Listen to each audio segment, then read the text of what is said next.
Alright, time to start going to camp. Yeah, camp time. Chat, we're going to camp.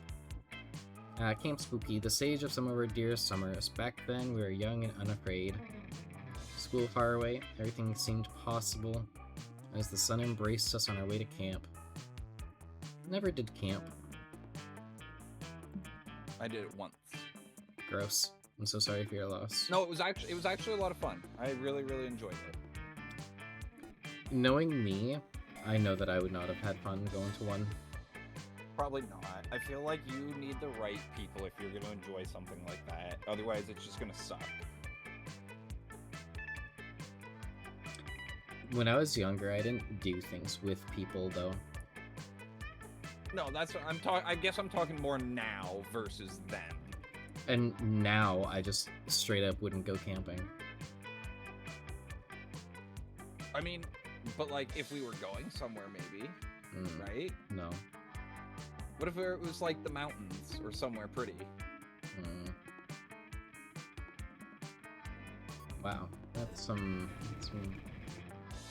Seribot action there. They're bots. Stinky things. Is it as hot where you are as it is here? 32 degrees Celsius here, going to be 38 later in the week. Right now we're under a thunderstorm.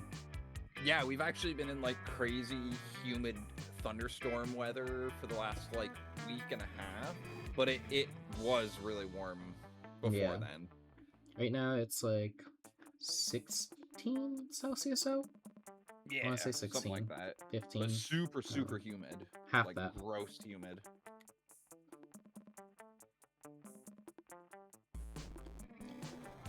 Double bots? Bots, for whatever reason, come in twos. It's so weird. Summer has a distinct power, doesn't it? You live for the days while the nights inebriate you with possibilities. It's like life could take a turn at every corner, and for us it did. Choose your player. Yeah, there's that guy. Them. Who I'm gonna be. The brony.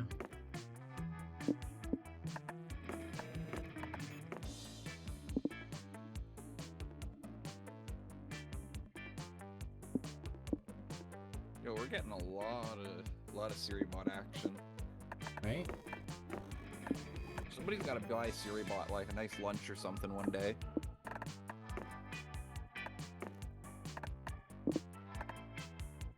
Oh my god, I just noticed that her book is Naruto and Garfield on the front of it. Yeah, it's fanfic. I love that.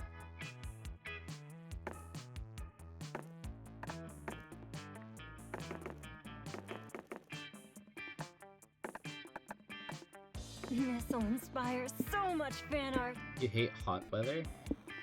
I think, yeah, colder weather's cooler. Pokemon TCG. Oh no. I'm gonna get, like, mugged. Right? You're getting shot. I like the things you can do in the summer, but I don't like being gross and sweaty and, like, yeah. Colder weather is supposed to be cooler. Facts. Damn. Yeah. Like, I like being out in nature. I like hiking and, like, canoeing and shit like that. But, like... Ooh, I'm tempted with the cult ring. Ooh, do it. And then it's either Pocket Therapist or Spork, I think. Spork's always handy to have. Never know when you need it. There you go. This is you now. Alright. Yeah.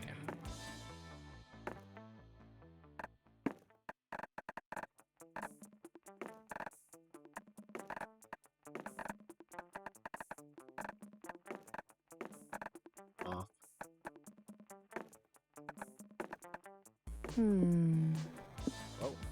Oh, I didn't know it was going to be completely different items. Or mostly different, actually. The shirt's the same. So we got Scott Snacks. Nope. Hell yeah. Don't want the werewolf. I'm good. Mega Dragon. You don't want the snacks of 1,000 yard stare? No, I don't. Book of Orgy Etiquette? Blade. Hold on a second. Blade.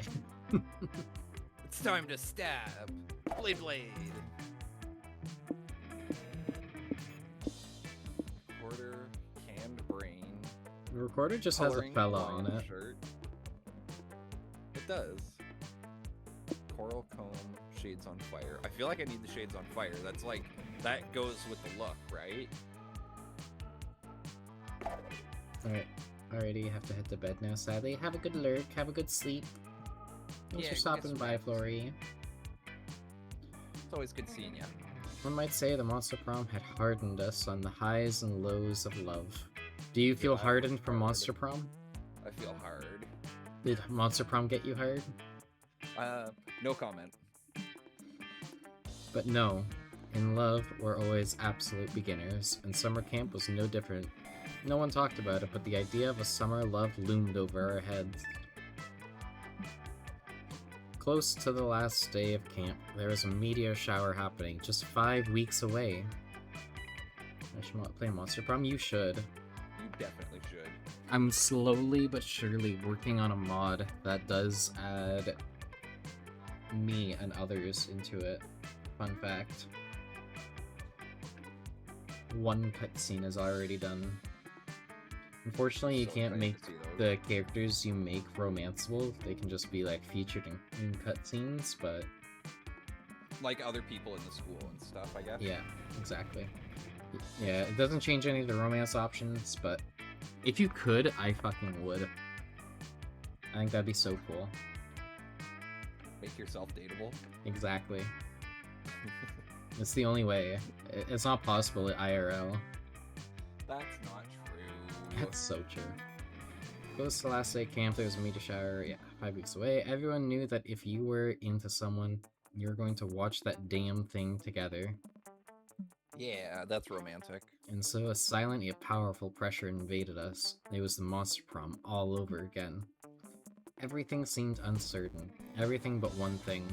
Whoever we were asking on a meteor shower date, it was probably going to be one of the 6 coolest people on that bus.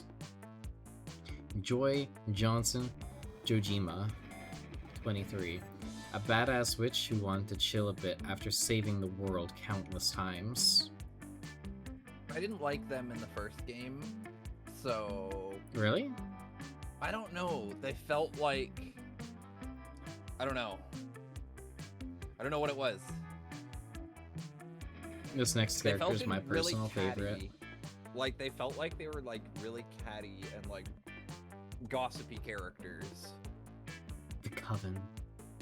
Yeah, like they just felt like a bunch of shit talkers. You know what I mean? Like they're just the worst they're gonna do is make a rumor behind your back. That's fair. Ravi Mishra. She's my Whoa. favorite, by far. Holy damn. A hot-headed adventurer possessed by a curse who had turned out to be the most annoying roommate ever. Calculester Hewlett-Packard. God damn it. The library computer who had become a sentient robot ready to experience life to its fullest. Whoa. I knew you were gonna say that. Dahlia Aquino? A buff blue demon and warmonger who had set her sights on conquering Summer next.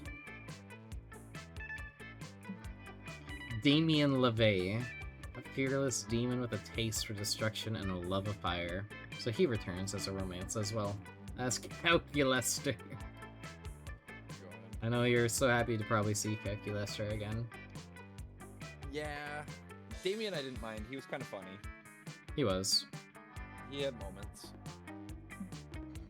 And Milo Belladonna, Whoa. a Death Reaper doubling as an internet influencer, who was profoundly in love with life and all its earthly pleasures.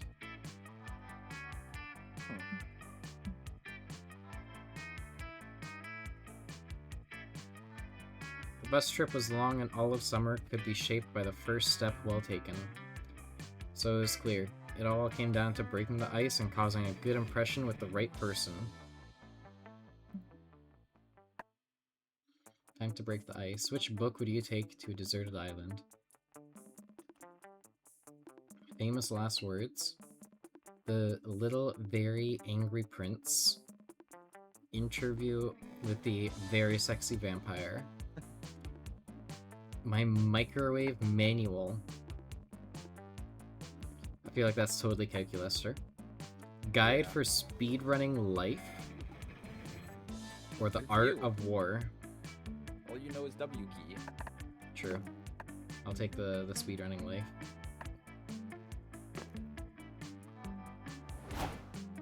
Let's go! I've read GTSL too. I love that book. Oh, she's so smart. She abbreviated it. Hold on. I fucking love this character so much. I gave it to Aravi for our friendship anniversary last month. It seemed like her thing.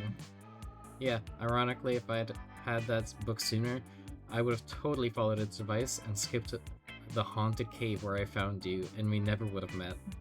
But does she hate the ghost Yeah. thing? Okay. Life's funny that way, baby. Besides, now that you have read the book, you and Lionheart have something to talk about. Good point, Lionheart. Tell me, have you tried any of the ultimate life hacks in the back of the book yet? Number 3 might surprise you. Okay, Watch Mojo.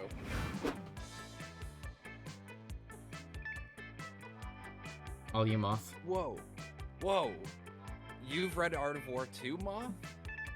That book is awesome. I miss the way wars were fought in the 5th Have a good century. lurk. Oh. Jeez. She's like, trebuchets! We need more trebuchets!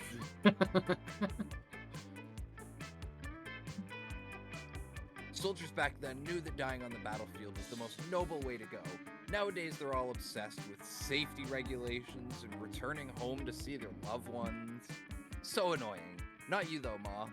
Anyone who's read the OG Art of War is a friend of mine. Hell yeah. We only have 5 weeks left to woo our crushes and conquer their hearts. But as I already said, we're young and unafraid, and we are ready to start. My turn? OMG! Okay, so now the question is, where do I have some very even stats there. Oh my goodness. Yeah.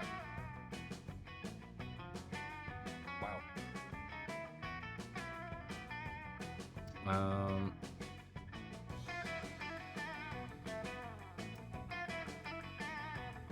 I wonder...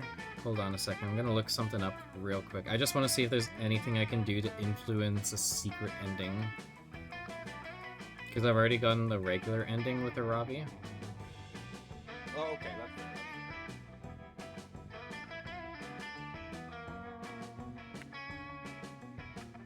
fair. Okay, it doesn't look like it. Okay. So it's just up to fate? Pretty much. I think. Wait, hold on, what's this?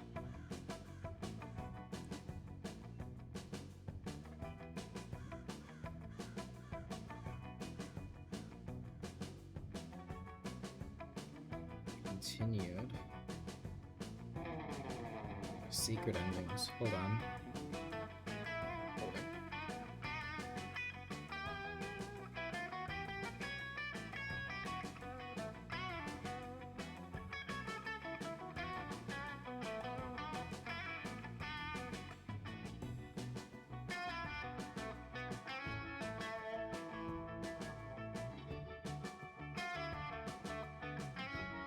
Interesting. Okay. But I'm not seeing a way to really influence that still. You're just rolling with it. I think so. I do think so.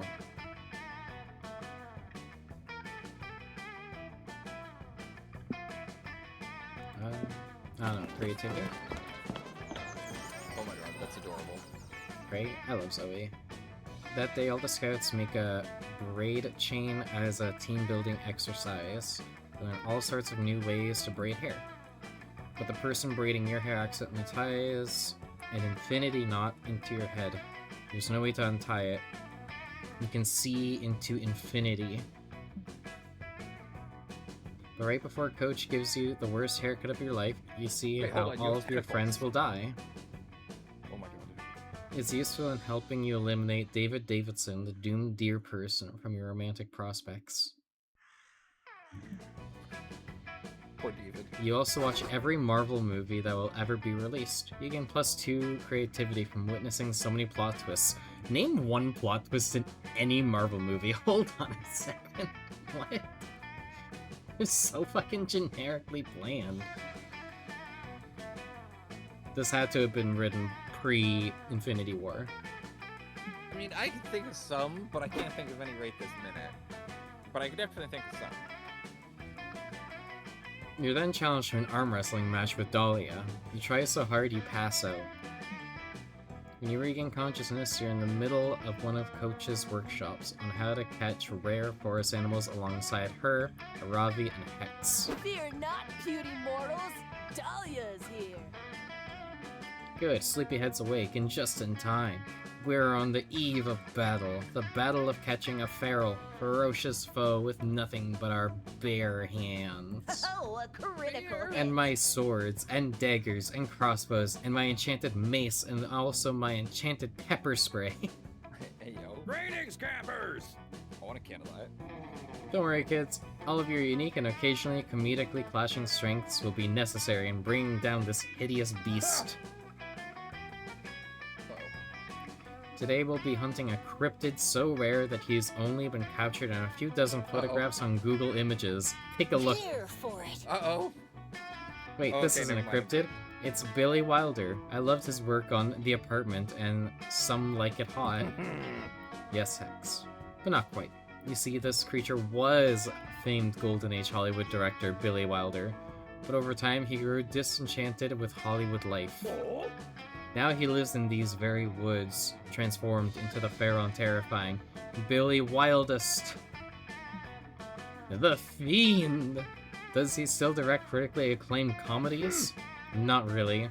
Mostly he just eats people, and occasionally ghost writes. Perhaps you've heard of a film called Transformers: The Last Night? Oh my god, yes I have! He must be stopped! All monsters must die. Don't worry, Coach. We'll behead the beast. What's the plan to capture him? Oh, yes, the plan. The plan for Billy Wildest. The plan devised specifically to capture and kill Billy Wildest. The Billy Wildest plan. You've got nothing? Always believe Well, in yourself. I was so wrapped up in giving you kids this information, I forgot to plot anything. But hey, the four of you coming up with a plan will be a great team-building exercise. SMH, just like a gym teacher, to make the students run mental laps while they sit back and watch. Well, somebody needs to hatch a plan to catch Billy Wildest. What you got? I really wish you had a Kronk impression in you for that teacher. I'm sorry. It's okay. That's a tough one.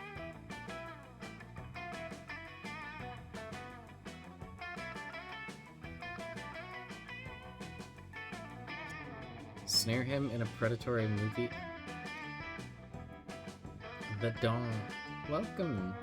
Welcome in. Thank you for your daily snowflake. How are you? It's the dawn.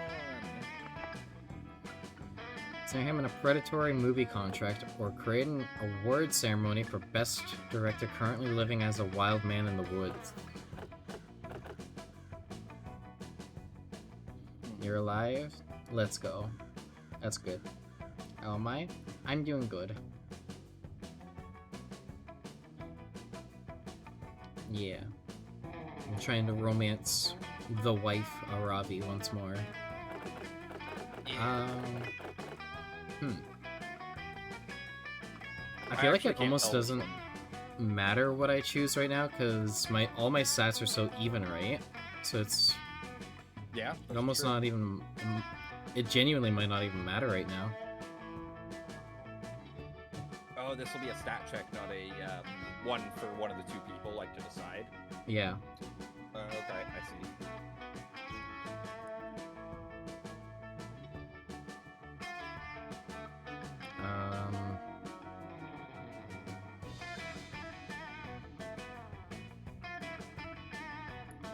Fuck, but my stats...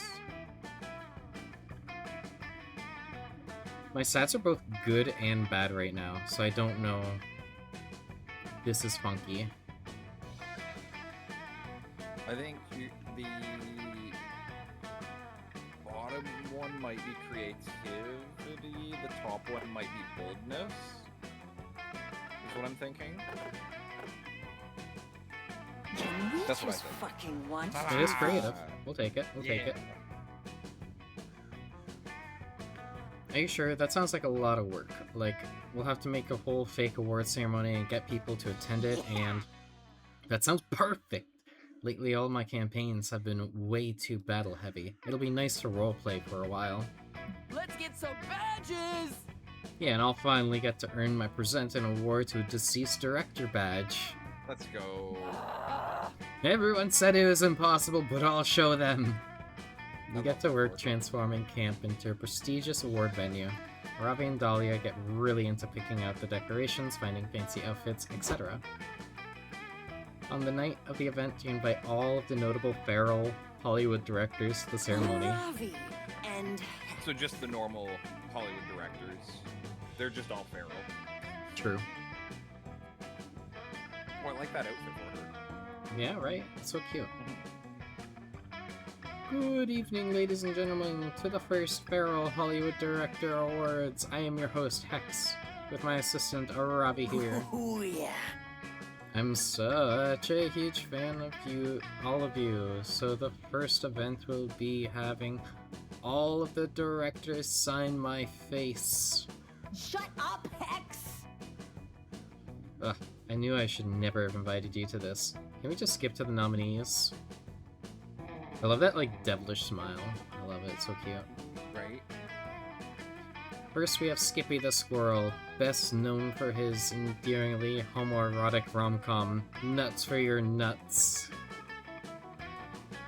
Oops. That goes hard. But- But Skippy, like, peanut butter? Yeah. Have to assume so.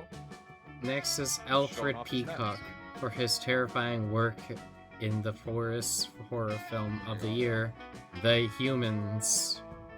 Do you get that one? And I do not. Alfred Hitchcock is a very famous horror director. Mhm. Like, I don't know remember that. what era.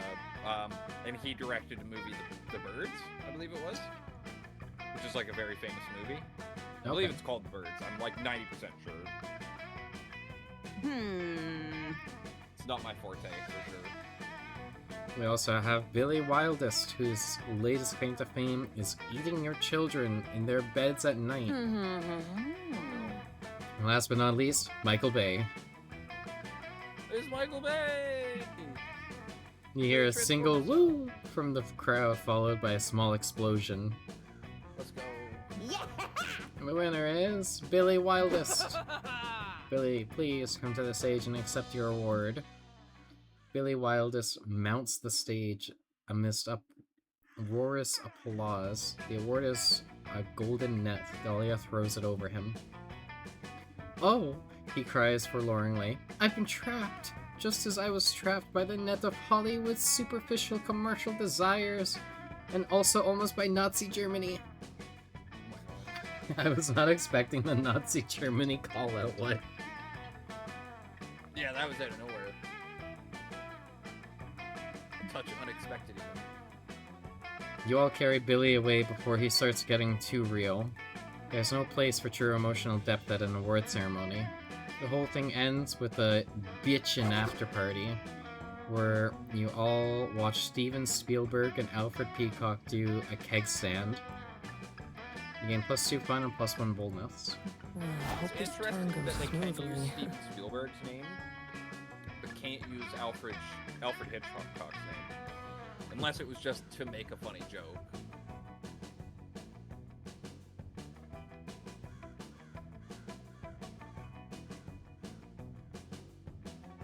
It's my turn. Okay.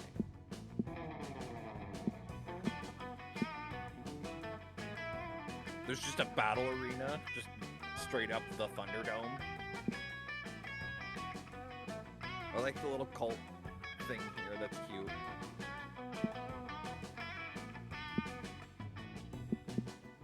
If you look up Alfred Peacock on Google, it brings up Titanic child victim.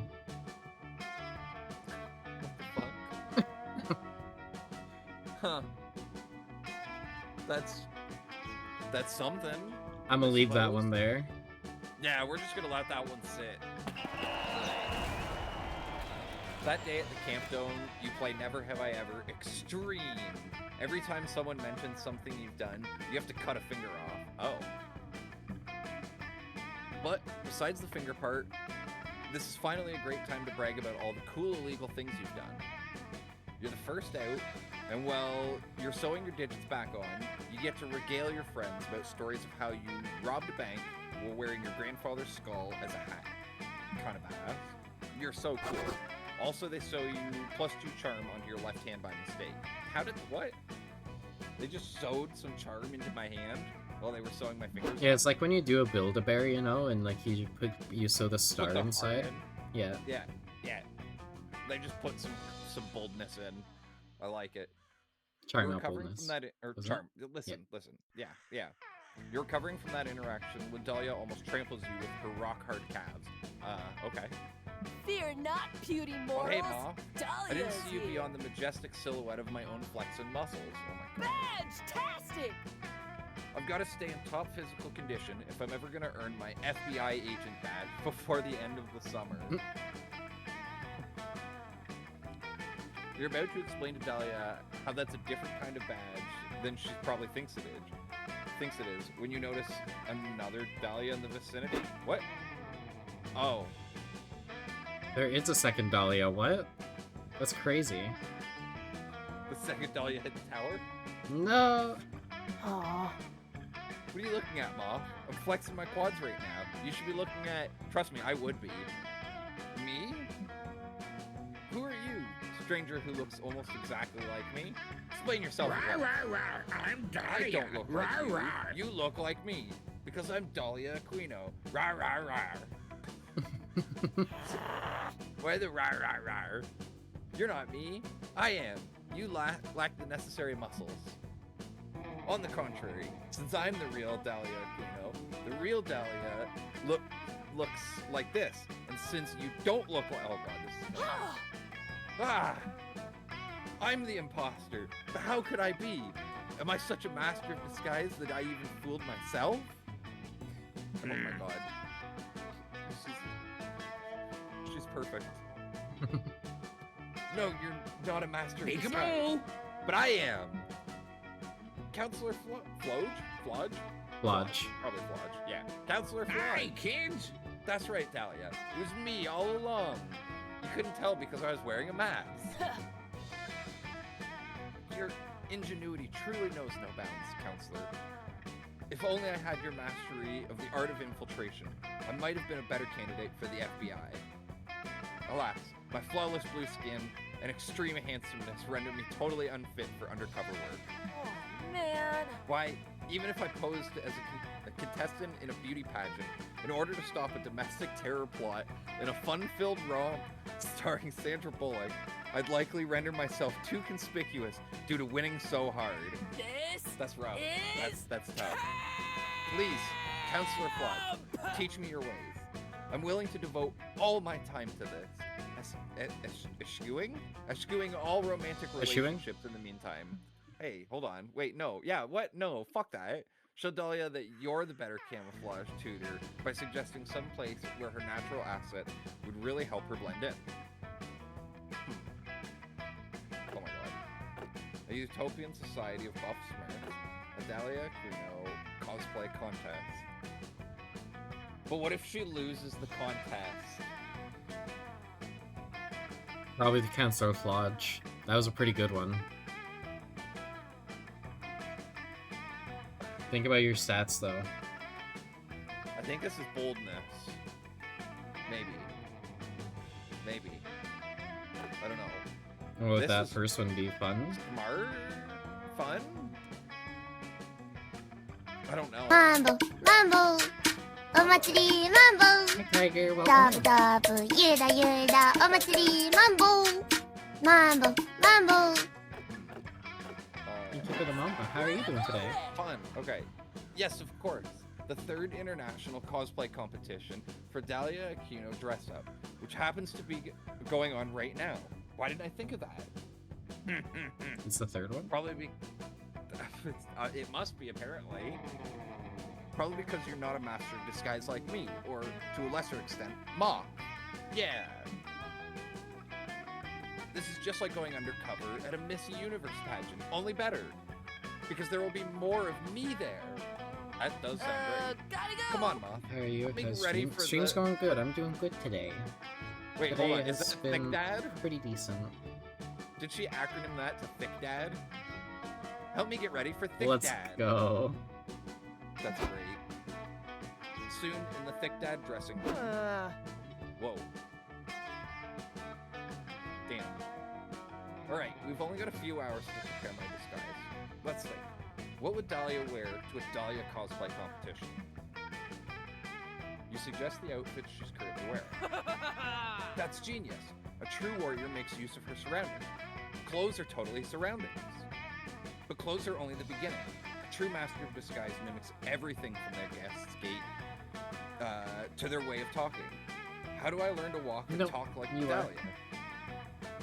You suggest walking and talking the way she normally walks and talks. Are you sure? I feel like I should be doing more to prepare. Let me see. Dahlia walks past a 4-length mirror, scrutinizing her movements. My god, you're right.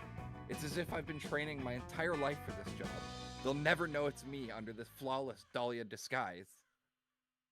She is... I think she forgot she might be Dahlia. She is perfect in every way. You couldn't agree more. You leave Dahlia to stare intensely at her own reflection for character research and join the excited audience. It's a great show. You've never seen so many buff blue babes in your life. Let's go. Unfortunately, though, Dahlia only wins 2nd place. You assume she'll be crushed. Fantastic! Crushed! I'm delighted.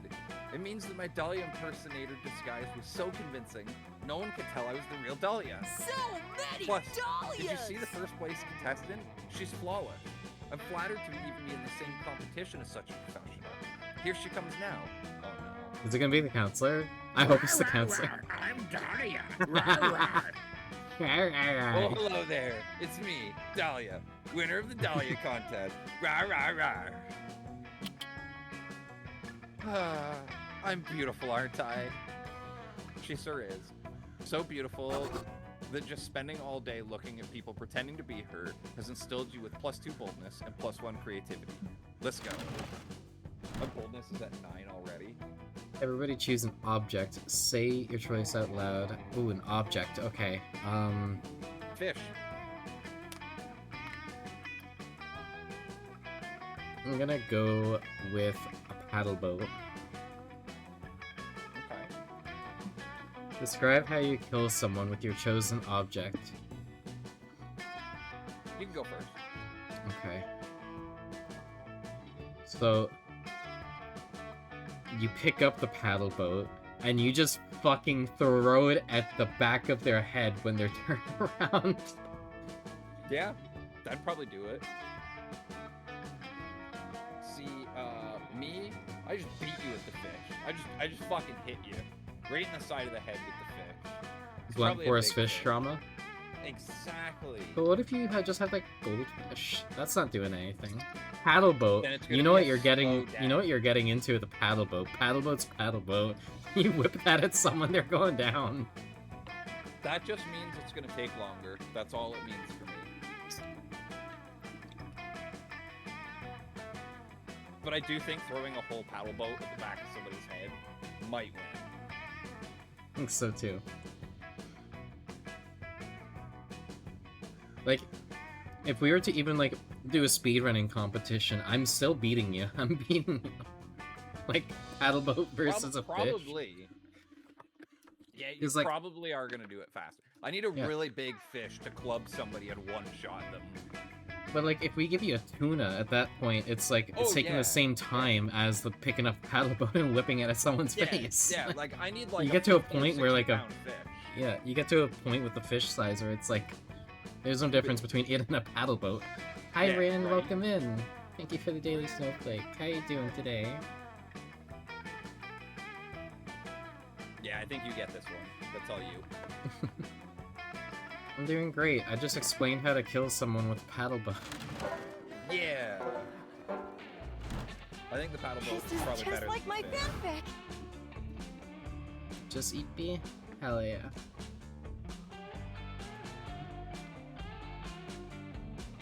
Thank you for the head pats. Fish. Dig off her. I just heard that.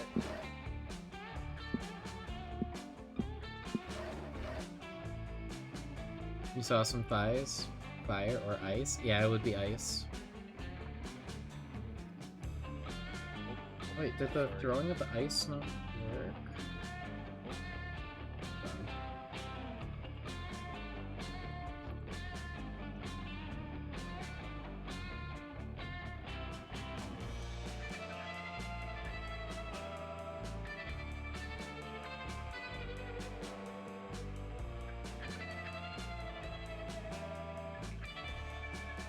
I off click so that I don't fuck with your setting up.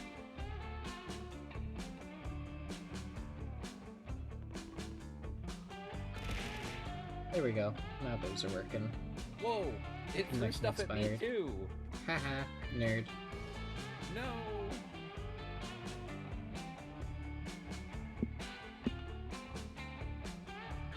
And there, I also refunded the points for you since it didn't work.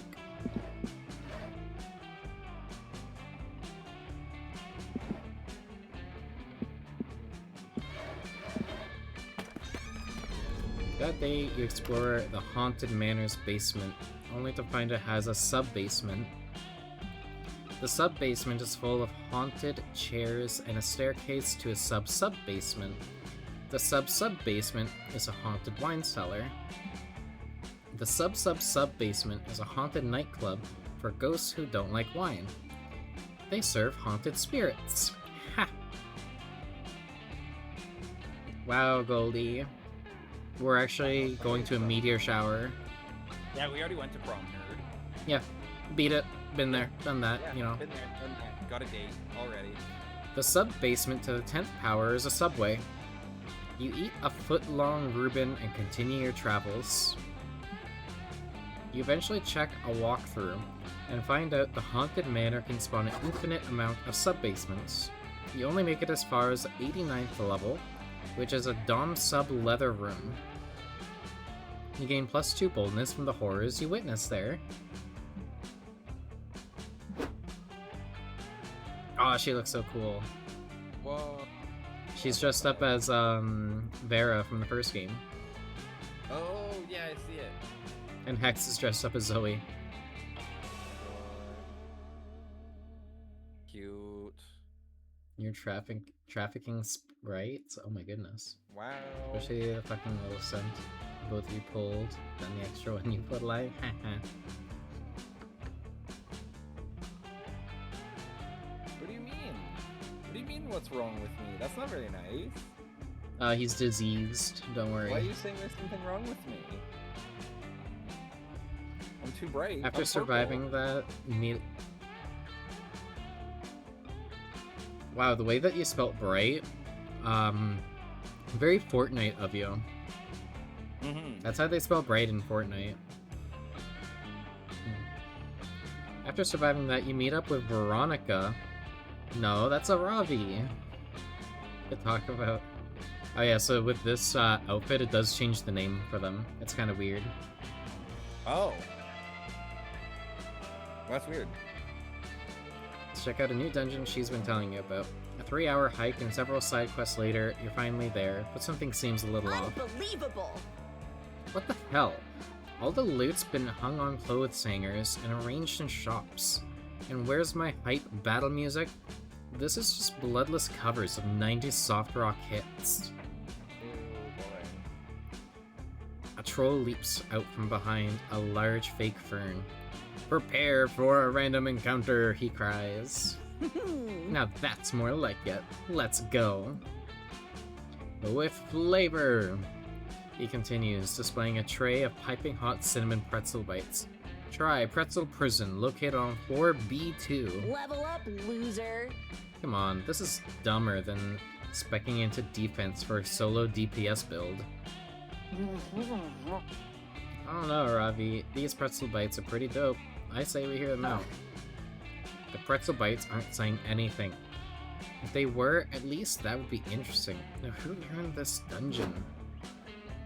I think you mean, who significantly increased the property value of this dungeon? My little money bundle. Mr. Poppins. The name's Mr. Pappas, CEO. It's a pleasure to meet you. I'm the one responsible for turning this literal hole into the ground into a prime investment opportunity. Hi Boone, welcome in. We're just going for a camp date now.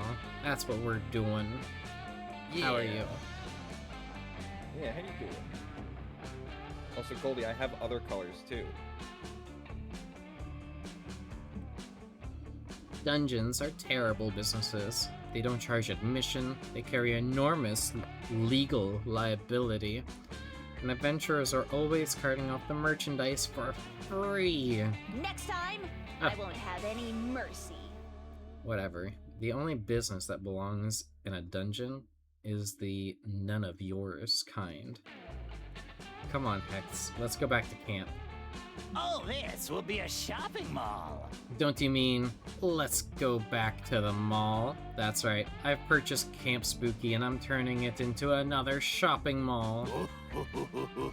After all, the employees at this shopping mall need somewhere to shop.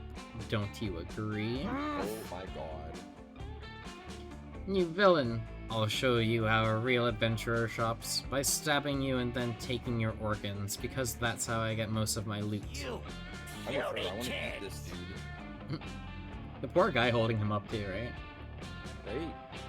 You fool, you think mortal weapons can harm me? I have 6 guys on retainer, whose job it is to get stabbed on my behalf. You'll have to do better than that. Damn, he's right. I can't beat him alone.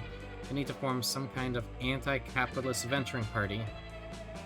But Aravi's got no idea where to start, and Hex is too busy watching reruns of Wife Swap to contribute. It's up to you to suggest a perfect team-up. Small business owners hate big business. Gather local entrepreneurs to form a small business mecca.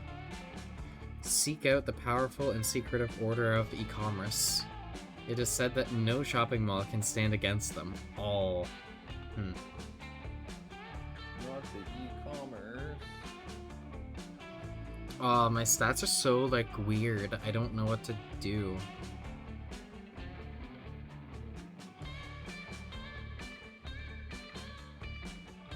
I'm thinking the first one. Because I feel like the first one is either going to be boldness, creativity, or fun. Those are my best ones to rip. And I have no idea what the second one could be. Yeah, I'm with you. The second one might be smarts. Play of the game. Ooh, creative, okay. My worst of those 3 that I said too, but it still worked.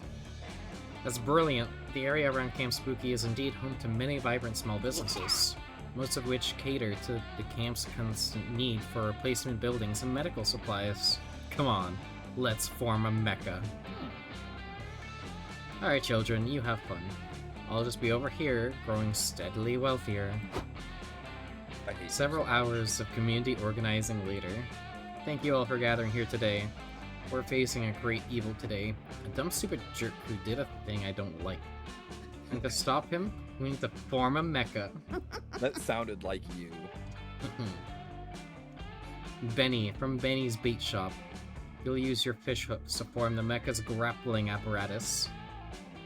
Marta, from Marta's bulk replacement windows. Your tempered glass will form the mecha's visor. The rest of the parts will come from you, Xavier? Javier. Javier?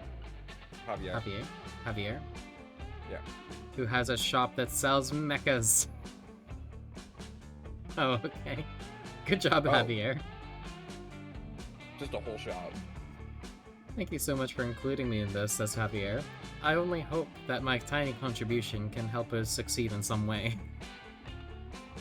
You, Aravi, Javier, Marta, and Benny climb into the mecha's control chamber, and after briefly practicing some perfectly synchronized battle moves, you take off to fight Papas and his goons. Rascals.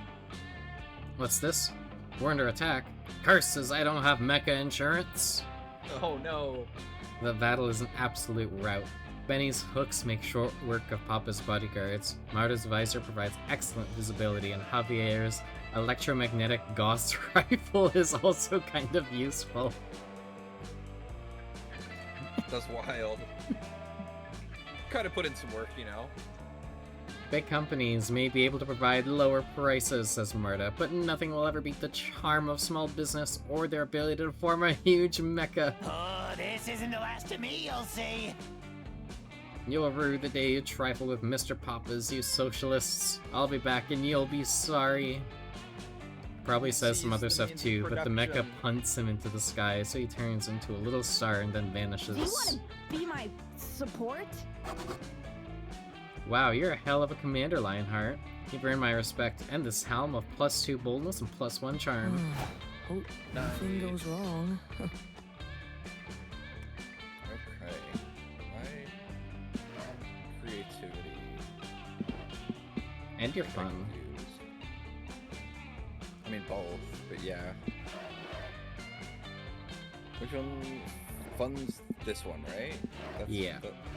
Yeah, that's what. Aww. Oh, cute. You decide to go relax in the lake for a bit.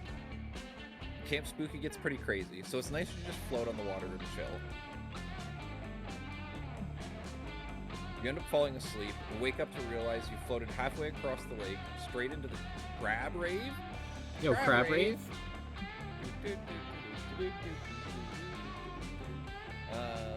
Crabs are just as confused as you are, but they invite you to rave with them, and their party is surprisingly poppin'. Fuck yeah, crabs are awesome. They got like 1 billion years to learn how to rave, right? Something like that. You gain +1 invite to the next crab rave. I feel like that doesn't actually mean much. And +2 fun. I also just noticed there's no shop, which I guess is why we have those items at the start instead. Yeah. Interesting, because it just dawned on me that we don't have a money stat. Afterwards, you find Dahlia, Aravi, and Milo crouched around something on the sand. You head over to see what they're looking at. Is it a crab? Crab.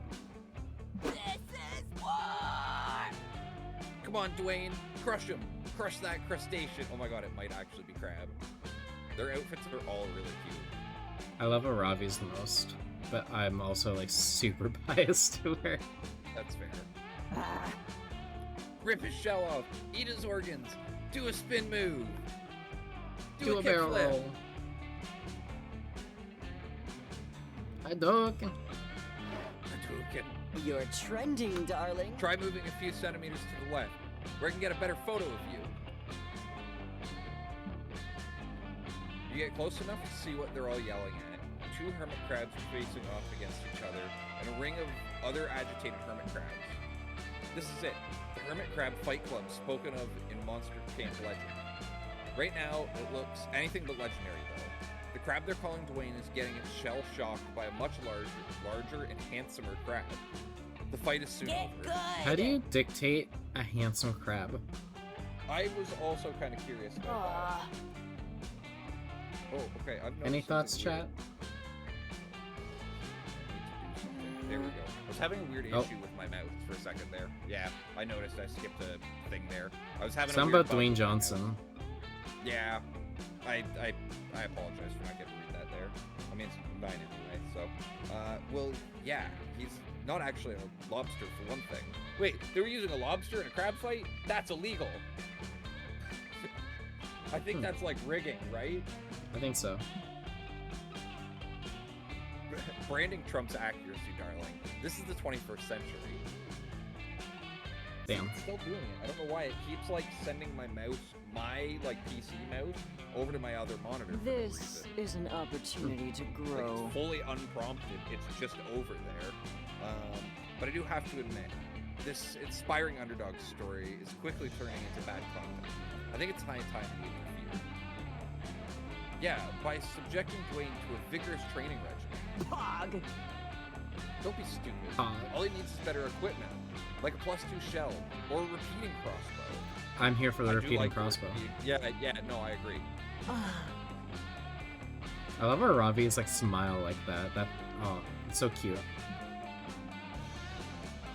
Meanwhile, the bigger crab is making Dwayne smell her gonopores. What the fuck? None of the other Gonopore? others have it right. The ultimate hermit crab upgrade is a well-executed redemption arc that absolves the hermit crab in the eyes of the audience, paving the way for it to rise to the top of the Fight Club rankings Oh, or Tango. so gonopore is the external genital opening used by crabs to transfer or receive sperm during reproduction. Damn. So it was rubbing its balls in its face? I think. I guess so. Something? Yeah, that's wild. It's crab balls. What do you think? I think that's gonna be fun. That's either. I feel like that might be fun. What was the well-executed redemption arc that absolves the hermit crab in the eyes of the audience, paving? I feel like that's bold. The second is fun. We should do a collab. No. Yes.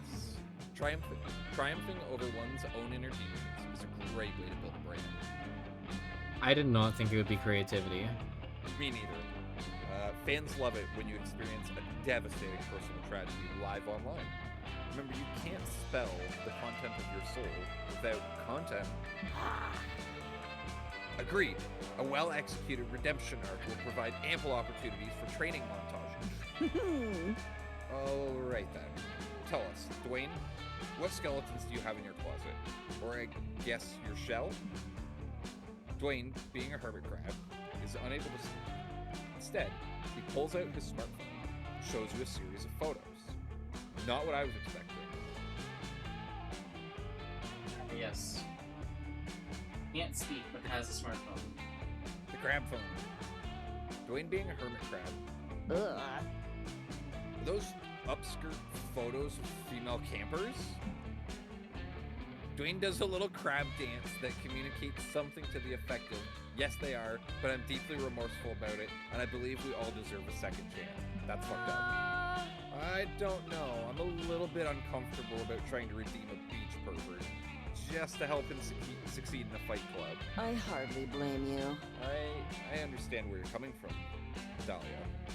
But if he truly regrets his actions and wants to change, how long must we punish him for granting him forgiveness? I mean, that assumes he's not cynically abusing his status in the hermit crab community to wave away his past actions without actually doing any work on himself. She's kind of seeing through his bullshit. Yeah, it's a very tricky problem. I just want to make sure we're at least giving Dwayne the benefit of the... He's trying to take an upskirt photo of me right now, isn't he? Yep, despite the fact that you're not even wearing a skirt. Yeah, that's full heavy plate armor. How tasteless. He's trying to get himself in the picture too. It's an upskirt selfie. With one swift motion, Ravi punts her erstwhile crab friend into the lake. As he sinks beneath the waves, she grunts in disgust. I'm not carrying you. What? Only 1 XP for that kill? Moth has the worst plans. Well, shit. You try to defend yourself by pointing out that your plan never involved punting a crab into the lake. But that doesn't help though, because it's the only part of the plan anybody liked. You lose -2 charm and fun. No. Damn.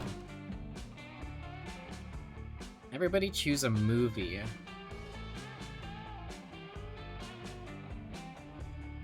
movie. Bug's Life. I'm gonna go a little obscure. I'm gonna go with the Elektra movie. Oh, okay. That's some pre-MCU shit. Yep. You ran out of ideas for tonight's campfire story. Player order is decided based on how easily you could fool your fellow campers by retelling this movie's plot without anyone noticing. One's a Disney movie for children. Who hasn't seen A Bug's Life, though? I mean, but it's an easy story to tell. And also, most people that are like, I feel like under the age of probably 25 or less even. Are you going, like, I feel like you'd be going with people around your age, though. Fair. Who the fuck has seen the Electra movie? I mean, that's fair, but how are you gonna describe that without name-dropping Daredevil or Elektra? Just change their names. But, or just use their names, because let's be real, they are not the most especially Elektra, are not the most well-known Marvel characters. No, she's very well known now. Elektra? Yeah, oh yes. Reminder, she was in Marvel Ultimate Alliance 1. Yes, the early 2000s video game. Yes, meaning that even in a game like that, she was a character. She's always been like a main And was character. not in 2, has yet to appear in MCU. What? That's not true. I believe she was in the Daredevil show. I'm like 75% sure she was. The canon one or the not canon one? The canon one. I don't think so. Yeah. Hold on. Played by who?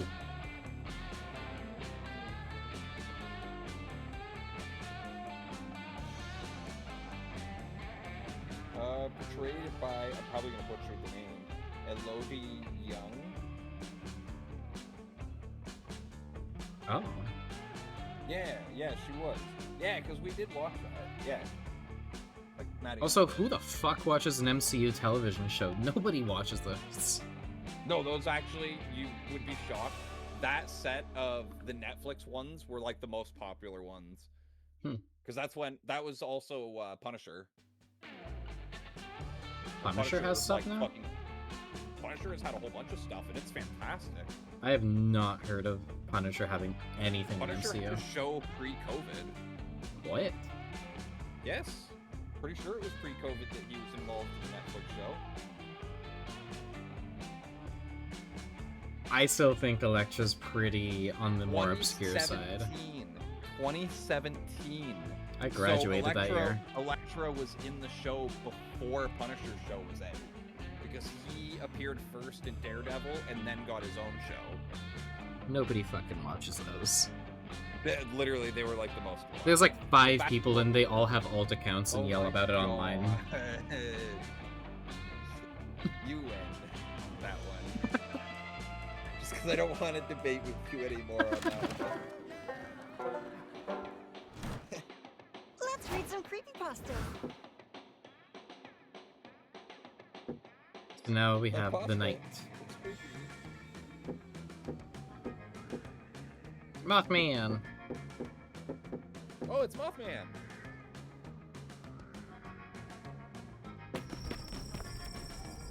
You just finished your quarterly review. It went awesome. Your boss thinks you're doing a great job playing this video game. Let's go! You're hoping to celebrate your corporate competency with some pals and good news. You find Veronica? Oh, no, it'd just be Aravi and Calculus by the campfire. Food truck. You okay, Calculus, or you look a little different? In conclusion, those are the 18,208 reasons I've collected to convince you that we should paint our food truck the statistically best color, burnt orange. This is so fun. Hi, Sky. Sounds glorious, Cal. Gods, this food truck is gonna be so sick. I'm gonna reach level 18 my merchant skill tree so fast. Guys, I just had the trillest food truck idea. We should sell mini Victoria sponge cakes for dessert. They were the technical challenge recipe for the GBBO Season 5 finale. So dope. Do you know what GBBO is? Great British Bake Off? Oh, you do!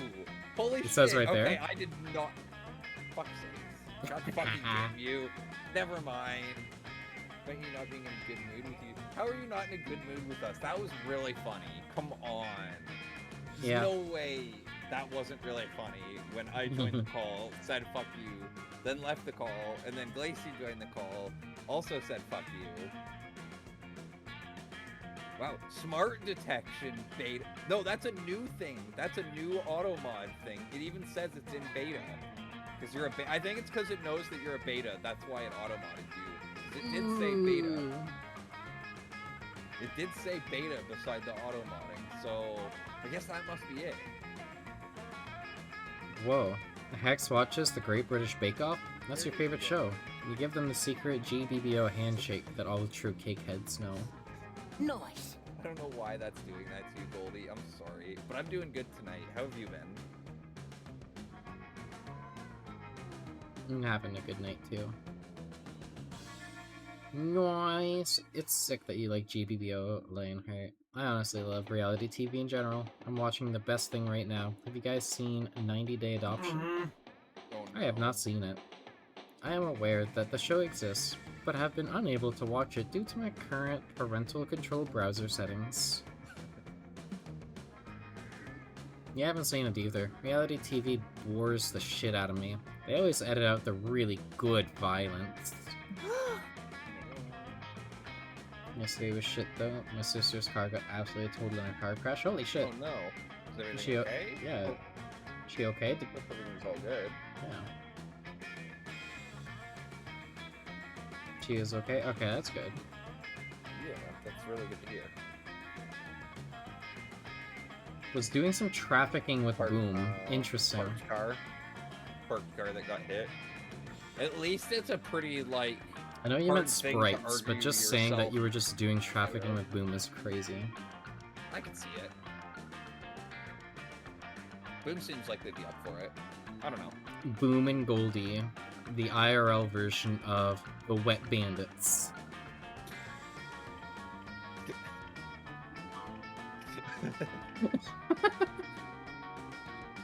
Chris told though, broken lights, bumper cleaned off, wheel axle fucked the other car. Damn, that's fucked. I picked it doesn't dox me. Probably a good idea. Definitely don't dox yourself. But I'm assuming as long as insurance was a thing on both vehicles, that'll be an easy, hey, you hit my parked fucking car, you owe me for Yeah, hitting right? my parked fucking car. Like, anytime I've ever heard anybody get their, parked car hit, it's always gone in their favor. Oh my god, did you hear that story about the Jesus person Christ. hitting the parked car? It was a few weeks ago, but they were like, That I car think is it was a fucked. few weeks ago. But like they were drunk and they fucking smashed into it. And they just like rolled their vehicle. And they were like, I don't know how it happened. And one second I was just driving down this street and the next moment I'm sideways. They were fucking so drunk. You should look at what Goldie sent. Holy fuck, how does that happen? That's flipped. That's the other car, right? Not your car? That's the other car. Did a full flip. Okay. Drunk drivers are crazy. And immortal. Drivers should be. I don't know if I should continue my. You know what? Drunk drivers should be shot. I'm just gonna say it. I'm sorry, but yeah. Drunk drivers should. just be They shot. should be held accountable for their actions. There's way too many stuff where they don't. Yeah, 100%. I have a very, very, very strong, very hard opinion on that. Jesus America Christ, lets Goldie, them- I'm sorry. Get away way too easy. I don't know how it's like in British land, Canada too. Canada also lets them get away too fucking easy. especially in the more hillbilly areas.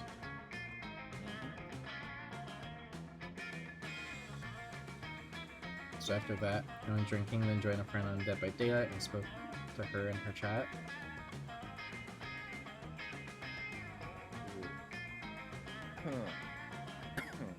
Damn, Boom. I forgot about 90 Day Fiance. Damn, Boom. You're not wrong, though. Yeah, America is a little aggressive with that sort of shit. that is true. There is that distinct racial discrimination of, oh, you're a white person and you hit somebody? What about your future? We need to think about your future. About you, the person who fucking ruined somebody else's life. We need to think about your future. It's like, no, fucking stop. My ex-bro-in-law got hella pulled over all the time for no reason. Damn. That's fucked. Yup. That's why England is gonna smash them in Boston July 4th.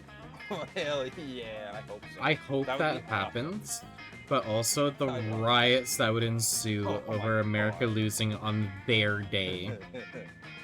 In Boston, too. Boston! The tea is Fucking going back in the river. Boston. That's what you guys gotta do. Goldie, you need to communicate with people and get your British friends that are probably here in America to just throw crates of tea in the river. Make it a statement. In Boston. Tea Party 2, Electric Boogaloo. Holy shit, you guys aren't watching 90 Day Adoption? It's the ultimate reality show, and I'm going to tell you everything about it. You can't stop me. So basically, the show is like The Bachelor, but for orphans. So each season, there's a new set of parents, and they adopt 6 orphans and choose which one they want to keep. Here for This it. is awesome. This actually sounds like a great show. But the crazy part is, the parents have never met each other face to face. They fell in love and got married while only... They fell in love and got married while only communicating through walkie-talkies. That's insane. And if the parents don't complete enough intimacy challenges, they need to have to let their exes raise the children for a day. Needless to say, the drama is absolutely the best part. That sounds terrible. Have you seen Scotland has been throwing cones on statues? I love that for them. Good. Error 404. The Scots have one tradition they do, put traffic cones on their statues. Their biggest tradition is vandalism, and they brought it to Boston. I mean, America's pretty good at vandalism, so good. Sure, it probably doesn't look any different. No, honestly. Especially in Boston. I am pleased that you are enjoying the show, but I am afraid I may be unable to watch it. I can only process a limited amount of drama per hour. I thought I was safe watching my favorite reality show, Terrace House, but then I had to process all the emotional nuance in the meat incident. I almost ran out of battery. Yeah, these shows are never worth the time to watch them. I agree with that. It's always like one 5-minute clip of a headbutt that they just replay over and over. Okay, you guys, I hear you. And I get the show isn't for everyone. But I haven't even told you about the elimination challenges yet. Just wait till you hear this. Can I hear me out play Zenless with Uma? I might. I did re-download it. Not enough signal to process this. Oh dear, this is stressful. I may be overheating. Is my fan whirring louder than normal? Uh-oh, looks like your 2 bonable friends aren't totally obsessed with reality TV, and that's a deal breaker for you. Quick, bring up a show you know they'll love. Hold on, do you think Calculator Luster is totally bonable?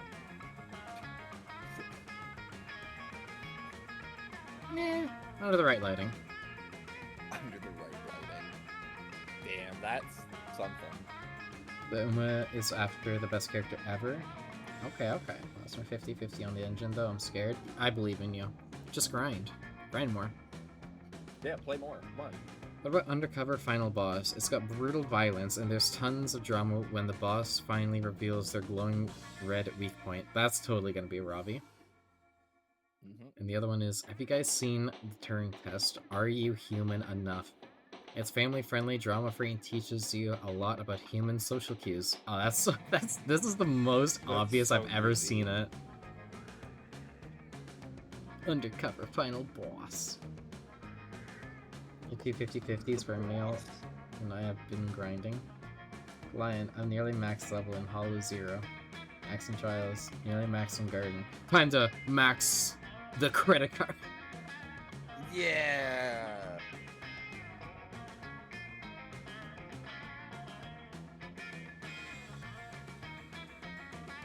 Okay, Goldie. Sounds good. See you in a bit. Fuck yeah! Fuck yeah! Yeah. That sounds awesome. I love any content related to final boss fights, final boss strategies, or even final boss flavor text. OMG, Aravi, it's so good and you would love it. Honestly, it's so crazy that you haven't seen it yet because it's like made for you. Let's watch it. You whip out your phone briefly thank God that you kept your Disney Plus subscription. They can just drop that? Okay. But they couldn't do Alfred Hitchcock. But they can drop the Disney Plus subscription. They're just that bold. They don't care. They don't fear the House of Mouse. It's just a mouse. Yeah, right? What's he gonna fucking do? Pull up an episode of Undercover Final Boss. Welcome back to another episode of Undercover Final Boss. This time we'll be following Flaming Lizard King Bowser as he goes undercover in the Koopa Kingdom. They can't do this, what? Sure they can. They can't, they just did. Holy shit, Bowser's on this show? Fuck, that's a huge get. I didn't realize we were talking A-list bosses here. I know, the cast is on the show is literally bonkers. And look, the first thing they make Bowser do is intern as a Goomba. Oh dear. I'm not quite sure, but it seems that Grumpy Lizard is having trouble waddling as convincingly as those moving brown lumps. How stressful. And here's the part where they have Bowser talk to some of his most underpaid troops about their financial struggles. So juicy. LOL. One employee shares with Bowser that he is working 4 jobs so he can take his daughter to Disneyland. Bowser finds this hilarious and openly laughs at his employee's poverty. Oh no. Now you feel less bad about all those times he made Bowser fall into the pool of lava when playing Mario Bros. Nobody tell Nintendo or Disney about this game. Right. And now, like it after a too. long day of empathizing with his employees, undercover final boss Bowser is ready to tearfully admit his weak spot. His big, soft belly. Damn, that show is so fucking good. Did you see how long they zoomed in on that weak spot? Talk about fan service. Yes, girl! I'm so glad you like it. And don't worry, there are 18 more seasons of this. What did you think, Calculester? Error! Processing error, overwhelming class inequality, reset needed for emotional detection features. Calculester's error protocol programs kick in, so he leaves to go find the nearest charging outlet. Hey, Lionheart, wanna watch another episode? This show was your idea, and it turned out to be pretty fucking cool, so if you want to, fuck yeah! You binge watch the entire first season of Undercover Final Boss on your phone, and Aravi is cuddled up to you the whole time. Let's go! Nice. You discover that her shampoo smells like leather, and that Hex strongly emits the scent of string cheese. Ew. You're equally turned on from both smells. I don't like Nice. the string cheese. I'm not sure about that one. Leather and string cheese? Yeah, I don't know. Feels warm. Oh, fuck. You're gonna get some Damien time. Yeah, I guess so. We like Damien though, we don't hate him. No, I'm just gonna let Fox up really quick. He's just at the door. The boy.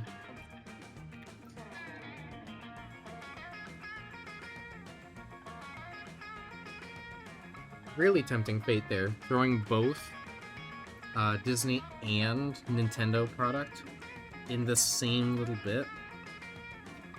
That's crazy.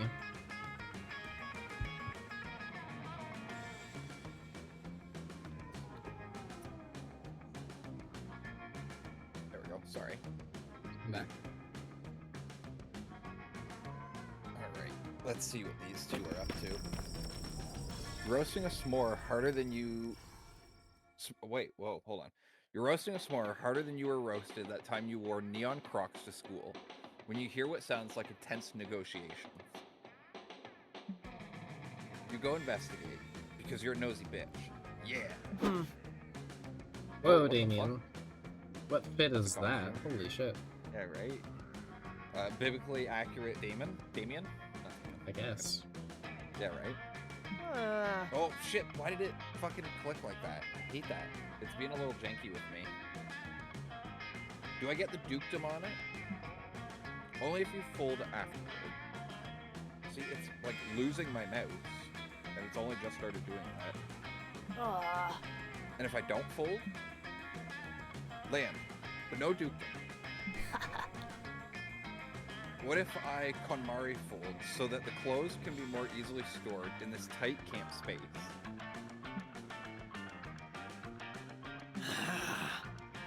Piece of hell, dukedom, and a crown. Big crown or little crown? Little crown. These two negotiating is hilarious. Tiara? Circlet. Aw, these are actually some pretty cute and for once non-threatening negotiations. But you bet you can help one of them get an even sweeter deal. Dahlia is the KonMari queen. She'll even separate your colors and whites. That's worth 2.5 dukedoms minimum, and make the crown a tiara. The ancient dukedom of Drog de Gar produces the spiciest wine in hell. It's worth 1 load of Damien's laundry and a bag of barbecue chips easy. Well, obviously we want Dahlia. Yeah. Hell, 300 years in the future, a world-weary traveler escapes a cold winter's night by ducking into an otherwise empty Look town. at 3 pieces of gold procure. What the fuck? A thirsty How much ale wanderer? could a weary traveler from the dukedom of Turksara procure this night? I've been traveling a while. I could use a Ah, drink. yes, the dukedom Whoa. of Taraxaar. She's pretty. Ah, yes, I've heard of such a place. Was it not once 2 dukedoms? Yeah, it's a long story. Yes, Taraxush and Drogdar. But then a deal was brokered between 2 young, powerful demons for their unification before they were bitter trade rivals. Taraxush boasted the finest bolts of cloth in all of hell, made from ancient techniques they would never share.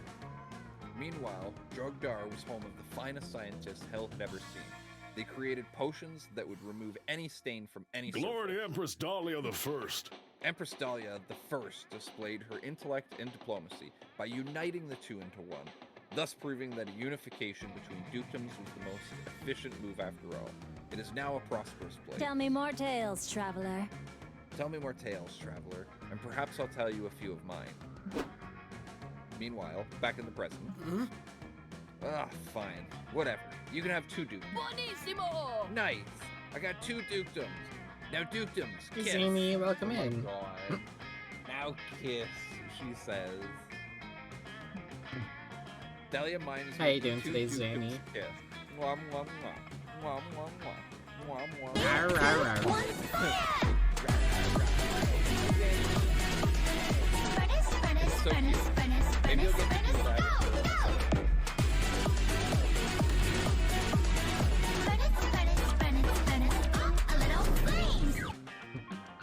I'm doing good tonight. I'm glad that the thunderstorm hasn't, like, killed power. Yeah, me too.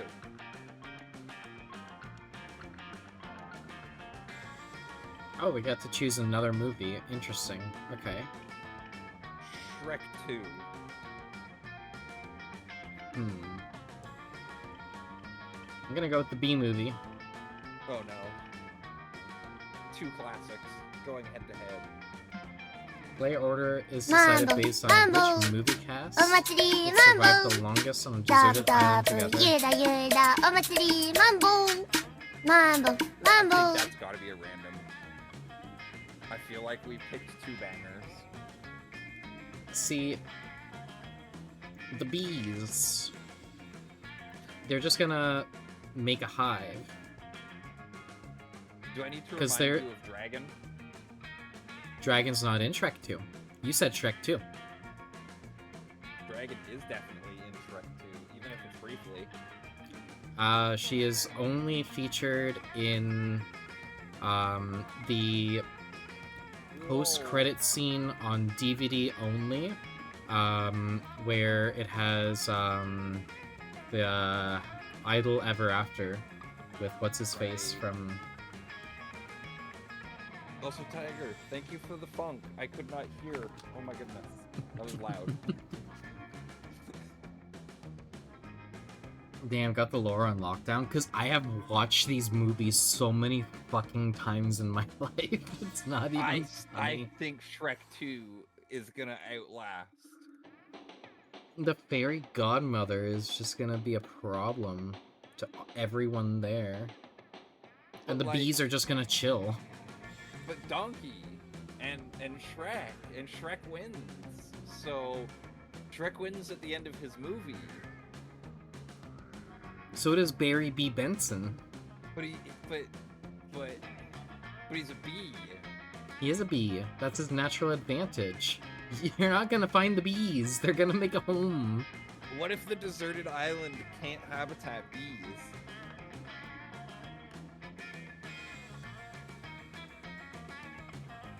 What if they can't live there? Why wouldn't they be able to? They would just What if pollinate. it's too cold?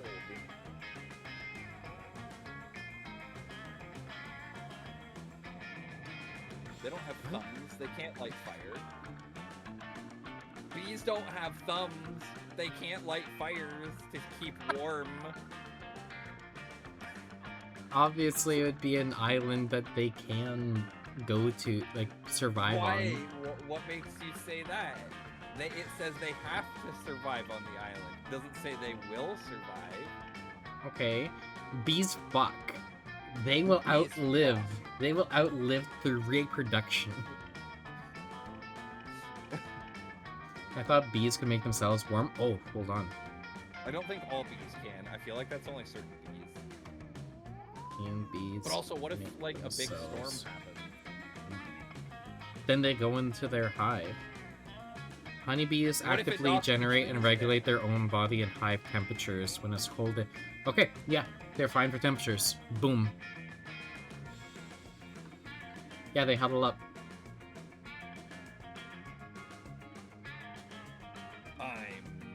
I'm still pretty confident in my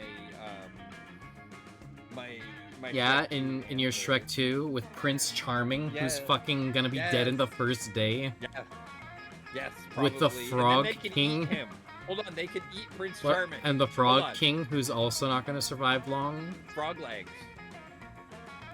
It's frog So we're legs gonna and eat human the we can king? eat. Yes, and the prince. We don't acknowledge royalty on my deserted island Why? because we abolished the monarchy on my deserted island. Hence why we're gonna eat the king first, and then the prince second. Why not try to make a monarchy so that way you can survive longer? See, you doomed your island. Mine are No, just bees. because- No, because they're gonna try and enslave my people like Shrek and Donkey. But if Shrek and Donkey just break their legs and eat them, because a donkey would probably eat a human being if it was left and needed to survive, and an ogre would for sure eat a human being. We know that. Shrek's domesticated. Not fully. He's like half domesticated. He's He's like domesticated a street enough. dog that you brought in and gave food. If he wasn't, he would have eaten the humans in Shrek 1. But look at his whole, like, having to pretend that he was domesticated in 2. And he struggled, and he couldn't actually do it. Okay, he's not human domesticated, but he's like ogre domesticated. But he couldn't sit and eat dinner. Because he wanted to eat people. No, because it was too fancy and there was 7 different spoons. And there were no humans on the table to consume. That had nothing to do with it. He There doesn't was eat no human. flesh of man. He doesn't eat Says, human. says you. Have you spoken to anyone that escaped an encounter with an ogre to confirm that they do not eat human? No, I don't think you have. Actually, I think we both did, and it was your ex-roommate. Fuck you. I think you need to hit random. I'm not budging. I think Shrek would outlast. I think the bees would outlast. Random things, the Damn, bees. the bees win. Random knows what's up. Yes, the bees. Let me take a walk through first. The power of Barry B. Benson.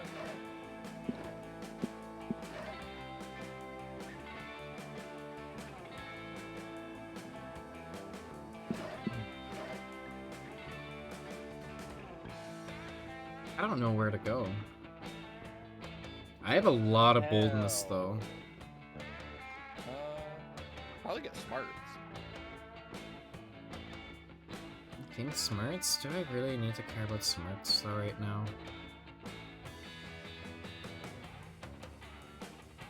Then maybe go for max fun.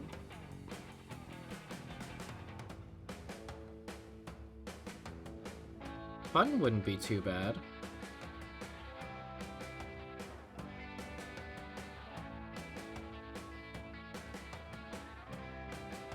I don't know, maybe smarts wouldn't be a bad idea.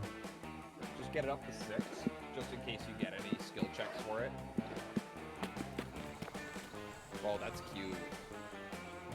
That day while hiking through the woods, you find a tree with the words J plus S forever carved on it. Aww. On another you find J is a liar and a cheating hoe. That's less cute. Then on yet another tree, you find S, I know you bang like 12 people abroad in Europe. Don't dish out what you can't take. Oh my god. Someone's whole life is being curved out on these fucking trees. On the last tree, S doxes J. It turns out J lives on 7,889 plus 2 smarts lane. That's crazy. I learn about this fella getting docs, and I gain smartness out of it. Honestly, good for you. Truly. You earned it. You earned it. You put in the work. Put in the time. That is so cute, though, Zoe holding all the little snails. I love it. It's really cute. Her little face is just adorable. Right? I think she's definitely one of the best characters that Monster Prom series has ever made. Hey, Gold Prime, welcome back. How are you doing? Welcome. How did your Father's Day adventures go?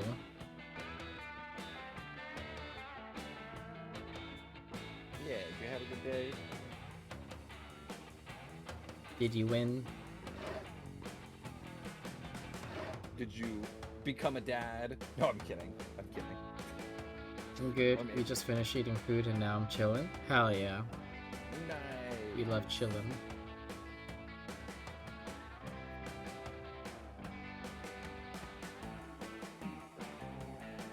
Boy, you sure can learn a lot from trees. Yeah, apparently. You emerge into a clearing to find a Ravi and Poppy crouched around some thing. Poppy. Oh, I think that's supposed to be Joy, but she's cosplaying as Polly the Poltergeist. Oh my god, yes, she is. I just now realized that. Hey. That's awesome. Lionheart, perfect. Maybe you can help us here. Ugh. If by help you mean silently drool over us before making some kind of wacky decision that endangers us all, then sure. Wow. Hey, don't knock wacky decisions that endanger us all. That's how I always manage to stay a step ahead of my nemesis. Fair enough. Far be it for me to judge how another woman deals with her nemesis. Hecate knows I've got some unorthodox strategies of my own. And speaking of unorthodox strategies, I think we've run out of this conventional methods for attempting to identify this creature.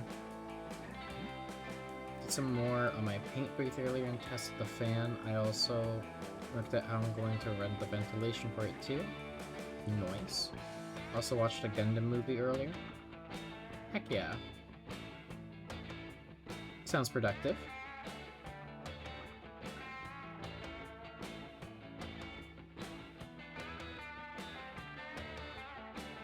Are you still here?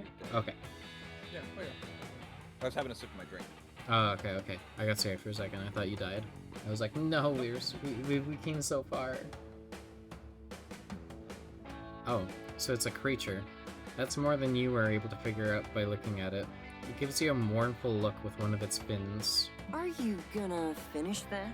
I don't know, guys. I still say it's a salted pretzel and we should just try eating Shut it. up, Hex! For the last time, Hex, I'm not eating it until I know for sure what stat bonuses it'll give me.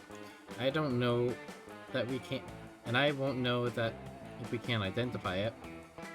The creature, unperturbed, photosynthesizes defiantly. The fuck is happening? When I photosynthesize defiantly. Ugh. Well, judging by its aura, it's some kind of petrified seagull?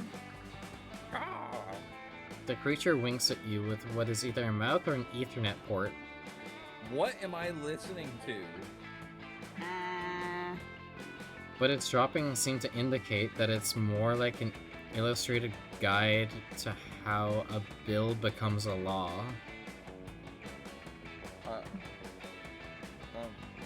The creature somehow acquires about a dozen more fingers. Is everyone just hallucinating? We got some shrooms on this forest walk. Jesus Christ, Yeah. they're losing their minds. I want to just leave this run thing alone, but I am consumed by the fire of discovery. I must know. So what do you say, Joy?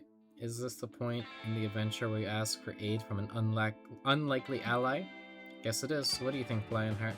How can we figure out what this creature is? And don't say, try having sex with it. I know where your mind is at. You sheepishly crumple up the big neon sign you made that reads, try having sex with it.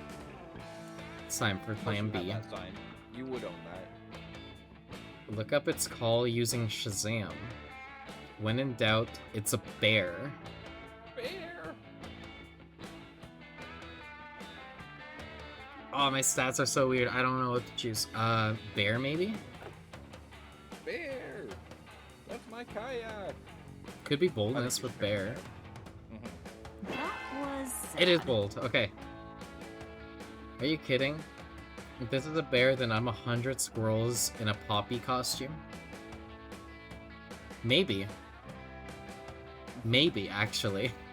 That'd be fun. Interesting you say that right now, of all times. Yeah, that's very suspicious. Very specific as well. Greetings, campers! Don't be silly. It would take closer to 120 squirrels to fill a poppy costume. Excuse me? Ah, You're excused. Both for your lack of squirrel knowledge and for your lack of bear knowledge. Bears are smarter than you think. You see, kids, bears come in many forms. Be they hairy, slimy, or purely metaphorical. What's a metaphorical bear? Metaphorical bear. Is that just like The a thing really I fear hairy the gay most. man? I think. Isn't that a literal bear? Ooh, I don't know. Just because a creature has tentacles, a goatee, and a mathematically impossible number of teeth doesn't mean it's not a bear. Yeah. By that definition, though, literally anything could be a bear. That tree could be a bear. You could be a bear. bears are out there Now you're getting waiting it. for you. He's like, damn Lower right I'm your a bear. I love gay sex. Bears are all around us all the time. Even the air you breathe might be a bear.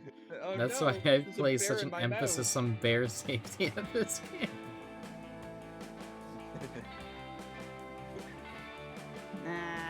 But if anything could be a bear, how do you tell which things are actually bears and which things aren't? Good job! Glad you asked, Arabi. The safest option, of course, is simply to assume everything is a bear. But if you really want to be sure, you can always ask a suspected bear for their birth certificate. Bears are masters of disguise, but they're terrible at forgery. Typical. Alright, coach, I'm calling your bluff. Show me your birth certificate. Strange, unidentifiable creature. A skeletal hand emerges from the quivering pile of tongues, scales, and EV components that make up the bulk of the creature's body. The hand clutches a birth certificate. Alright, let's see. Name, Bear Bearson. Place of birth, a bear cave, because I'm a bear. Ugh, I hate it when you're right, You coach. must be ready for a bear attack. Don't hate me. Hate Lionheart for identifying it as a bear in the first place. I would, but there's something irresistibly attractive about eldritch woodland knowledge. I mean, I guess you were pretty great. Also, it's hard to be mad at someone who's flexing so attractively. Saved once again by your perfect combination of brains and brawn. Even Hex seems to be checking you out. You gain +2 smarts and +1 boldness. Oh, hey. It's not bad. My smarts just fucking almost doubled in that run. I went from being dumbest at the camp to not dumbest at the camp.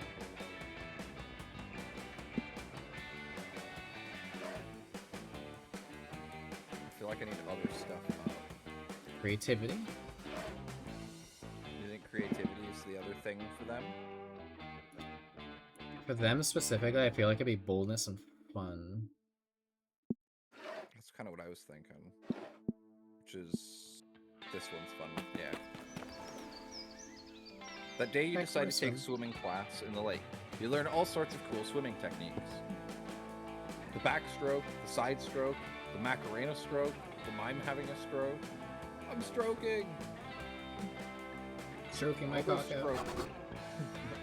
All those strokes sure are fun, though perhaps a bit medically concerning. You gain +2 fun. Oh, cute. Afterwards, you see Milo on the shore. They seem to be recording the lake. Is this some kind of ASMR? You're killing it. All right, Dahlia. Action. Suddenly, you see Dahlia emerge from underwater, flipping her wet hair back in the most perfect hair flip water arc of all time. Damn, she's really pretty. Right? Dahlia's hair flip really appealed to your overwhelming horniness. You were already in love with her a lot, but now you're super in love with Dahlia. Yeah, Magnificent. you hot blue snap. That was amazing. Have no fear. Hell yeah, it Dahlia's was. here. Let me see. Dahlia quickly throws her hair back in the ponytail and hurries over. The three of you crowd around Milo's phone and watch the slow motion Insta story of Dahlia's sexy wet hair. You're trending, darling. Literally, Dahlia. You look so sexy and powerful. And you know what they say. Powerful is the new sexy. And conveniently, sexy is the new powerful. I fully agree. I am downright fuckable. Damn, that's some confidence. I like it. Whoa, I'm so hot. I'm making myself horny. Oh no. Uh-oh. We don't need you. She's getting off on her own. Damn. For real, you're officially the hottest creature in existence. You used to be Sonic the Hedgehog, but you just smashed him into irrelevancy. Why Sonic? No. Yeah, Sonic. Haven't No. you heard all that? No. Yeah. No. Yeah, No. Sonic. Sonic. No. If you think Sonic is the hottest creature, you have problems. Chat, No, type there 1 are if you so think many- Sonic is hot. I didn't say if you think they're hot, you have problems. If you think they're the hottest thing ever, there's way hotter things than Sonic. I'm sorry. Alright, babe. I'm tagging you. Is that okay? You're going to get a ton of new followers after such a masterful display of beauty and sex appeal. Oh, admirable. Yes, tag me. I want to catch some new followers. Make them join my... Wait. I just realized something. I had a realization. Yep, I can see that. Care to enlighten me? I'm going to be alone forever. What? No. What? Weak. I'm scared that no one will be able to do a hair flip sexy enough to be worthy of my attention. I'm out of everyone's league. When life closes one Damn, door, I'm so another sorry for you. opens. Honestly, I'm cooked. It's Jover. She's too good. Oh, Dahlia, it's okay. Surely someone could do a wet hair flip worthy of you. There just has to be someone there. Maybe even someone listening to this very conversation. He's trying to get That's in. your cue. That's your cue, you primal animal. You get into the lake, focus all of your energy on impressing these two, and execute your sexiest technique. Juicy fried chicken. Or play hard to get, do not come out of the water. Just fucking die. I'm truly unsure. I think the chicken's gotta be fun and the bottom one's gotta be bold.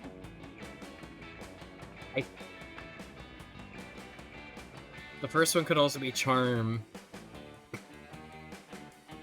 Shit, you're right.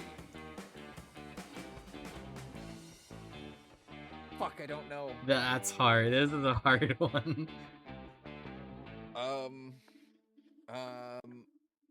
I want you to do me a favor. Do you have a D4 immediately on hand? Of course. Perfect. Roll it for me. Tell me what it is. Okay. The 1. Okay. We're emerging from I'm the scared. water while eating some juicy fried chicken. No. Fuck, That fuck, 7 no. fun wasn't enough though. Holy. Oh, I'm fucking this up. I'm not gonna get a date. You dive underwater and reach into your pocket for the fried chicken drumstick you always keep on you, just in case somebody asks you to be sexy at a moment's notice. Ah, yeah, the pocket chicken for sexiness. It's what I always keep.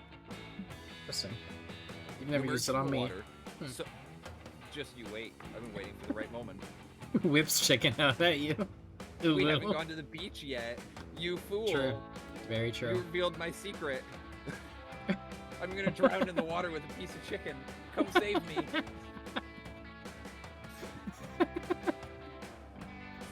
Ah, yes, very sexy.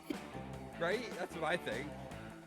You emerge from the water, soaking wet, and taking huge, aggressive bites of that fried chicken. I like to imagine it's like your first time eating that day, kind of aggressive. No! But suddenly, a hungry seagull flies down and steals the fried chicken right out of your mouth. Birds suck. Whoa, check out Moth. For a second, I thought he looked so fucking hot. But for some reason, he looks way worse without that fried chicken. God damn it, god damn it, god damn it. I'm a failure. I'm unlovable. Mm-hmm. Totally. Without that fried chicken, Moth has lost all semblance of appeal. Oh, how That fried tragic. chicken really was his signature thing. It was the foundational pillar of his brain. Wow. Weak. Fried chicken was the thing that made Moth who he is, and being super horny for everyone all the time. Whoa! How'd you know? You're That's how devastated. subtle. You never knew that fried chicken was your thing. Yeah, that's rough. Toodaloo, darling. Let's get out of here, Dahlia. And Moth, I gently suggest a rebrand if you can afford it. Yeah, I'm gonna have to. Milo and Dahlia leave, and you spend the rest of the day trying to think of a new thing, now that you're out of fried chicken. I got nothing. Maybe you can wear a fedora all the time? No! Bring a guitar with Milady. you wherever you... No! Maybe you can subtly hint to everyone Wonderwall. that you're the real Zodiac Killer. Yes, that's the one. That's the best one. I am Ted Cruz, the Zodiac Killer. Damn. So you either milady or sing Wonderwall, or you're just a murderer. I mean, Dahlia would like the murderer one. True. Fuck, this is not good. Or maybe your new thing could be losing stats. You decide to test it out and lose -2 charm and -1 creativity. Fuck, I'm fucking this all up. Goddamn. Your first run is always the worst, though. Right, that's true. Everybody chooses an animal. Pigeon. Just pigeon? Like regular Pigeon. pigeon? Pigeon. Yes, like pigeon. Okay. I'm gonna go with cockroach. Ew. Player order is decided based on which animal could conceivably protect you from bear attack? Pigeon. I think pigeon's the easy win. But cockroach. But Hear me you out. said only one cockroach. You said a cockroach. Yeah, cockroach. I don't think you have an army. I don't think... You don't need I an don't army think- of cockroach. Where there's one, there's more, and you could get cockroach powers. You could, like, domain expansion cockroach. Where there's one, they come in multiples. Like, you can My start off with argument- one, but, like, in a day, you'll have hundreds. And you could My argument- form a cockroach wall. Keep the bears out of my territory.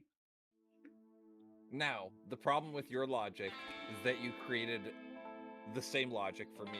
Because when have you ever seen just one pigeon? There's Yeah, when they get always hit by a more. fucking bus. Hey! How dare you? Listen. That was mean. No, Sorry. I will not listen. That was mean. I'm sorry, Cobra. But like, just imagine you start off with one cockroach, and like then you get a trench coat, right? And you can hide Full of the cockroach. multiplying trench coat. You can hide your multiplying cockroaches in your trench coat. Hide So your if a cock in bear- your trench coat. So if a bear ever like comes out to you, you can be like cockroaches, and you fucking like Assassin's Creed hidden daggers with your trench coat, and you fight the bear. I think with enough pigeons, the pigeons could actually eat the bear. But they're not carnivorous. Yes, they are. What? Not yes. enough, or Pigeons are omnivore. They will. or eat not. anything. What? They're not predator though. That's what I mean. No, but They won't. They That's won't the thing. attack the bear. The bear is They just gonna could. like swipe at them. they're trained. Hold on. No. They Yeah. are army veteran soldiers. God damn it. Those are the descendants of World War II veterans. Those are little soldiers ready to be trained. They're like sleeper agents. They just need That- their World War II programming. We're gonna do poll. We're gonna do a poll. I'm gonna run and watch it really quick while you post a poll. I love this. Which will beat a bear? Pigeon? Cockroach. The poll has started. You have 1 minute, everyone. Will the pigeon attacks defeat the bear? Or domain expansion cockroach attack?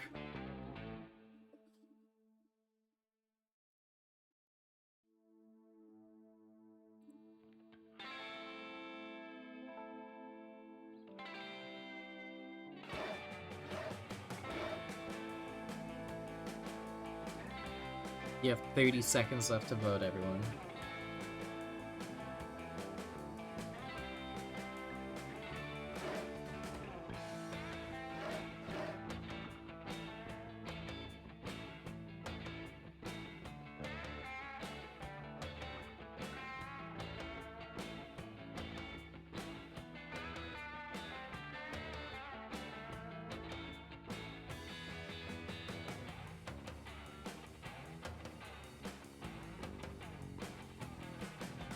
Damn, someone voted pigeon last second. Damn it.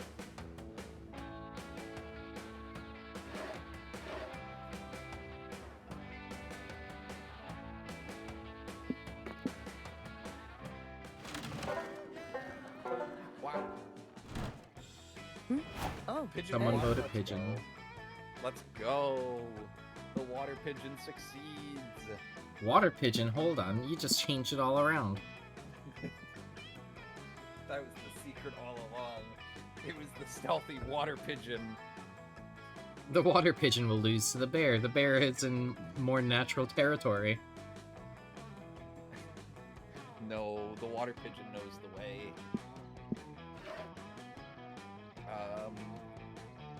I think I need more fun. I think I just keep laying into the stats that I need, and it's been relying on.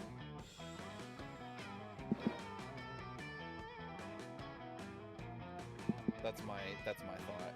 Also, I had a tiny little bit of lag. We good though? Yeah. Okay, just making sure. I just had like a little choppiness, but I wanted to make sure, so I was waiting a second. Yeah, I think I need to lean into the fun and the boldness. Okay.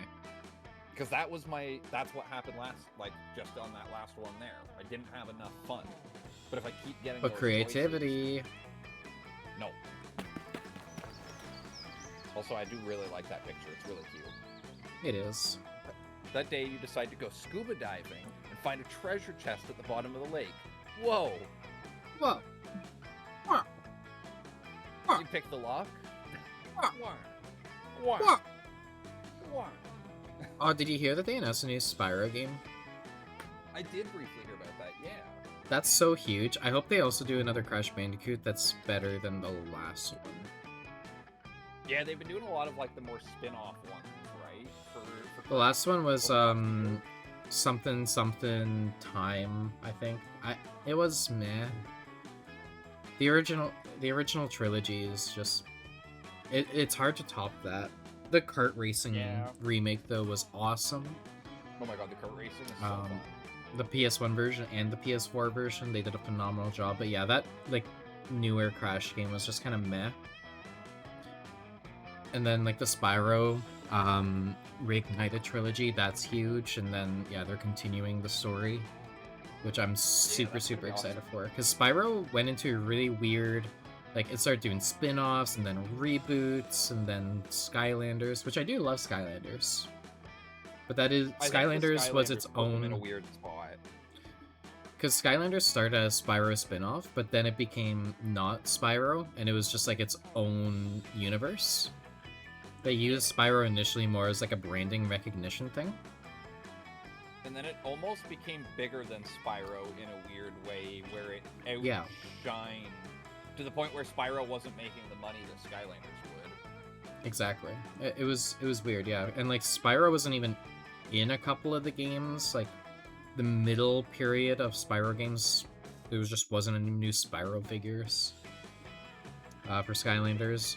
So they had a new one for 1, 2. I can't actually remember if they had one for Spyro in number 3, but then he came back as a main character that helped tell the story in 5. Yeah, because I do recall them doing big crazy marketing push of him being the main thing, the big deal. They did that mostly for 1, the first one, because that one was even called Spyro's Adventure. Okay. You pick the lock, which is quite impressive if you keep in mind that you're still underwater. Inside you find over 1,000 fun. Okay, give me the full 1,000 then. Unfortunately, your wetsuit doesn't have pockets, so you can only go back to shore with only 2 fun. When you go back, fish have eaten the rest. They're having a rave right now. What? The fish are really fun. Fucking fish. We're fucking fish. You're minding your own business, smelling people. Yes, as one does. Sorry. I need to collect myself there. I apologize.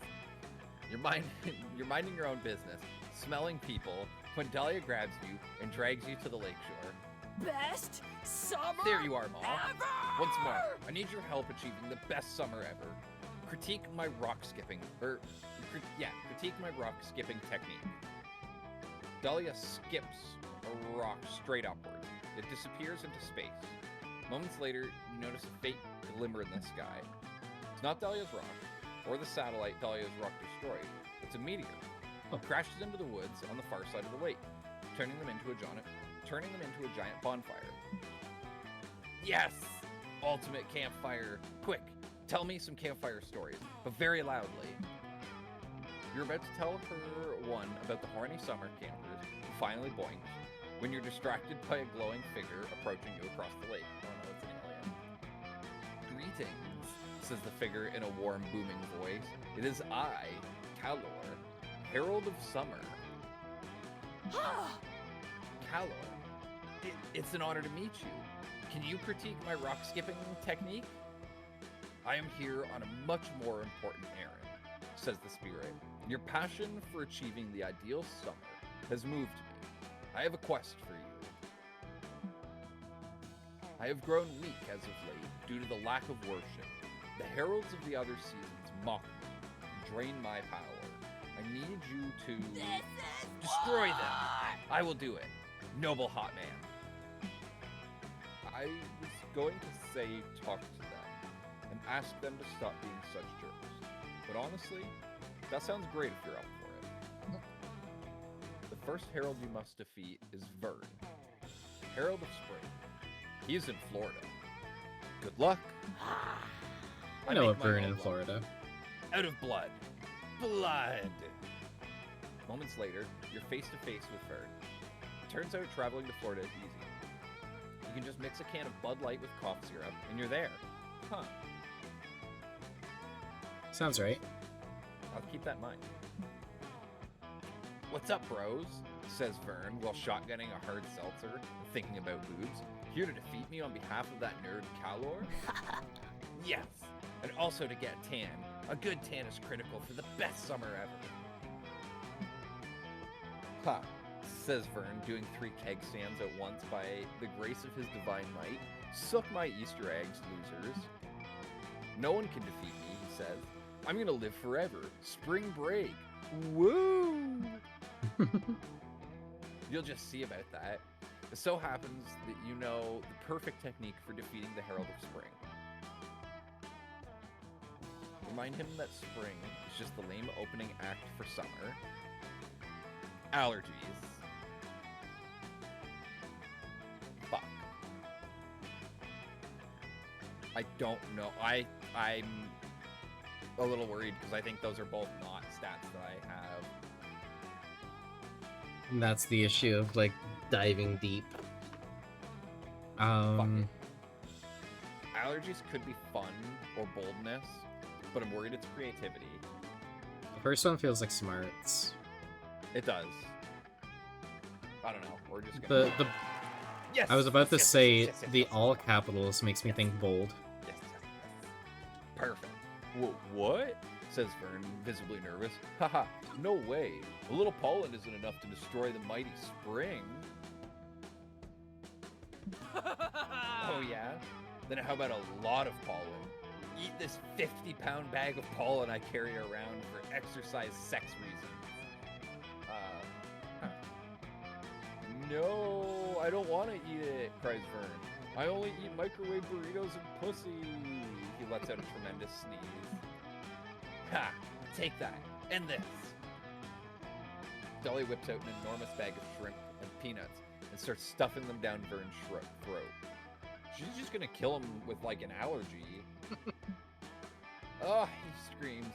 Stop that. Shrimp and peanuts don't have anything to do with spring. Spring shrimp, shrimp season, die.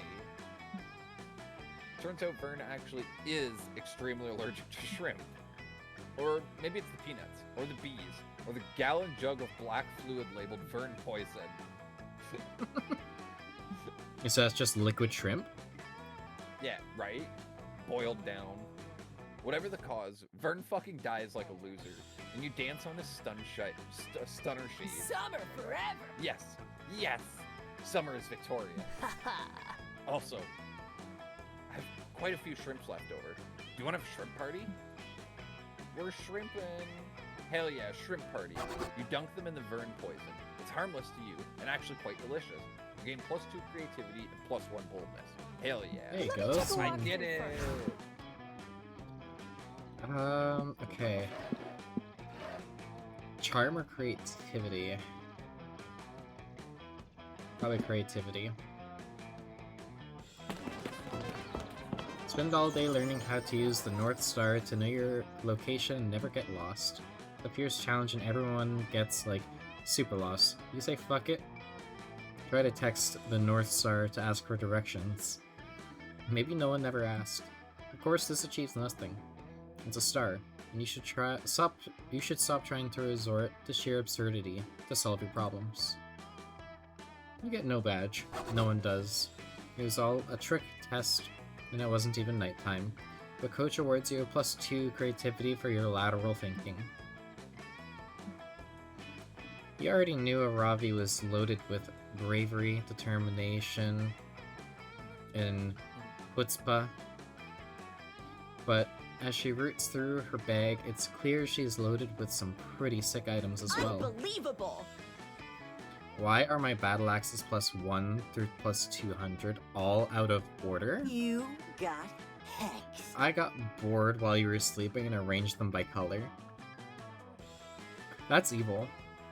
That's pretty evil. Ravi rolls her eyes and drops all the battle axes on the ground to be sorted later. All 200 of them? That's a lot of battle axes. That's some Skyrim-ass shit. Oh my god. Right in front of the town of Whiterun. Yeah! Me when I collect 200 wheels of cheese and drop them in the tavern to break the game.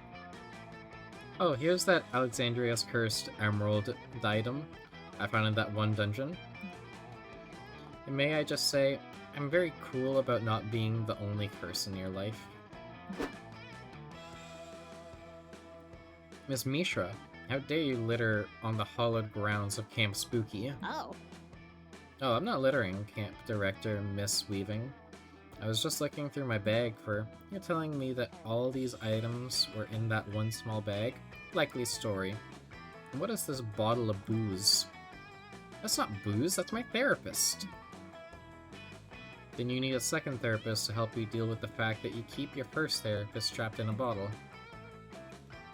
If that were true, which it obviously not, and I can prove it. Let's see exactly what kind of spirits are in here. If it's Miss Geist's toilet wine again, I swear. Damn, Polygeist makes toilet wine? Hey, try to listen to your inner self. Camp Director Miss Weaving raised an interesting point about keeping me in a bottle, Aravi. Do you think you feel the need to keep people physically tied to you because of your brother Salil? Salil's disappearance? I think so. Well, that's right. So you didn't sneak booze in, you snuck a pet into camp? That's even worse. I'm confiscating it immediately. I don't want to talk about She's my not feelings. a pet. She's my therapist, and I'll prove it by showing how calm and level-headed therapy has made me. Yeah. I've been working so hard at therapy, and I'm getting so good at therapy. Huh? I appreciate the enthusiasm, but therapy isn't something you get good at. No, I'm slaying therapy. And I'm going to prove it by Lionheart, how am I going to prove how good I am at therapy so Miss Weaving gives Nora back? I really, really like the detail with her freckles. It's so cute. It's really cute. You've done dream interpretation in therapy, right? Demonstrate analyzing the shit out of a dream. This may not be spooky high, but you can still ace a test. The ultimate test. The... Huh? Rorschach. The fuck You know is the that? ink blot tests? You know the ink blot tests where they're like, here's this ink on the paper, what do you see? Oh. Yeah, that's what those are. These both seem like fun. Fuck. Or smart. Sorry, not fun. Smart. The bottom one feels more smart. The top one feels almost bold. Or creative. Maybe, yeah, I can see that too.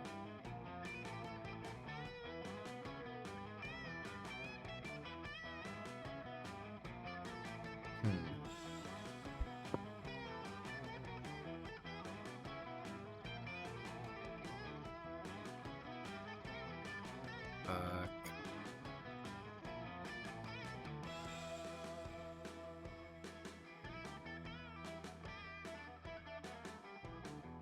This is a tough one. Right? The battle royale is starting.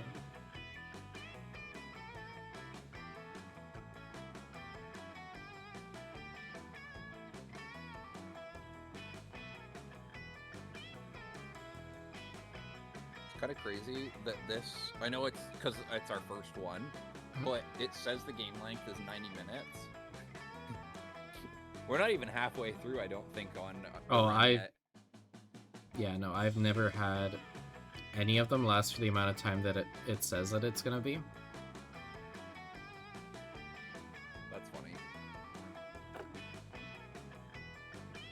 I don't know, my smarts is a little bit better. Fuck yeah! Okay. Yeah, Okay. nice. You're right. Oh, hell yeah. Fuck, what was that word again? Rorschachs. Rorschachs are the tests of therapy, and tests are like the final bosses of school. What? You know that amazing feeling you get when you clear an area and you get to see your percent completion and you know you've destroyed all your enemies, and then you get to move on to the next thing? Why do you think you feel the need to measure everything in percentages and accomplishments? The real dungeon is within yourself. It may be beneficial to consider that some journeys in life have inherent value, just by going on them, without focusing on some end We goal. are totally winning our lane. Sure. Tell it to the letter grade system and game unlocks. Rorschach time, baby! You don't need to be told twice, you immediately hold up the first picture. This kinda looks like Lionheart on some kind of flume ride at an amusement park. You nod thoughtfully, and hold up the next picture. This one gives a lot of very spooky feelings. To me, it looks like a sheet with 2 holes cut in it, being worn as a ghost disguise by a Lionheart-shaped figure. This one looks like Lionheart releasing Eldritch Deity from its totem. That one looks like Lionheart taking a dead body to prom. Oh, what a fierce That one is adversary. very clearly Lionheart with a shopping cart full of guacamole marbles and a penguin mask. Thank you. Do you realize that Lionheart is very clearly just holding up pictures of herself, right? Yeah! And am I describing them perfectly or what? Hey, listen! Ravi, surely you must understand that this isn't a legitimate Rorschach test. Oh, a critical Acing a hit. Rorschach test consists of looking at pictures and accurately describing what you see. I'm doing that. Therefore, I crushed it! I love her.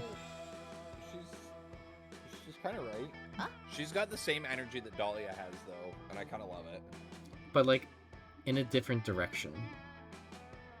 Same energy, different Similar, direction. Yeah. Very similar, though. Right? Everyone tell me how good I did at that test, and therefore therapy, and therefore life, right? Me as fuck. Yeah. Yep. You know what, Miss Mishra? I'm going to go ahead and restore possession of your bottle therapist onto you. You clearly have some things to work through. Yay, we did it!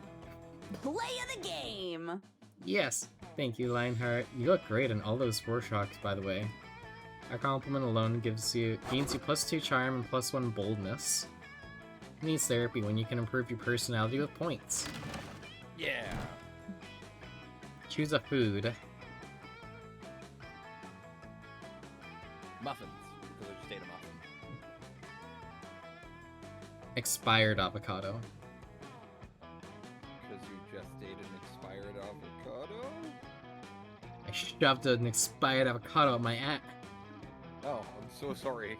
Somebody's gonna have to get that eventually. Player order is decided based on which food would destroy prehistoric humans' digestive systems if brought back in time. The expired avocado. No, because they ate that shit all the time. If I showed up with a modern chocolate chip muffin, They're gonna love that times, shit. They wouldn't know what the fuck's going on. They'd be strung out for weeks. There's no way that they would eat expired avocados. If I just They brought that and eat like, Rotten Where- fruit off hold the on. ground. hold on, where did avocados come from? Like originally? Yep. I don't know. I couldn't tell you. I think they're grown in California now, right? I feel Where like. I think that's like a big thing. avocados come from? Mexico and Central America. Okay.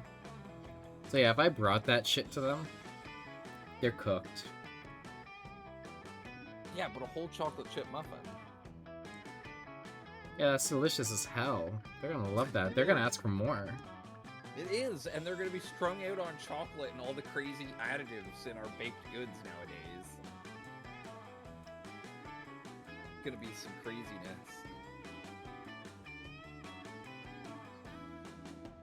Hold on.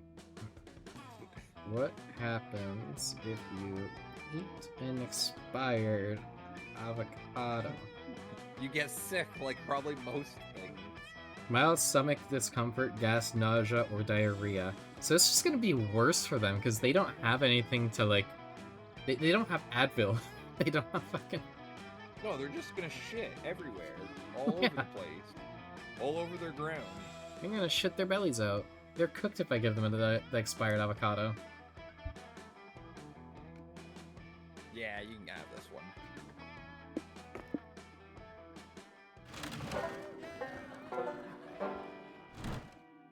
Let's read some creepypasta.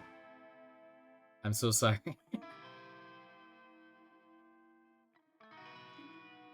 Wow! Wow! Go talk to the Mothman! I need it! I'm losing!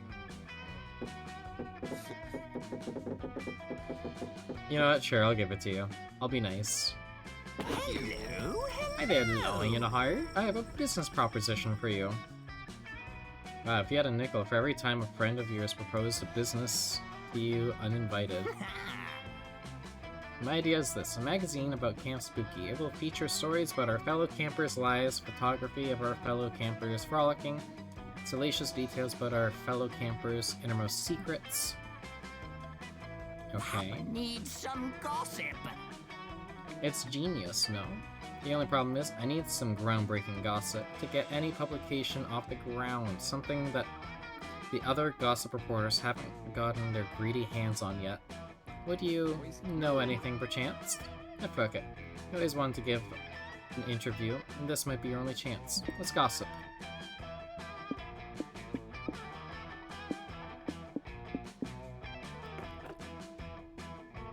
So Moth, choose one. Airstrike, philosophy lecture, pie fight, or music video. Music video. Booty, rock hard abs, sweat. Ew, no! Nipple fungus. I'll go booty. Let's go! Type in someone you'd love to have dinner with. Oh my god. This is a wild one.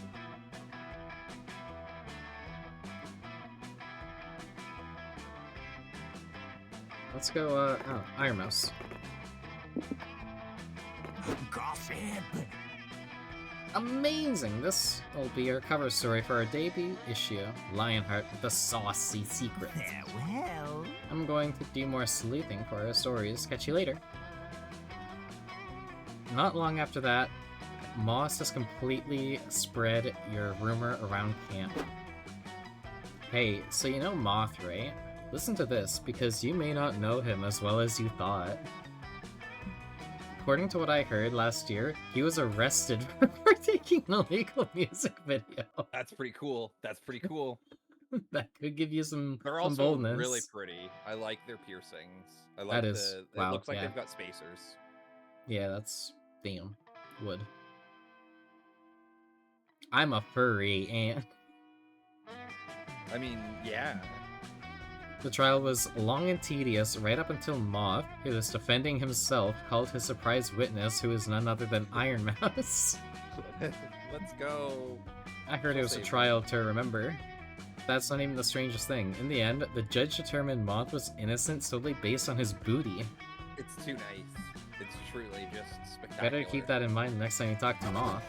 Thanks to your gossiping skills, Moth's reputation is forever changed. He gains +2 creativity. Thank you. Let's See, I brush can be your nice. lips. You can when you want to be.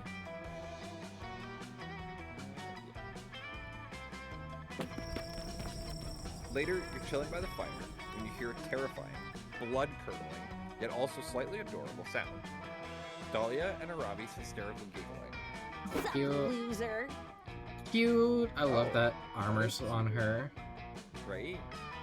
She looks so good in armor. I love my women in armor. Right? Also, I need something from you. What? I need you to be the one that says moth here, okay? Oh, Oh, okay. it's... Moth. I guess you can hang out with us, if you want. We're just finishing up our weekly Girl Talk session. Hey, I talk like that. Night! Yeah! Girl Talk rules! And Aravi and I have so much to talk about. The next topic on our Girl Talk agenda is eating, or healthy eating habits. Yeah, good topic. Usually I have a small breakfast, but I think the most important meal of the day is the one you consume right before the dungeon mini-boss fight. Yeah, I mean, that's reasonable. And obviously, you should only be eating top-notch ingredients. If you start consuming B-tier meals, you'll miss out on a lot of potential stat buffs. Cool Ranch Doritos. You're the one missing out, Arabi. Who cares if Doritos are D-tier items that technically lower your offense stats? They're a cheesy mouth explosion. It's worth it. Terrible. It's terrible. Ha! That reminds me of a really awesome dinner I had a few days ago. Did you guys know that lit grenades are actually Don't forget, really everybody, high in exclamation fiber? mark fish to go fishing. If you have a demon metabolism like me, you gotta make sure to get plenty of soluble and insoluble metals in your diet. That's why I eat a lot of airplanes. Oh. Huh. Do you know there was a dude who did that? I heard about that, yeah. Yeah, okay, you've heard about that. Okay. I feel Didn't like he that's important. fucking Everybody needs to die? know. Pretty sure he died. Like I'm pretty fucking sure he died. He probably fucking died because wild of thing. fucking airplanes. Oh, that makes sense. For me, I gotta keep a healthy balance between eating full meals and just regenerating using the flask potion. Okay, Dark Souls. Potions are convenient, but you can't overdo it. For real. It's like me and battle wine. I love to have 2 or 3 casks after a victory, but if I drink too many, I'll be slightly less bright blue the next day. Wait, what? She changes color? Cute. Nah. Dahlia, what do you think about that whole 30 thing? You know, the one where you're supposed to kill a whole 30 enemies every day for exercise? I get why people do it, but it takes a bit of the fun out of murdering if you gotta do all that enemy counting all the time. That's fair. You two are such food jocks. What about you, Ma? If you're going to Girl Talk with us, you've got to give us the tech or the tea on your healthy eating skills. Quick, express an opinion on healthy eating habits. Press one of these lethal hotties. Seize the moment, Ma. Honestly, my typical meal is eating 34 uncooked potatoes in the middle of a boss battle. Okay, well, I know who that is. Skyrim. That's fuck. Yep, Hey, very. Dig, have a good lurk. Enjoy your lurk, Dig. I eat my enemies for breakfast and for dinner, and sometimes as a snack around 2 a.m. Yeah, that's Dahlia. Oh, absolutely. It's all in bold, That's too. Arabi. Yeah. Let's seize the summer! Fuck yeah! That's hardcore, Mom. Straight up devouring your enemy is a total boss bitch move. Also, most of my enemies are super high in protein, so that really helps me build muscle. Snacks though? Dahlia, I heard that the way you murder your enemies could really alter the flavor. Is that bullshit? No, it's super true. I find that enemies taste way grassier and gamier if they perish in total fear.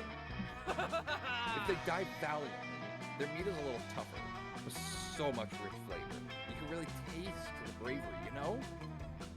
This isn't possible. Whoa, good to know. I learned so much from Girl Talk. Dahlia, do you tell your enemies that you're going to eat them, or do you consider that bad manners? I've heard it's both ways. Well, I used to try and keep it on the DL, but one time I was fighting the head general of this opposing demon army, and he noticed that I had a bib on. Ha! It was so funny. He was like, "Warrior General Dahlia Aquino, what is the meaning of your bib and the silverware that you have attached to your belt?" And so I was just like, "Dude, I'm obviously gonna eat you once I defeat you." And he got all freaked out and stuff. Play of the What a game! coward. Dahlia, that's hilarious. He was scared of getting eaten. What a coward. Damn, imagine being afraid of getting eaten. Kinda cringe. No one is ready for Dahlia! I know, it was so funny. I just had to mess with him. So the whole battle, I kept sprinkling him with pepper and salt. He was so nervous that he didn't land a single blow. Damn. Wow. That's psychological Eating your damage. enemies isn't just nutritious, It's also a viable psychological battle tactic. So true. It's good to reminisce upon all the delicious meals, victorious battles I've had. You're winning at summer! Pleasantly surprised that you're also an enemy eater, Mom. Maybe next time we can tag team a board game and make a meal of it, if you know what I mean. I'm gonna fuck on top of a boar. It's dead. Okay. Whoa. You're not exactly sure what Dahlia means, but she could be asking you out on a date, or asking you to bang on top of a dead pig demon. Hey! Either way, it's a win. Damn, you knew. You were locked in.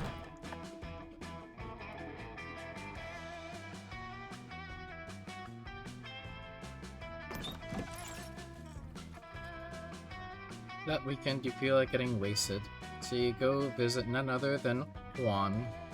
Is Juan the cat? Yep. Oh my god, Juan is the cat. Hola! You know, when I started making magical drinks, I never thought people would actually come to drink them. But hey, who am I to judge? Anyway, take a look at this one.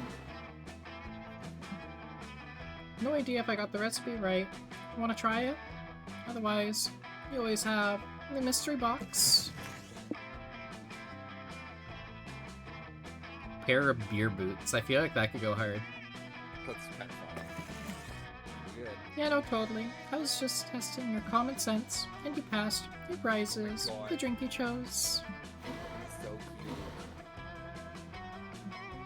Quite appealing, right? Don't know if I drink that, but the real question is, will you? Yeah. I also have this mystery box because at this point, who knows what you drink?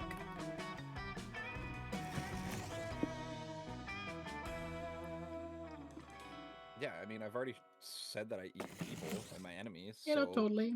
I was just testing your common sense. And you passed your prizes, the drink you chose. So cute. BB blood is not exactly a drink, but an experiment I'm conducting. I try to take blood from all your friends using magic means, then I transfuse it to you. If the spell works right, you should absorb a bit of each stat from everyone. Oh, this tastes Oh. interesting. Oh.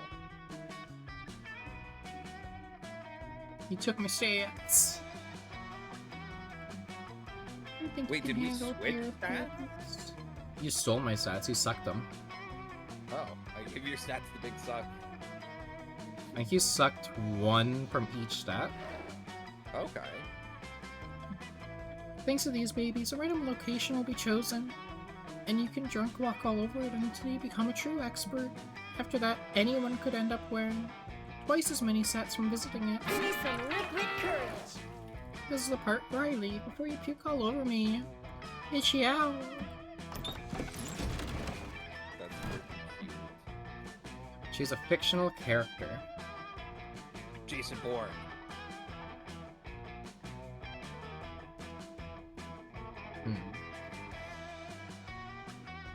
Jack Garland from Strange Little Paradise.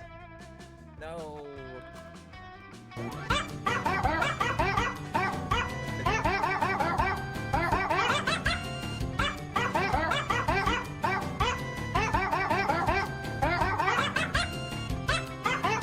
Classic Final Fantasy video.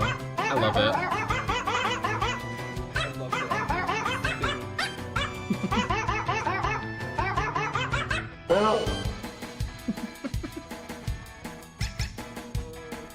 It's still going.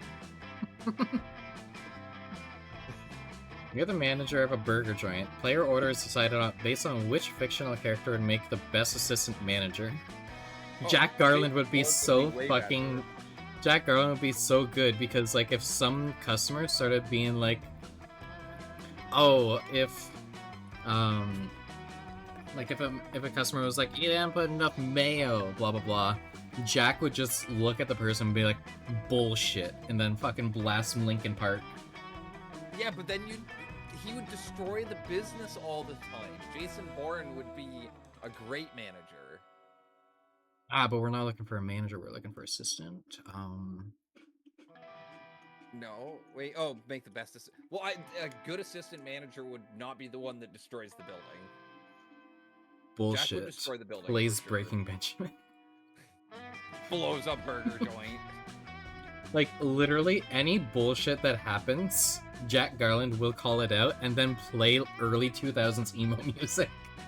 Absolutely. Jack Garland has the assistant manager on lock.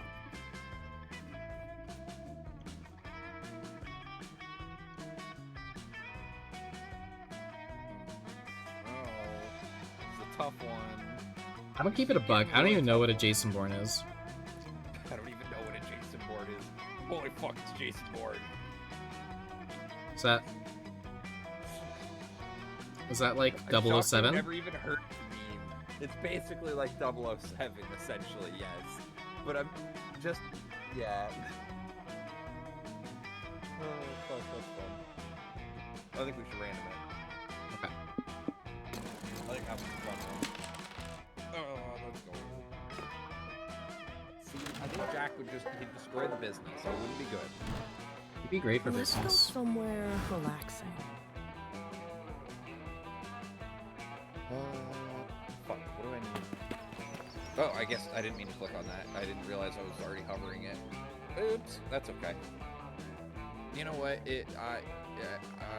I'll take it out. Ooh, yeah. Exactly. You know those Before you go to the characters? lake- Wait, sorry, Like I missed that message. Tiger, you know both Jason Bourne and Jack Garland? I hope so. I love that. Before you go to the lake, you decide to make the most fun inflatable toy to float on that you possibly can. You combine many of your favorite fun things: ice cream, tabletop games, watching your enemies fail, ducks. This is a collection. The resulting amalgamation is certainly interesting, even if it doesn't exactly float on the water. You decide to name your toy Dr. Frankenfun, or maybe you should just name it Dr. Frankenfun's Monster. Just beholding the horror you've created gives you +2 fun.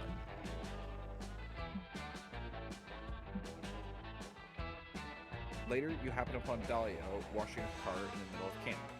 Why? How did she even get a car in the middle of camp? Hey! Ah! Hello, Moth. I can see on your face the question that is burning in your heart. What does washing a car have to do with working out? Yeah. Not quite.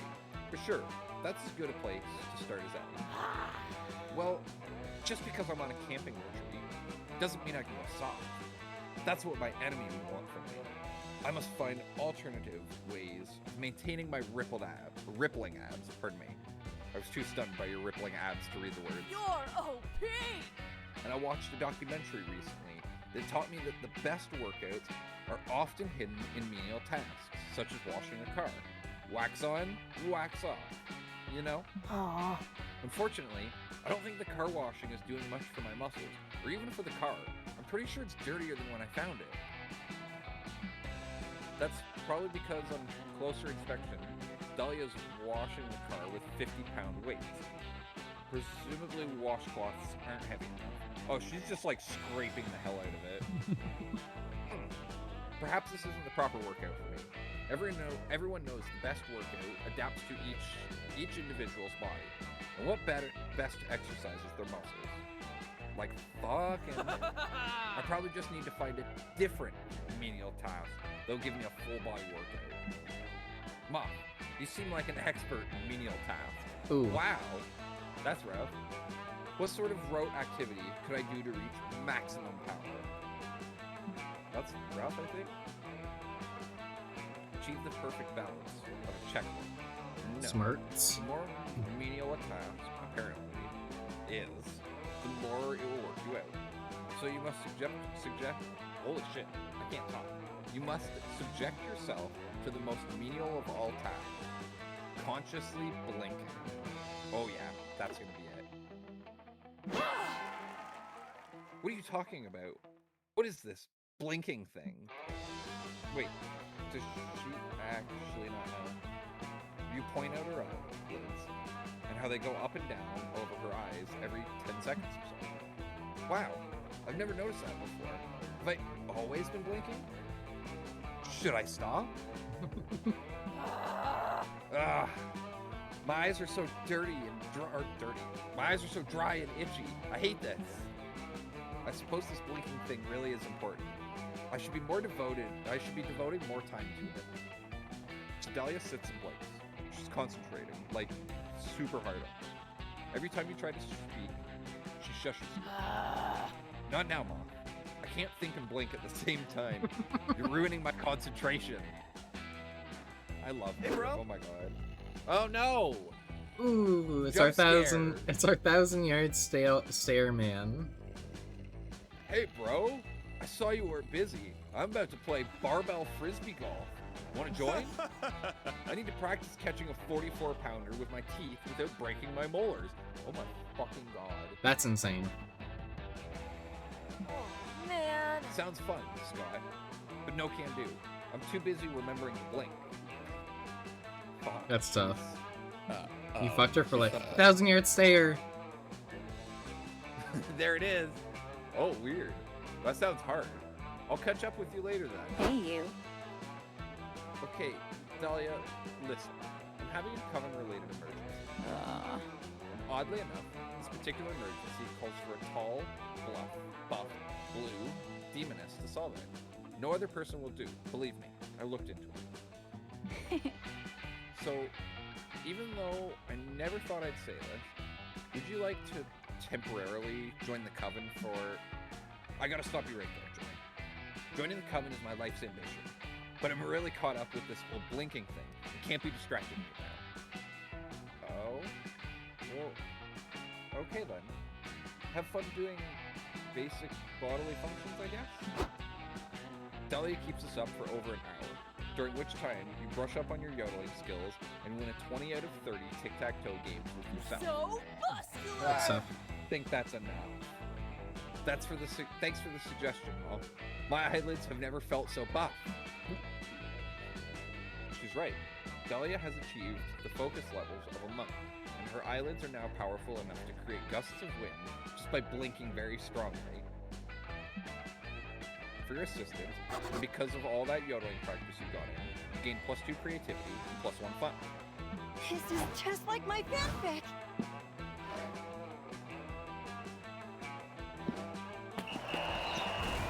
Oh, let's go. I'm going Super Saiyan. That day, at the camp dome, you're doing some classic battle royale. Lots of fun and murder. You corner another player who begs you to spare her life. You decide to spare her life, but you still shoot an arrow in her spleen. Well, in fact, people store excess charm in there. She starts bleeding charm, so you take +4 charm and drink it. It refreshes you and makes your skin clearer.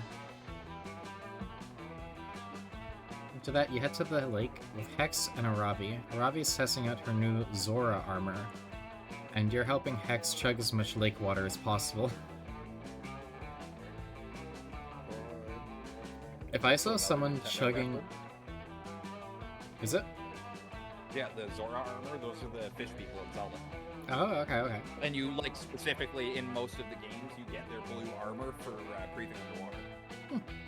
Such big stats. Whoa. This is so awesome, you guys. I can breathe underwater and do a whirlpool attack.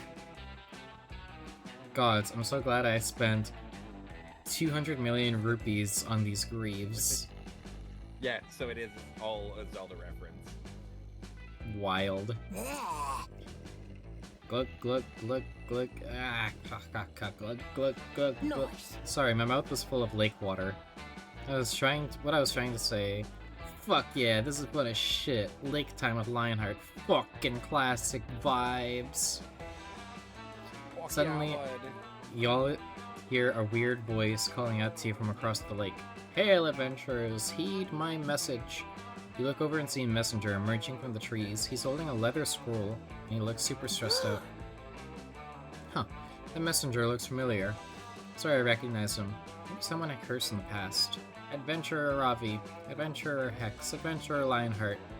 I have searched for many moons to... pant, deliver.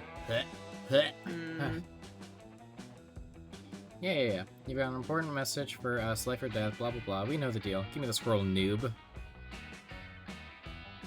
The messenger gives Aravi the scroll, but right afterward he collapses to the ground. He appears to be dead. Should have had a stamina potion, am I right? Anyway, looks like the scroll says, venture to the northern wood, bring the scroll. The ring of sustenance awaits you. Adventure awaits. Bye. You guys, this scroll has main quest energy. It's kind of weird, but I bet this is an invitation to a dope-ass dungeon. Ooh, I can smell the I can smell the loot already. Holy shit, hold everything. I just realized why I recognize this messenger. He's an actor. I saw him on TV in a commercial for that new bagel place that's opening up around here. And if he's an actor, that can only mean the Ring of Sustenance is the new bagel store. Aravi, that scroll is a dope-ass guerrilla marketing advertisement. Yes! No. It's definitely a dungeon invite. Not everything is about bagels, Hex. And the Ring of Sustenance is a super dumb name for a bagel store. Not everything is about motherfucking dungeons, little miss dungeon-liker. You know what, Hex? I do like dungeons, and I'm not ashamed of it, you green fart cloud.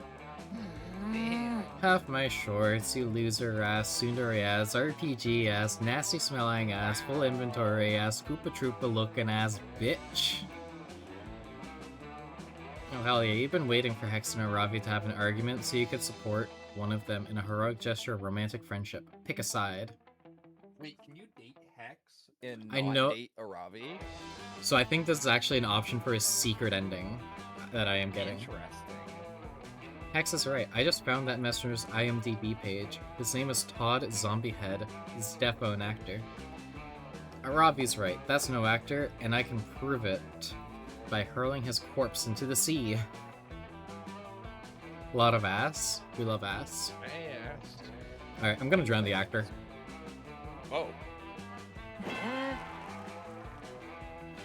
Lionheart, I think that messenger is an actor, so I don't think he's actually dead. Probably wouldn't be super chill to throw. Yeah. Fuck yeah, Lionheart, let's hurl this corpse into the sea. Aravi is very psyched about your corpse hurling idea. You three drag the corpse to a nearby cliff overlooking the majestic, stormy ocean. I wonder how long he keeps Damn. his bit up. Those some Do big you think he's committed waves. to the role? Kinda makes you think about how small and insignificant we all are, am I right? It's like, the ocean can eat my ass. Shut up, Hex. Okay, Lionheart, time to hurl. I'm thinking we do a classic dead or alive test. We toss it, and if it floats, it was a corpse. If it doesn't float, then we got all the experience points for killing the messenger. It's a win-win. God, I can't believe I have to put down my pizza roll blasted goldfish and be the fucking voice of reason here. I hate being the voice of reason. It's not a vibe. But holy shit, this makes zero sense, Aravi. We got totally distracted. Even if you prove this guy is actually dead, that doesn't help us figure out the scrolls. Oh my gosh, just let me throw this corpse into the ocean. I know it doesn't help us that much, but I really want to toss him. I haven't thrown a body off a cliff in like 2 whole months. You know what? Aight. Do it. Eat that man back to Mother Ocean. Yeah. Yes, okay, Lionheart. Here we go. 3, 2, 1, hurl! You throw the messenger into the ocean. His body hits the water and makes a huge splash.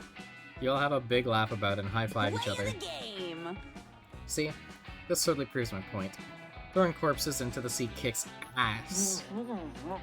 Still think I'm right about the bagel shop, but I'll admit that splash was dope. Now let's blindly follow this scroll to the northern Let's woods. adventure together. Fuck yeah! And you're coming too, Lionheart. I'm officially making your third-party member for this quest. I know you're only level 3, but don't worry. I'll keep you safe while we're in the dungeon. Just stay close to me, okay? Let's go! Choose something good. Thanks.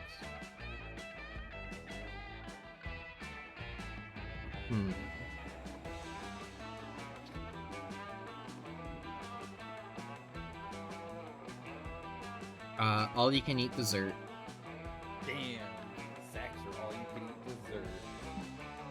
Player order is decided based on your ability to come up with a compelling title for a movie about the good thing.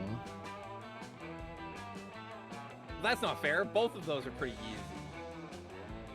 I'm pretty sure both of those have had a movie. I think multiple even. I think we have to random that one. Fuck. We picked the 2 most common things. Right? Food and sex in movies. My turn? OMG!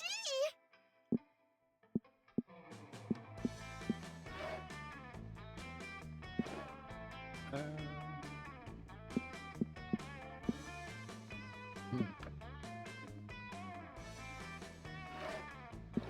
don't really need more charm at this point. That'll be fun. Double charms. Oh my god, that's cute. I love it. That day at the lake, you start a Super Soaker fight that turns into an all-out war. The enemy team manages to capture the northern section of the lake, but you take a few of their members hostage and learn their empire's weaknesses.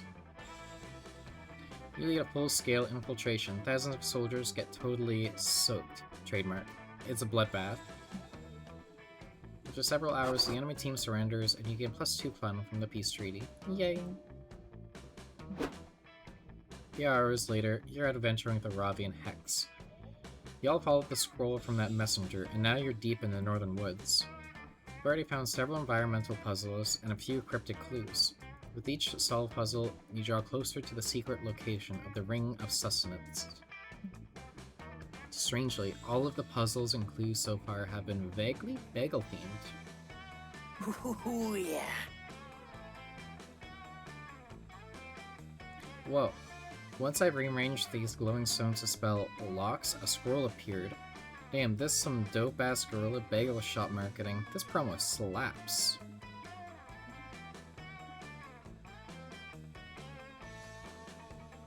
Shut up, Hex! Last time, Hex, these clues are leading us to a dungeon. Not a fucking bagel store, it's so obvious. Ugh. You'll see when we get there. What does the scroll say? Psh, whatever, bagel hater. The scroll says... You near the end of your quest. Triumphant adventurers. Walk 2 miles to the north. The ring awaits you there. Whoa.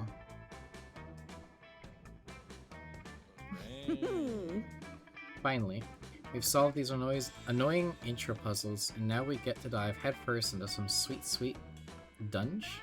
Yep, dunge. Gods, I hope it's multi-leveled, with a super complicated layout. But just in case it ends up being a bagel shop, I should prep first. I gotta make sure my patent cream cheese utility belt is full of maximum flavors. Gross. But also, yeah, we should get ready. I should head back to my stash and optimize my inventory. I'm all short range, high damage right now, if you know what I mean. Aravi puts a bag over your head and leads you to her nearest fully stocked weapon stash. She starts reviewing her inventory. Okay, just gotta pack enough for a full dungeon run. Let's go with 20 green potions for healing, 20 red potions for mana, 400 apples in case I need a quick +5 health.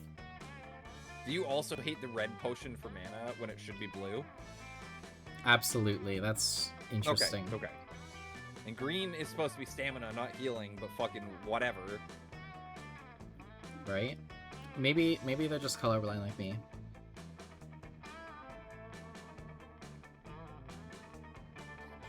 That makes sense. That would suck though, being an adventurer colorblind and they're like, your party members just like, pass me the red potion, you fucking chuck the blue one at them. God. Colorblind healer that gives out the wrong herbs. Oh. I'll need all 128 different types of crafting materials. Dungeons are unpredictable. You never know when a mini-boss is going to be weak against Iridium Core. Then I have my weapons, Obvi. As of now, I've got 8 swords and 14 crossbows equipped, each with slightly different attack and range stats. Those are all 100% necessary. Boring! Damn, Aravi. Hoarders, my hoarding addiction called. They want their absurd collection of useless shit back. Okay, I have one last inventory spot open. Oh, I know. I'll take the Axe of Golden Demise. I looted off the Lightning Warlock mini-boss last week.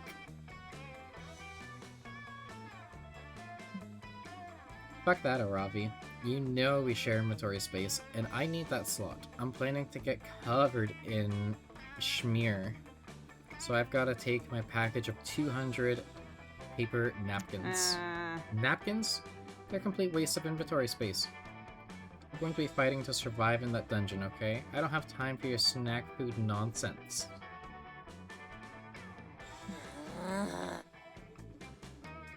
Dude, you take up like 99% of the inventory space. You can't give me one slot? Where did you learn how to share? The toilet school?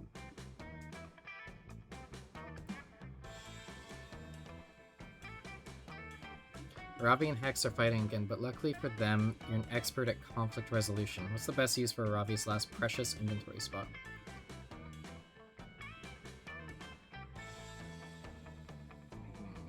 Hex, the Axe of Golden Demise isn't for slaughtering enemies, it's for slaughtering bagels by chopping them perfectly in half. Ravi napkins are just tiny shields. They might not give a huge defensive boost, but you've got 200 of them here. Mamma mia, that's a lot of shield. I love that for her.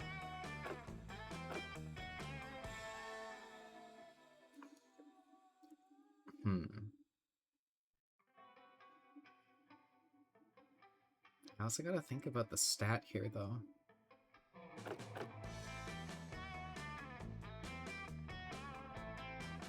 I mean, both stats are fairly good. I wish my fun was a little higher, though.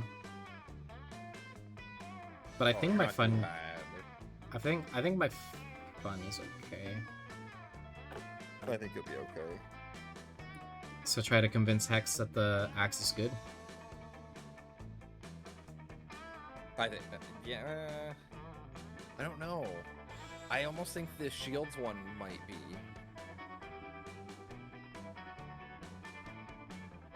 Because that's going to lean more towards her.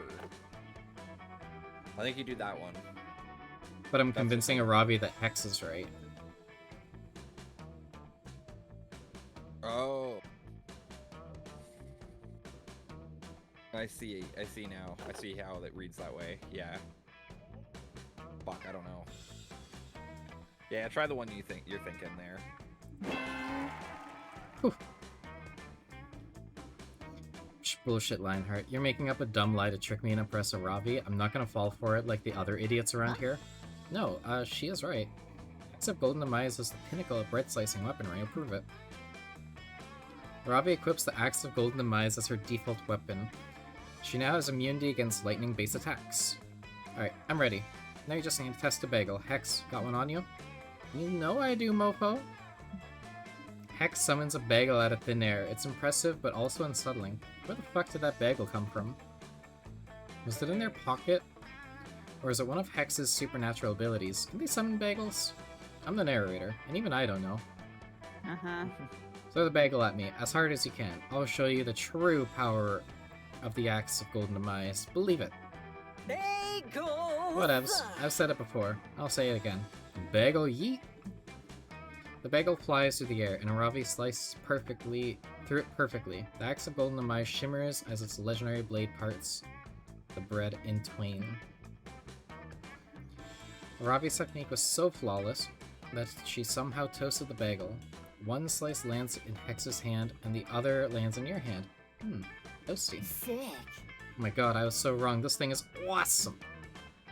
Fuck the napkins. This unbelievably sharp murder weapon is the ultimate bagel-eating accessory. Pog! Yep. Didn't you read the flavor text? The axe was crafted by a legendary blacksmith who was made out of bread. Right, Lionheart? Psst, thanks. I really want to test out this bad boy. When we get to the dungeon, I'll slaughter a goblin in your honor. She's so tsundere, but it's adorable. I love it. Once again, your conflict resolution skills have saved the day. Now prepare yourself. The ring of sustenance awaits. Let's go somewhere relaxing.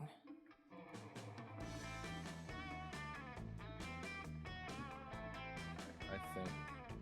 The ×2 charm there? Yeah, I think I want the charm. I think that's the smart thing for me to do. I agree. Just in case. While you're in the throes of battle at the camp dome, one of your teammates suddenly gets shot by 3 swift arrows. Damn. While slowly dying, he asks you to take the +4 charm he had hanging around his neck in a silver locket. It's a family heirloom. He wants you to take it to his father and tell him his son died in battle. No, I'm gonna keep it. While crying, you promise to do so. You'll honor his death. Thing is, later you end up binge watching 15 episodes of Garfield back to back. You totally forgot about your promise. Oopsie. This is a takeover! Moth! Hi! What are you doing? Not important. It's time to kill Winter.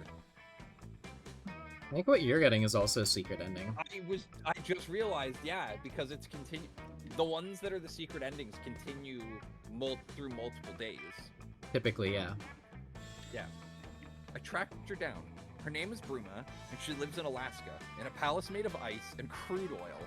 Let's go. What a combo. Bruma. The city from Cyrodiil, where the women are women and the men are women. Let's go.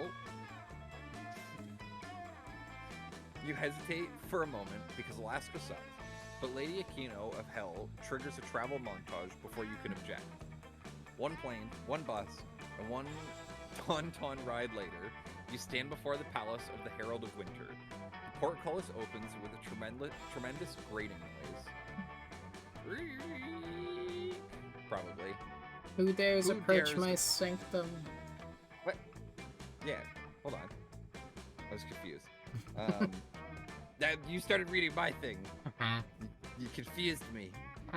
Bellows the Herald, who looks like Elsa from Frozen, but wearing a Christmas sweater emblazoned with the words, "This is not copyright infringement." That's how they get away with it. That's how they've been getting away. Yeah, Dahlia is here! It is I, Lady Aquino of Hell, and I have come on behalf of the Herald of Summer to melt you into fluid.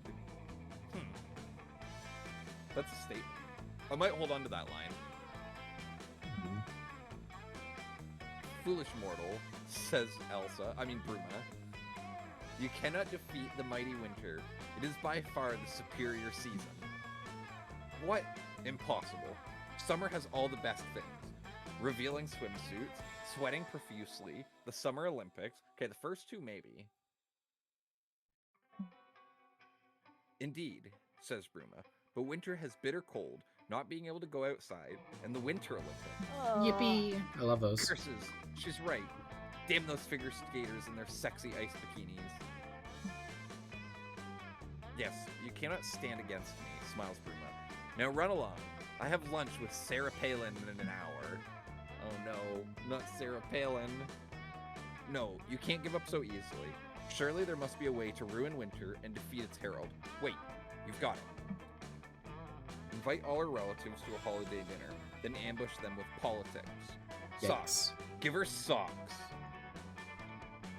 Socks is either boldness or fun, I think. Yeah, I think so. This seems possibly like boldness. Or smarts. Politics is smart. Oh, yeah. A truly fiendish plan. Here, use my emergency socks. You ask her why she carries around a pair of emergency socks. They're endlessly useful. You can fill one with quarters and use it as a blackjack, or turn it into a sock puppet to keep yourself company while stranded on a deserted island. And if you ever find yourself without socks to wear, you can use an emergency sock as a ski mask and rob a sock store. Damn, she's not wearing any socks. You hear that? Rippers. But of course, the most powerful use of all is to give them as a gift to your enemy, thus totally demoralizing them because they expected something better. Quick, put them in an elaborately wrapped box and affix a thoughtful note. That'll show her. You do as instructed, and quickly present Bruma with the gift. What's this? She says. A present? For me? Just a moment ago we were about to fight, but I'm so delighted I've forgotten all about that. Let's see, what's inside, shall we? Oh my, it's socks? What the hell, you guys? You knew I wanted a bathtub made of crystal. You knew! Ugh, I don't even wear socks. I wear leggings. Socks are totally incompatible with my character design. It's not even Christmas, and you ruined Christmas. You ruined it so bad, there's never going to be a Christmas again. I quit. Bruma melts into a very annoyed liquid before your eyes. You've done it. Winter is defeated. All the snow in Alaska melts, and all the reindeer fucking die. Serves them right, reindeer suck. That's wild. You are winning at summer! Great work, Ma. Maybe it's just the sudden climate change, but I think I feel myself warming up to you. It's definitely the climate change. Alaska's ruined, but you gain +2 boldness and +1 creativity, so it all evens out. Hell yeah. Selena Gomez will be my celebrity. Sarah Palin of Alaska. Oh, that's some tiny text. One day, the chosen celebrity knocks on your door and asks you to prepare soup for them. They do this every day. When asked why they do this, they just start screaming for an hour. This might sound absurd, but player orders decided based on which celebrity would be the least absurd doing it. Debate this one out. Selena Gomez was a Disney actress. I feel like that kind of... But she's like normal. She's like normal now. Like everything I know is she's just like very normal and level-headed. Whereas Sarah Palin is, she's fucking crazy. Yeah, okay. I got nothing. I tried my hardest with the Disney child star. Feels warm.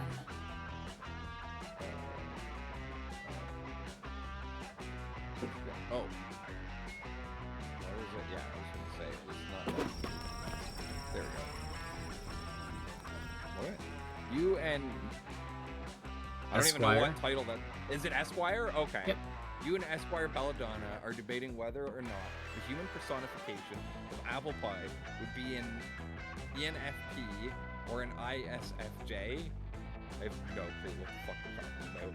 Well, Dahlia comes crashing into your conversation. It's the so those are like the introvert, extrovert. Fuck, did you never do those tests in school? No. Also, you definitely just clicked. Oh. I wasn't touching the mouse. My hands were on my phone. Oh, okay. Well, that was fun then. Neither of us were touching the mouse, but it just clicked. Oh. Okay. Well, that doesn't matter. Ugh, I don't want to do helping right now. I had a stressful day reaping the soul of a sobbing child's beloved dog. And I totally broke a nail swiping left on the haters earlier. But I have to go to this event that'll be filled with celebrities and aristocrats, and I have to spend an exorbitant amount of money on a useless trinket to present to the hosts. Well, you've got me. Spending an exorbitant amount of money on a useless trinket to bring to a socialite event is sort of my specialty. Spill the tea, girl. So, the king queen of the first circle of hell just died in a mysterious acid breath related accident. Their son, acid breath Myers-Briggs personality test, that's what it is. Oh, okay. That's sort of familiar. I had to do those almost yearly growing up. Ew. That's rough. Their son, acid breath Aaron, is having his coronation ceremony next week. Okay. Seems legit. Every demon who's any demon is going to be there giving gifts to the young king. It's my big chance to impress a potential ally that I can one day brutally betray. But Game of Thrones ass. Yeah, right? But I don't really know what murderous boy king's like. This is an opportunity to grow. You thought about getting him a scented candle that smells like the spiritual concept of beige? That's how you get betrayed early. Right? No. See, this is exactly why I came to you, Esquire Belladonna. I would never have thought of that in a million years. Yeah, and neither would any other sane person. Luckily, you know the perfect gift for the little regicidal maniac. The gift of music. Compose him a catchy theme song for the fourth circle of hell. A rock. But like, a really cool rock. I think it's gotta be the rock. I think it's gotta be the rock, right? Yeah, I feel like that'd be very Dahlia. Seriously? A really cool rock? That's totally genius. No, it really isn't. Dahlia, you aren't seriously going to show up to this extremely prestigious event and present a rock, are you? Dahlia, right? Hell, 300 years in the future, a traveler ducks into the dark, empty tavern to escape. I have some coin here. This again. Hail and well met, barkeep. I've just enough coin for a one-night stay. If you'd be so kind to house a weary Tell old me man. more tales, traveler. At least we get to see her. She's so hot. Keep your coin, traveler. You'll need it for the next dreary winter night. You're welcome to stay. I'll even give you a warm cup of bone broth in exchange for a good story. Yeah, it's a long story. Story, you say? All right, I've got one. Here's the tale of King Aaron the Prosperous. Acid Breath Aaron was set to be crowned the king of the Fourth Circle 300 years ago, and this very night, in fact, demons from far and wide came to present him with a worthy gift. Aaron received gold, fine clothing, even whole swaths of farmland, but he was impressed by none of it. A spoiled boy king already knows riches beyond compare. But it is said that as the night drew to a close, a mysterious war lady kicked down the palace doors and demanded an audience with the new king. Glory to Empress She Dahlia the claimed to have a First. present for him that's so daring, so amazing, so unexpected, that it would shape the very fabric of his ruleship for centuries. How exciting. What was that amazing gift? It was a rock. A rock? That's it? Yes, but, and I cannot stress this enough, it was a really cool rock. The rock was so cool that it reshaped King Aaron's entire world.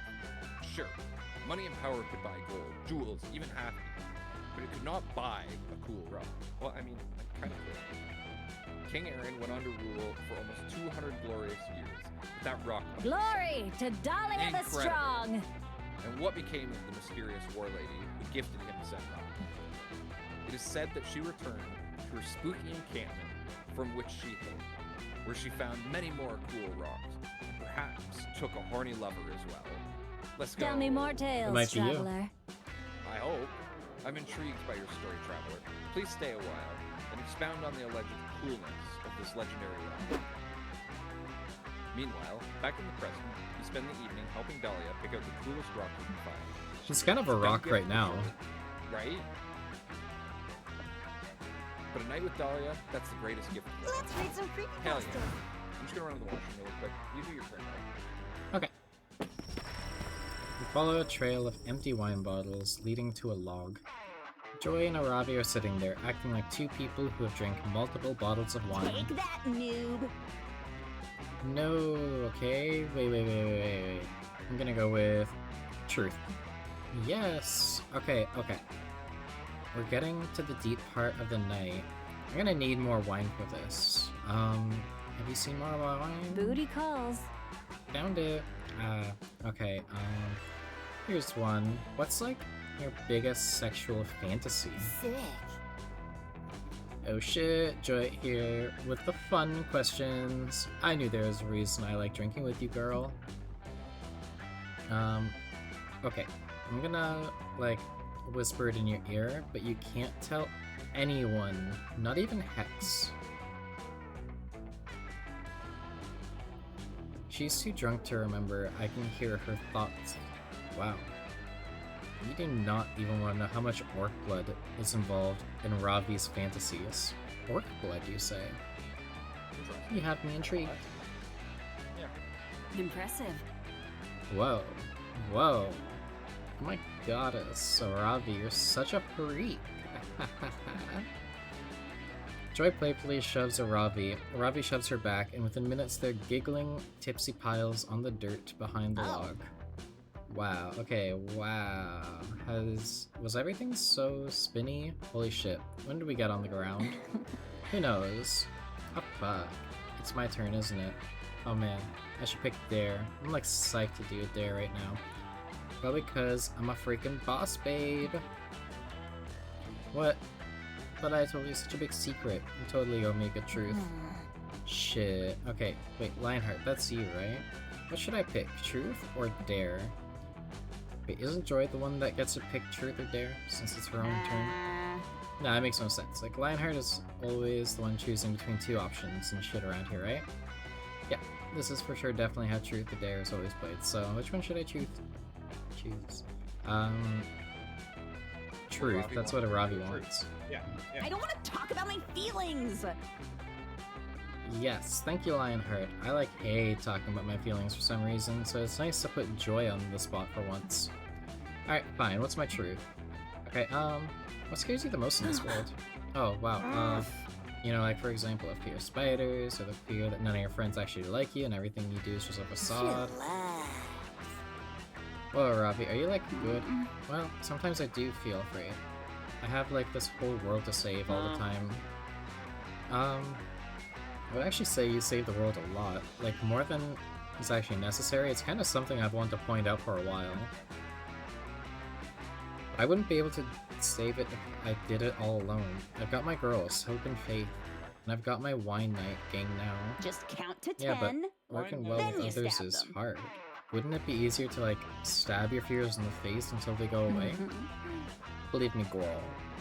You'll be better off talking things out with your friends, especially with, like, lots of wine. Shit, where's my wine again? I mean, I guess you were Wow, pretty great. that's deep. You're a real one, Joy. Thanks for talking me through this. And you too, Lionheart. Hey, and me. What about me? I'm the one who talked you into getting plastered tonight. We should count for something. Joy never did answer the question, but then again, Truth or Dare isn't really about truthing and daring. It's about creating an unforgettable night with your friends. At least until tomorrow when you realize you were blacked out and you totally forgot what happened. But still, the feelings what that matter.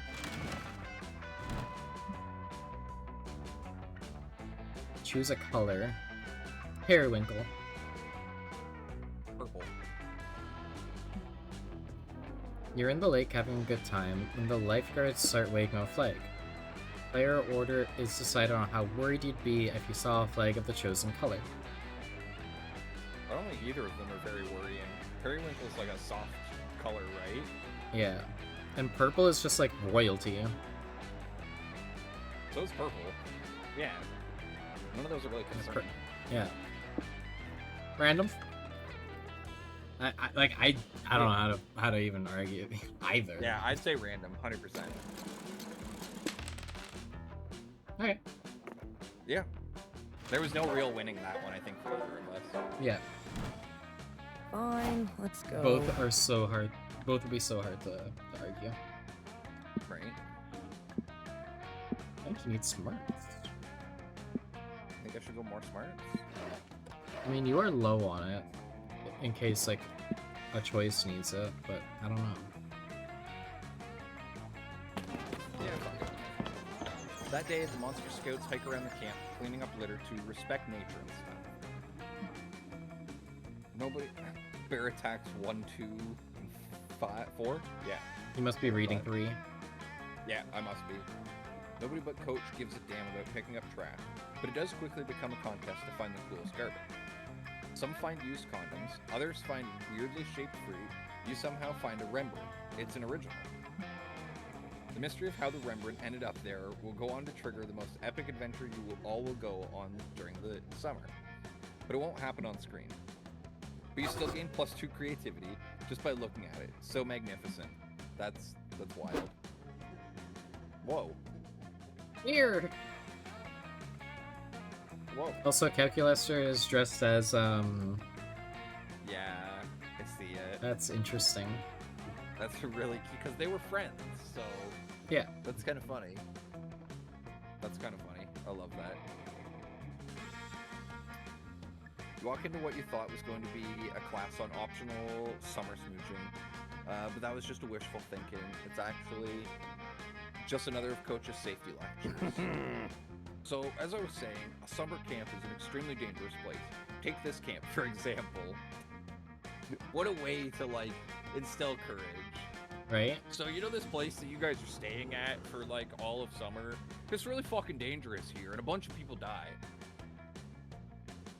Very true, very true. You caught it. Just You in the caught past us. week, the canoes in the lake turned out to be crocodiles, the camp nurse exploded, and the cafeteria accidentally served constantly firing shotguns for lunch. What the fuck? Yummy. To all of those.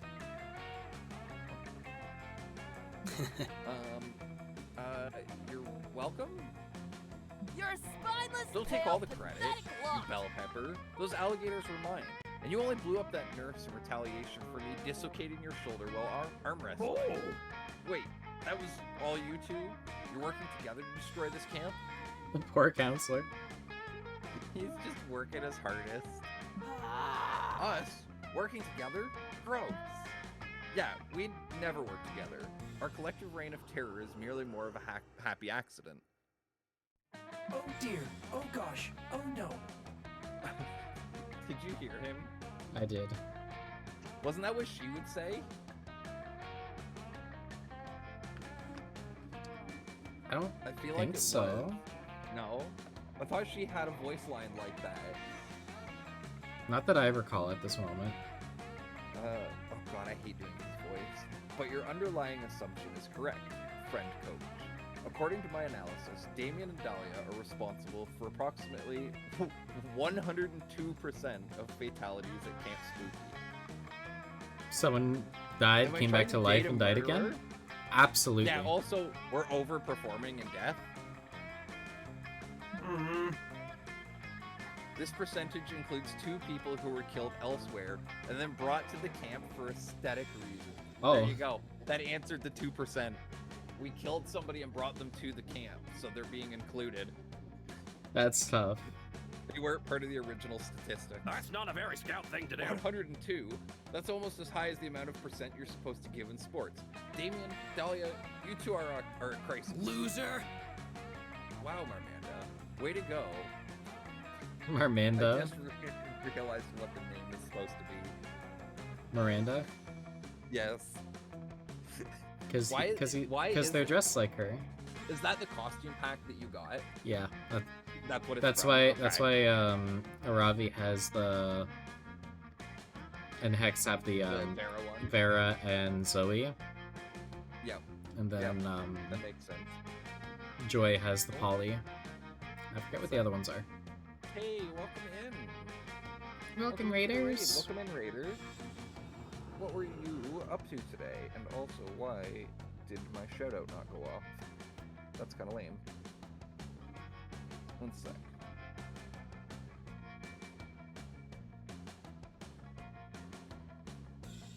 I think that'll work now. Hi, Tiger. Thank you for the head There we go. Perfect. Welcome in, everybody. I'm YouTube Nate Moth, and I'm here with Lionheart the Glacy, and we're trying to get a date for summer camp. Tomb Raider. Fuck yeah. Nice. Tomb Raider's so good. Good times. Good times. Well, welcome in. We're working our way towards the end of our run here. So if you gotta go raid and run, take care of yourself. Go do that. Go do what you gotta. Otherwise, we're gonna be hanging out here. Wow, Marmanda, way to go. Snitches get stitches, you know. I am unlikely to be receiving any stitches, friend Damien. Both because I have no flesh to stitch, and because I am not a snitch. I'm merely providing accurate safety data. Don't worry, guys. I'm not here to punish you for all the people you've slaughtered. This is a safe place for talking about safety. That's good. So we're not in trouble? Also, I'm nearly eating a full normal-sized bag of chips I got near the start of stream.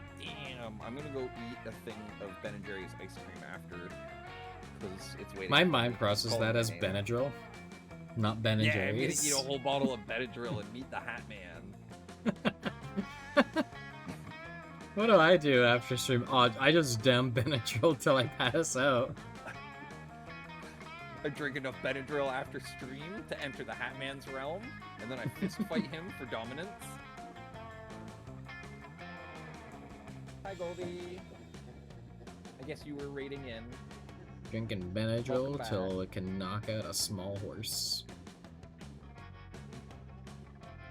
Haru, what are you doing? Why are you drinking that? No, Haru! Don't go near the Benadryl! Ah, I've been There's a man! There's a Hat Man! Of course you're in trouble, but it's not like you should be worried about it. It's yourselves. It looks like the biggest threat to your safety is yourself. Rad! So? I love being a danger to myself and others. But think about it, Damien. If you die as a result of a stupid thing you did, no one else will ever again be able to die as a result of a stupid thing you did. Damn, that was tough, but also true. Oh shit, you're right. Thanks, Cal. You're a real lifesaver when it comes to helping me take lives. Really wasn't a part of it since there were spiders in the game. Oh, yeah. Sorry about being gray. Another UC bad lion. Well, listen, you know, when you hang out in those calls, expect the moth. You never know. That's what you think, Goldie. That was not my intention. I simply cannot resist a logical syllogism, I'm guessing. If there is a god, I hope she can forgive me for what I have done. There's no time for moral hand-wringing, Marmanda. We've got to buckle down and brainstorm a way for Dahlia and Damien to survive their own violent stupidity. These two. I only dragged you to Iceberg too. I didn't drag it into this one. That'd be too scary for you, and I know that you wouldn't wanna. You wouldn't want to be on the same stream as me. You've said that. Did you kidnap Goldie earlier when you did that? Or was that a different time? Yeah, afterwards I dragged them over to Iceberg too. Just to kidnap them? Yep. I love that. These two need to I was wear gonna some drag them back too, but then they just like left call and rejoined. Oh my god, I love that. Give them each an egg to take care of, so they can. You truly wouldn't learn have to take talked, care you of themselves. bottom. No, you wouldn't have said anything. You're a coward. Transform them both into the most boring and safe creatures in nature. Accountants. Shit. This is gonna be a skill check, not a picking one over the other, right? Yeah, this is skill. Yeah. Goldie, you've told me directly you don't want to be on the same stream as me because, like, I'm too scary for you or something. I am happy. Yeah. Indeed. I have been keeping several farm fresh eggs in my refrigerated compartment. That's his asshole. That's his code word for his asshole. I think so. Just in case some of our friends need to learn responsibility. Here they are. Allow me to pull the eggs out of my axe. The fuck are we supposed to do with these? That's the most, like, genuine Consume. thing he's ever said is, like, truly, like, without being sarcastic, I feel. So Goldie, you have literally muscular. said you do not want to be on, like, the same stream as me because, like, you're too scared. Yeah, yeah. And you, like, ended stream within 10 minutes of me joining yours, so clearly you didn't want to stream with me. Oh, I know. Eat them raw. Protein will make our muscles bigger, and thus better able to defend us from our muscles. No, Dahlia. You must not eat those eggs. You must parent them. Oh, no way. No way. You're not tricking me into parenting a stupid egg. I've never fucked even one chicken. The egg is not my son. I'm here to save the day. Then it looks like I'm going to win at egg parenting by default. What?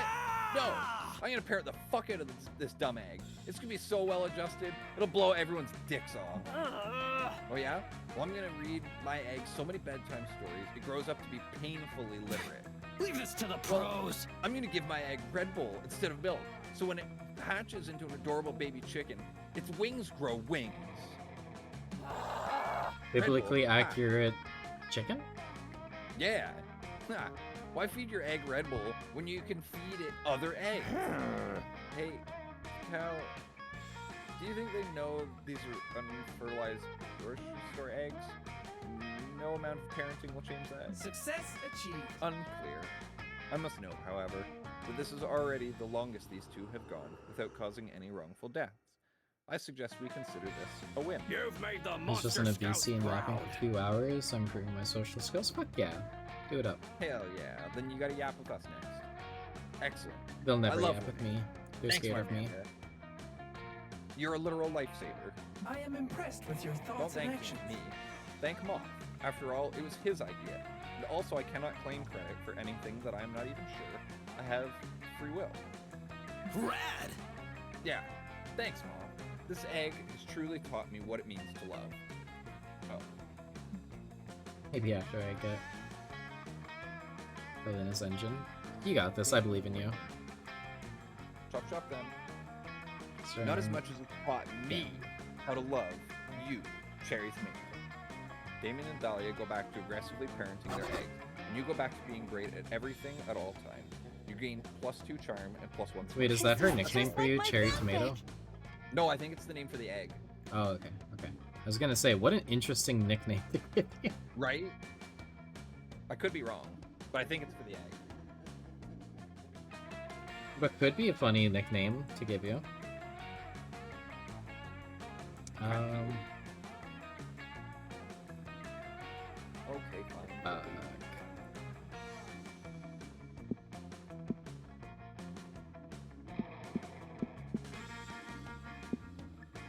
don't think I need to boost charm anymore. so I may as well.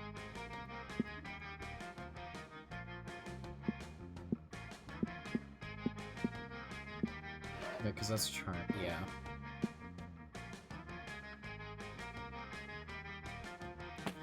I don't know. More smarts? While hiking through the woods, you come across a bunch of delicious edible mushrooms. Well, you think they're edible anyway. I mean, you ate them. On a completely unrelated note, you also meet an ancient all-powerful god who's timelessly intelligent and also really into vaporwave for some reason. Ah, I've been snow globed. How dare. You gain +2 smarts from your dope conversation with the vaporwave god. You slip away with a Ravi to help her train up her dexterity by repeatedly shooting at her with a potato gun. Hex keeps eating the potato bullets and nobody's learning anything. But you're still having a good time when? Hey, why is there a lump in the grass over there, and why is it giggling? Hey, what's the big idea? I'm the only giggling green lump around these parts. Wild Arabi appeared. No, Hex. Don't you see? This must be a wandering monster about to start a random encounter. Quick! Let's get the jump on it with knives. Aravi just finished rummaging through her inventory for a knife that does double damage against green when the lump unfurls to reveal itself. Aravi, it's me, Hex! Stop, don't stab. Don't you recognize me, Aravi? Huh? Hex? Wait. This sudden green lump can't be Hex. Hex is right here attached to my soul like always. Are you sure about that? Maybe that's not Hex, but a bear in disguise. It's been known to happen. Duh, I know that. I'm a wildlife expert. There's only one solution here, and it's to stab both of you. Nice. Yeah, that's a great idea. I don't give a shit about being stabbed. Wait! I mean, haha, I fooled you. It was me all along. Unbelievable! Counselor Flodge, you tricked me again with your mastery of stealth. I'm actually glad to see you, though. I've been looking everywhere. What happened to the whole bagel quest I was doing? Hold on. I think you finished it with the axe. But we never found the bagel shop or the dungeon. I don't know what happened. Did I just get fucking scammed out of my ending? I also didn't go for the last season. Huh. But you didn't find me. No matter how much you level up your search skill, old Counselor Flodge will always be one step ahead. No, the Counselor is less accessible to campers. That's exactly why I want to talk to you. I need some disguise advice. You see, I'm planning to video chat with my grandma later, and you want to disguise yourselves as her so she'll be impressed by your mastery of the art of disguise? You come to the right place. No, I have a problem. See, grandma doesn't know I've got a curse, and I'd like her to keep not knowing. I mean, we're great pals and everything, but we both agreed we're not ready to take the next step and meet each other's families. But it's not like I can just stuff Hex back into the cursed necklace from whence they came. I need a way to hide them in plain sight. Poor Counselor Flodge can jump in with some dumb bullshit about changing Hex's skin color to match the environment. You jump in with an excellent suggestion of your own.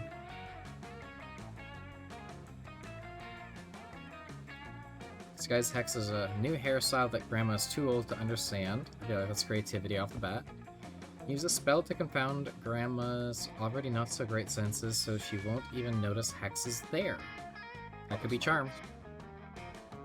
Oh, maybe. Or fun.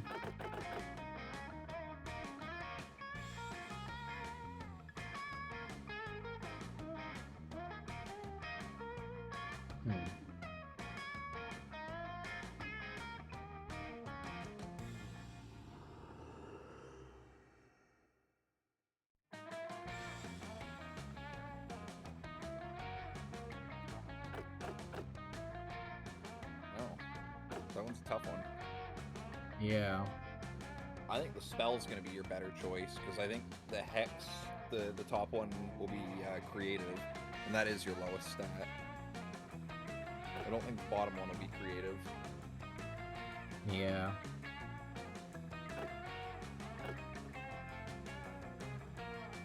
Proud of you. Smart. Okay. Interesting. Yeah, it was smart. Now that's thinking outside the box. I was going to suggest hiding inside a cardboard box. I didn't know you had such cool magic spells up your sleeve, Lionheart. Right, yeah, cool magic spells. You ask Aravi to start arranging the call while you do the complex preparation of the arcane magic spell. While she's busy with that, you just fuck with Camp Spooky's Wi-Fi router settings to greatly affect the video call's resolution. Magic! Hi honey, says Aravi's grand. It's great to see. What is that coming out of your shoulder? Nothing? Who knows, everything looks blurry. Have you checked your Wi-Fi, dear? Yeah, the Wi-Fi is probably blurring your vision totally. Definitely not a magic spell. Aravi turns to wink at you. Magic spell? What are you talking about, child? Just check your router or something. The router, sure, yes, Grandma. It might be that. The call is failing. Sorry, love you, bye. Aravi hangs up on her grandma. Oof, that was close. Expert hiding. I don't believe it. You managed to confound her senses without even using a proper disguise. It was unorthodox, but I must admit, it worked. Fuck yeah, it worked. That poor grandma, Wi-Fi, router. Old people just don't understand magic and modern spells anymore. Yeah! I feel a little bad, but it was for a greater good. Dodging her judgment for getting cursed. Or we can just get some bagels. Wait, I've got an idea. What if we get some bagels to forget about guilt and fooling grandmas? I feel a bit bad for fooling Aravi, but Hex is right about the bagels. Helping you forget about guilt. Hooray! You've learned nothing. You gain +2 creativity and 1 charm. Choose something good. Food. Just food? Yeah.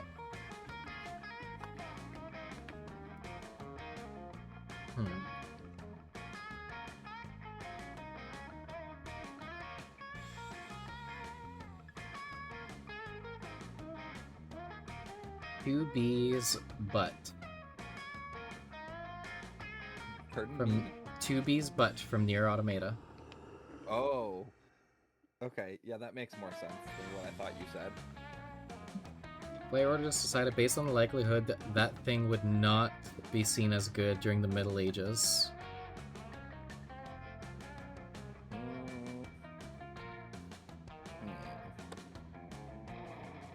I mean, for 2B, I mean, Middle Ages, it's too exposed. She's a robot. And she's a robot, also. That's basically witchcraft. Android, actually, but... Basically witchcraft. Yeah, she's all witchcraft. And she's cheeked up and revealing. That would not fly back then. That would be horrible. Yeah, Food was like the main thing that they needed back then. They had a strong lack of that. I don't think they cared half the time. They got food.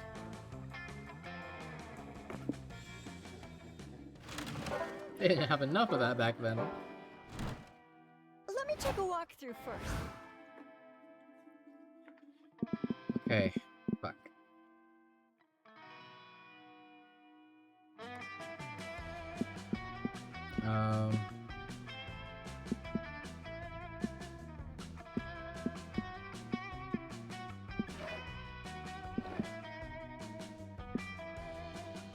Could ramp up the fun. So that way basically everything is double digits. That'd be cool. That'd be safe too, I think. Good. Yeah. You're in the lake sunbathing. It's kind of relaxing, but hella boring. Here's the issue. Have you lost your ability to have some fun unless you're playing video games or partying in wild raves? No, you see the problem now. You didn't put on sunscreen, but fun screen, which has a fun protection factor of 50. You wash the fun screen away with some water and put on some sunscreen. There you go. You prevent some sunburn and gain +2 fun. That's adorable. You're chilling on the beach, just relaxing, hanging out, being cool. You don't give a fuck. Neither does anybody else though, because they're all watching Ravi and Dahlia come charging out of the lake, carrying some kind of ancient golden idol. Lifeguards, lifeguards, we need lifeguards. Off duty. What? We thought it would be chill at the lake, but everyone keeps yelling lifeguards, and it's really harshing the vibe. I hope they don't want us to rescue anyone from the lake. I'm halfway through a bag of Cheetos, and I don't want to lose this precious finger dust.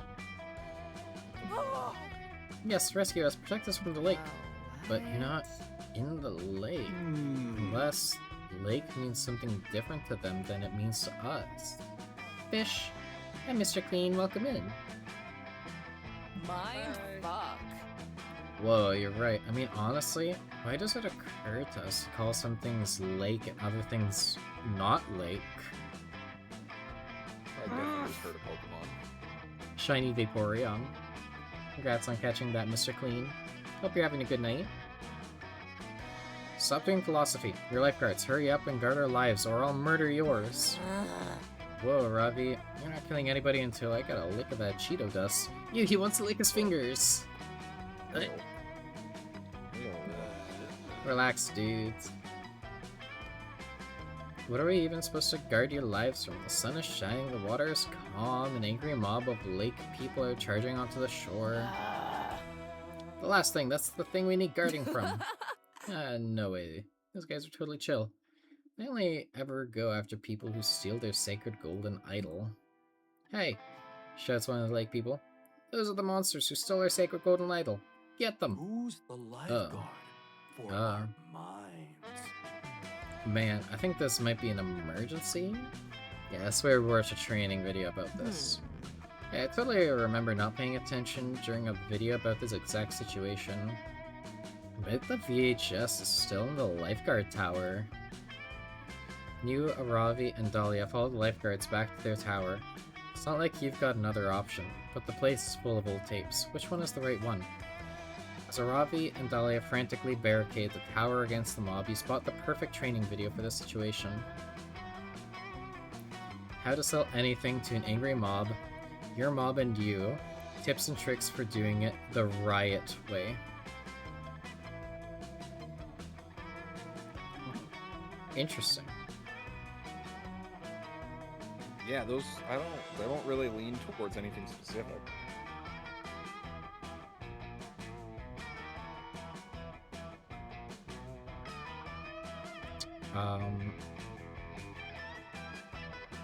They really don't. You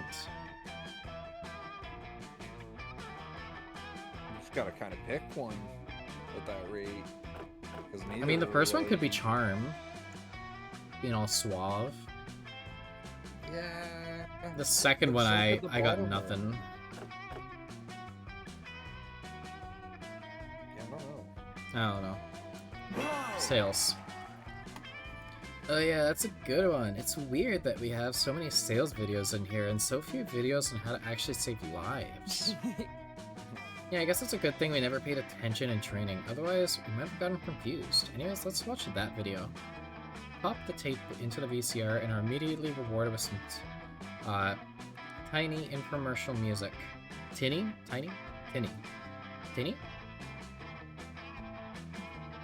I think Tinny, yeah. Hi, says the host. I'm Rob Goblin, professional life coach criminal, and I'm here to show you how to turn an angry mob into an angry mob-portunity. Selling to your first angry mob can be intimidating, and for good reason. Mobs are notoriously savvy and well-armed consumers. But closing the deal with those riled-up rioters is easier than you might think. Just remember ABC. Always be chanting. Always be chanting. Always be chanting. Always be chanting. Always be chanting. Always be chanting. Rob Goblin looms closer and closer to the camera, his tiny face bloodshot, screaming louder and louder until the camera goes black. An order form appears on the screen for his next video. How to sell anything from prison. That doesn't seem very effective. I'm here to save It's because you're not an angry mob. Come on, let's try it. Dahlia and Aravi rush outside and face the mob. The lake people raise their pitchforks and hold stones at the ready, but Aravi puts up a hand. Wait! She points to a crab scuttling along the beach. Buy that crab! Buy that crab! Buy that crab! Buy that crab! Buy that crab! Chants the mob. Buy that crab! It worked. They eagerly rush to purchase the crab from you. You let them have it for the low price of 1 golden idol. Empowered by your new sales knowledge, you travel the world selling crabs and other assorted debris to angry mobs across the globe. You, Dahlia, Aravi, and Hex make an extraordinary amount of money, but your true wealth is measured in the friendship you share, and also +2 creativity, +1 fun. All my stats are double digit, let's go. Fine, let's go.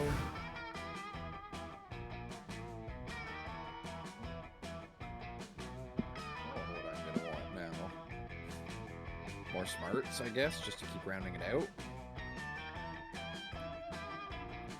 Or am I going to be getting to the point where I need a higher... You still have a whole other day, so there's that, but I feel like double digits is like pretty solid. Yeah. You go into the haunted manor with a group, only to immediately split up once you get inside. As is customary, you quickly get lost and have no cell signal, but in a stroke of genius, you follow the signs to the haunted manors, lost and found, to wait for your friends to pick you up. You find all sorts of cool lost knickknacks while you wait. Some bloody gloves, a haunted iPod, an only plays Thriller by Michael Jackson, a totally normal Furby that still manages to be the creepiest thing in there, and at the bottom of the box you usually find +2 boldness. Yoink, who in their right mind would throw that away?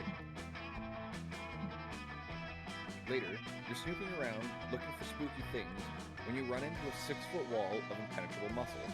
Oh, a pretty one too. Hey Mom, what are you screaming for? This place isn't that scary. What? Like a few severed heads and visions of my grandpa screaming in horrendous pain are gonna freak me out? Where I'm from, you can buy that stuff at IKEA. This is... what the hell? Is that me in 20 years? No, I can't lose my buff, terrifying beauty. My swollenness is my best feature. I don't know whether I should be offended or smug that my appearance is your worst fear. So scrawny! What are you doing here, daddy's boy? Someone shut off the AC in your private condo? No, I came here for the same reason I go anywhere. I wanted to set shit on fire. Huh? But apparently this burning is flame retardant. I held a blowtorch next to the wooden staircase, and nothing happened. It was the scariest shit I'd ever seen. No, you tramping around here without makeup is the scariest shit I've ever seen. Ha! Burn! Shut up! Don't say burn! That word has no power here. While they argue, you go to find the haunted bathroom to take a spooky piss, while you hear the sound of a trap being deployed, along with Damien and Dahlia screaming in unison. You turn back to see them trapped in a fish net that appears to have dropped from the ceiling. Standing underneath it are a group of teenagers and a Great Dane. Great job, everyone, says the blonde leader-looking teen. I knew the clueless crew would catch these crooks no problem. We'll fucking crash out. Like, what do you mean no problem? Asked the skinny stoner teen. Scrooby Dooby and I were scared stiff, and like, we almost out of dog treats. Grand Reed, says the dog. Wait, the fucking dog talks? It's beckoning for the other team to pass the blunt? Ah! Let us down right now before I stab your eyeballs out and shove them up your asses like anal beads. Oh. Jeepies, cries the redheaded teen. Hop to bed, have a good one, gamers. Have a good night. Bye. Have a good night. Talk to you later. Jeepies, cries the redheaded teen. Mr. and Mrs. Guggenmeyer are really mad that we ruined their plot to drive down the prices of this property and resell it for cheap. Wait, you think we're real estate agents? Fuck off! Gross! You think we're married? Look, whoever think you've got, it's not us. We're not real estate agents, we're demons. We're way more upfront about the whole eternity of damnable torture than most landlords. Don't bother hiding any of the details in the contract. Well, that's not entirely true. My dads do make a lot of their money by selling off land in the 8th circle of hell. You're the saddest What? bunch I've I can't ever believe met. Hi Peyton, Fucking welcome Peyton. in. Hi, Peyton. Always Hope you're having a abusing good night. Power, speculating with your creepy land, or with your crappy land. It's too late, Guggenheimers, says the nerdy teen. As soon as I find my glasses, we'll tear those stupid masks off your face and send you to prison. Okay, but seriously, can somebody what? help me find them? I can't see shit. It seems like these two weirdo teams want to rip Damien and Dahlia's faces off, but you like those faces and want to smooch them. You need to save them, using clueless crew logic. Transform your skull into the head of a real estate agent so you can rip off your own face, present yourself as the true villain. Point out that the problematic that these kids holy shit, I can't talk. Point out that it's problematic that these kids invade people's homes, trap them against their will, and rip off their faces without their consent. Who's the real criminal? It's gotta be that. It's When I think I'm coming up with a good character design for a project, it's already done somewhere else. I'm so sorry. Ready for Dahlia. What? Oh, for fuck's sake. This is a smart one. Damn it, I thought that was gonna be bold. Hey, who said we didn't consent? If you wanted to rip my face off, why didn't you just say so? Oh, no, There's so many character designs in the world. I mean, my character design has influence from, like, Shiva from Final Fantasy VIII. It's actually like... Try and make your own little spin on it. What? Wouldn't that hurt? Yeah, that's the point.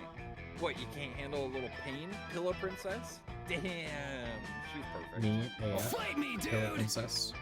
Can't handle a little pain, Pillow Princess? Hey, I never said that. Go ahead, you sick fucks. Rip my face off too.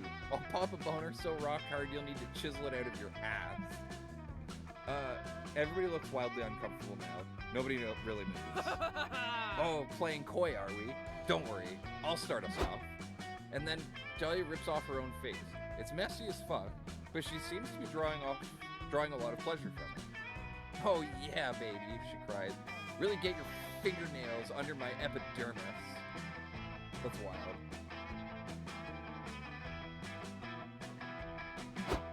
I've literally been working on a tiefling outlaw with his horns broken. Granted, flames form the tips of the horns, but still.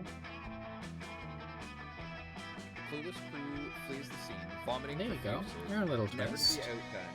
Damien gets halfway through ripping his own face There's so off many before being characters able and to stories, it's harder to do original. Right. It's more about finding your own twist to it all. Yeah. Being demons, both of them heal, but it stings that your friends wanted to rip off their faces and smooch strangers instead of you.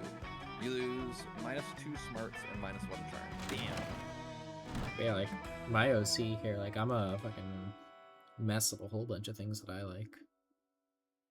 I'm a moth. That's super unoriginal.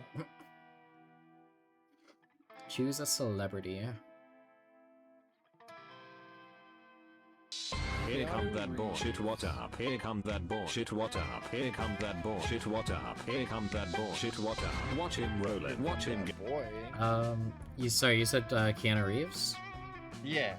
I'm gonna go with Mokoko Abyssguard from Hololive No! Did I change mine? Nope. You're locked in. No!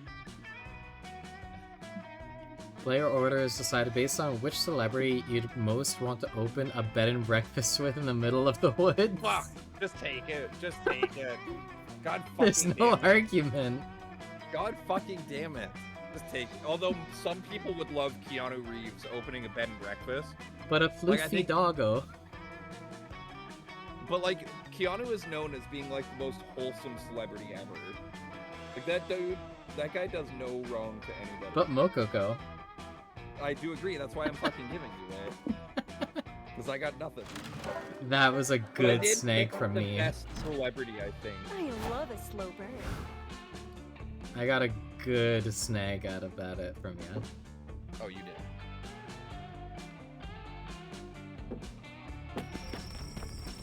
Later you find Joy and Aravi hanging out near the campfire. This is normal. They are gathered around an eerie, blood-stained skull made entirely out of gold and valuable jewels. It looks priceless beyond words. This isn't normal.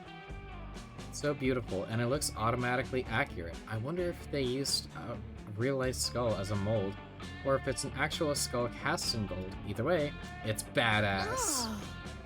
So pretty that I don't want to eat it. I've never felt this way before. Is this love, you guys? Is this feeling love? I mean, obviously this thing is both 1, a dangerous magic object with incarnate power, and 2, insightful metaphor about how capitalism entombs our minds with an endless greed. You ask them what the fuck is up with this super wax skull. Such a twist. I just noticed, Peyton, why'd you snow globe me? Heck. How dare. Oh, this, isn't it obvious? It's a MacGuffin.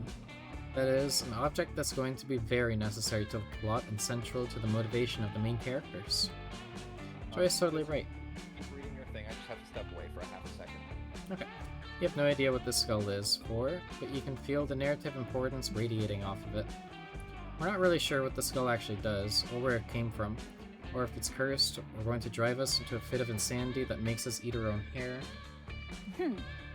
But literally, who cares? A MacGuffin this awesome is guaranteed to have a huge narrative payoff. They're always so satisfying. This is going to be a good start to my next adventure.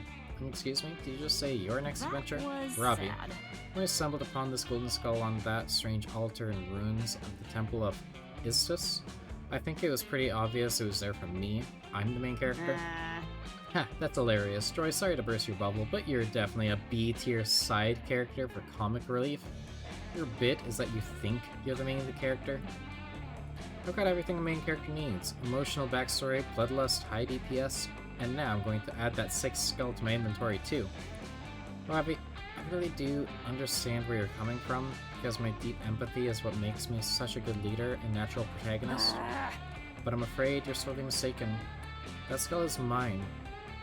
I'm certain that is going to inspire at least a 3-episode arc, and it's way more in my genre than yours. You guys are both wrong. I'm the main character. This is a local multiplayer comedy dating sim video game, and that skull is made of chocolate. Whoever the main character is, you're sure of one thing, it's not you. So help decide which of these honeys gets that MacGuffin. Something this heavy is going to take up at least 3 inventory slots. Joy's the only one here with the requisite inventory space. According to D&D Beyond, this item has a +3 constitution modifier and is best wielded by someone with a high armor class. Only a Ravi could use it properly. Yeah, only a Ravi. You knew you recognized the skull from somewhere. You whip out your Dungeon Master's Guide and flip to the inventory catalog where you find the entry for the Skull of Olmec. Ravi grabs your DM guide and starts waving it in Joy's face. It's pretty adorable. Joy, look, I totally get the skull because this book said so. It's right there on the page and everything. You love books so much, so you have to trust this one. Sucker. Remember how you're always being annoying about wanting to read a book by yourself? Well, maybe you can read this one. Spoiler alert, it says I'm right and you're wrong. Ha! Best book ever. Read it and weep. That was sad. Hecate, help me. Alright, Ravi, out of respect for books, I'll back down. Enjoy the MacGuffin, you obnoxious tsundere. Joy leaves, and you're expecting Ravi to investigate the skull, but she's way more interested in your DM guide. Unbelievable! Well, have you seen all the cool gear in this book? Listen to this. There's an item called the Mental Health Kit that's imbued with the power of 3 therapy sessions. Sick. Holy shit, that's dope. And check out the Infinite Stream Collapser. It has magic that combines every TV streaming service into one mega stream. I can watch it all! Oh my god, there's so much to choose from. I need the bare hands and the goblin deboner for sure. And I bet the horniness detector could come in handy. Yeah. But the coolest item of all is definitely the Hammer of Emotionally Cathartic Victories.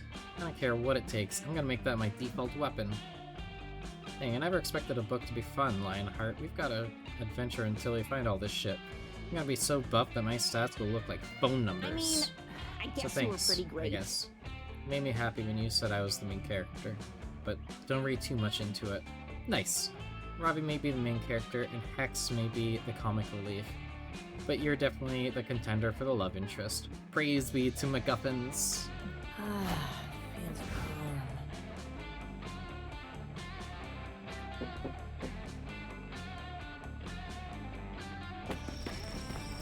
You're cozying up by the fire, enjoying the smell of gently singed conflict. When you remember that conflict doesn't have a smell, then actually you're hearing it. Oh, man. No, you're a fuck shark.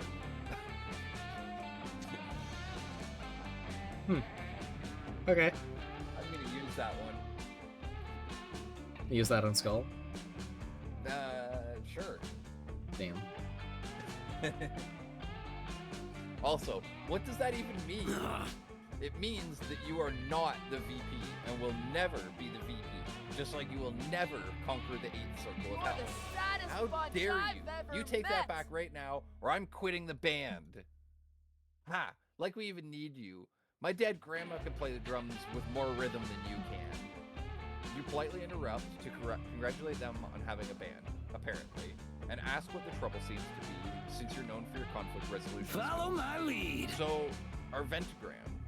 has really been taking off in the whole Camp Spooky Cantina night scene, which is actually a shockingly saturated and competitive market. Joy is our lead singer, so it's pretty easy to see that she's the CEO of our band. And since I shred an electric guitar so fucking sick, not to mention design and execute our makeup and hairstyling, I am clearly the band's vice president. No, I'm the band's vice president. The drum beat is like the heartbeat. Without a drum, the body can't breathe and die. Well, not only is that not true of a drum, that's not even true of a heartbeat. I hope Dahlia is better at drumming than she is at a I hope she's just perfect. Well, what do you think, Moth? Who's the VP of the band? Joy's right-hand man. Not or over. woman. Nice try, Damien. Good vice president can carry the band through rough times. Who else but Dahlia has the strength to... Pentagram I don't even forever! care. I don't even fucking care about the other option. Damien is fucking... He's a fuck shark. Ha! See? Moth gets it. The drum is the heart of the band. And just like the heart carries the entire body... Fuck off! That's bullshit. First of all, no way the heart carries the entire body. That's what the liver is for. He's got a good point. They clearly don't teach biology at Camp Spooky. But they don't teach it... but they do not teach it at Spooky High either. And second of all, I can totally... Love how you said it on that one, waited, read it through, and still said it wrong. Listen, fuck off. Watch me. I can carry anything. I can carry this orange. Oh, so cute. That's pretty good. But what about that horse? Haru, run! Hmm? No, I can't carry that horse. Okay, so you can carry things heavier than an orange, but lighter than a horse. What about a guitar, a mic, and a drum kit? Damien tries, and he can. No one is ready Okay, for Dahlia. can you carry me? Of course I can. Just watch me. I can. There you have it. Maybe you can carry all our instruments, but you can't carry me. And I'm part of the band. If you can't carry me, you can't carry me and Joy. And you can't carry our band through the rough times. Oh, but you can? Of course she fucking can. She's big and strong. I want her to carry me. Without saying anything, Dahlia picks up Damien, and then all of the instruments. Oh my god, she's so hot. Moth, you're more or less Joy-sized. Yes, please. Dahlia picks you up as well. Yes, please. And I bet all of our sound equipment combined still doesn't weigh more than this horse. Up you go, bodacious tatas, the Palomino show horse lord. What a name. Right? Dahlia stands for a moment, holding aloft a variable horse load of band weight.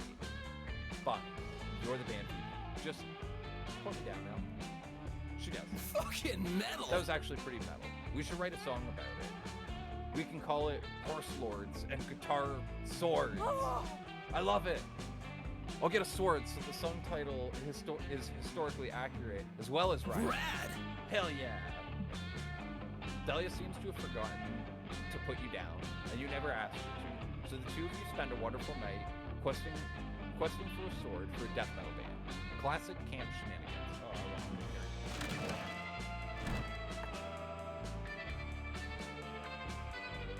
I was gonna say, we don't get a choice. Weekend, you I'm feel curious like getting what the- wasted. So you go visit none other than Juan. Hola! You know, when I started making magical drinks, I never thought people would actually come to drink them. But hey, who am I to judge? Anyway, take a look at this one. Quite appealing, right? Don't know if I drink that. The real question is, will you? I also have this mystery box because at this point, who knows what you drink? Bone-hurting juice. Gonna go to the box. Mystery box. So bold of you. Hope you're happy with it. No refunds.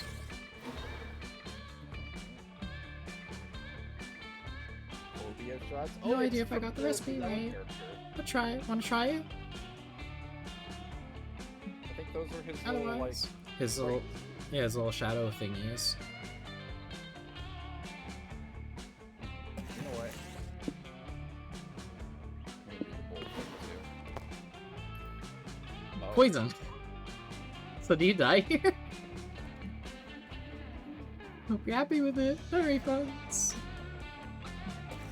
You might die.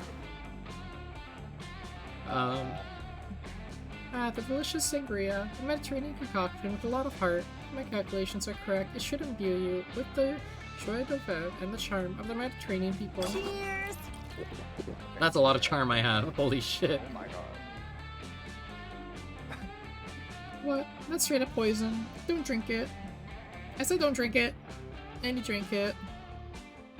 That'll surely take a toll on your stats, genius. Oh no. So, 5, 15, 13, 9. Negative 1. Are you fucking kidding me?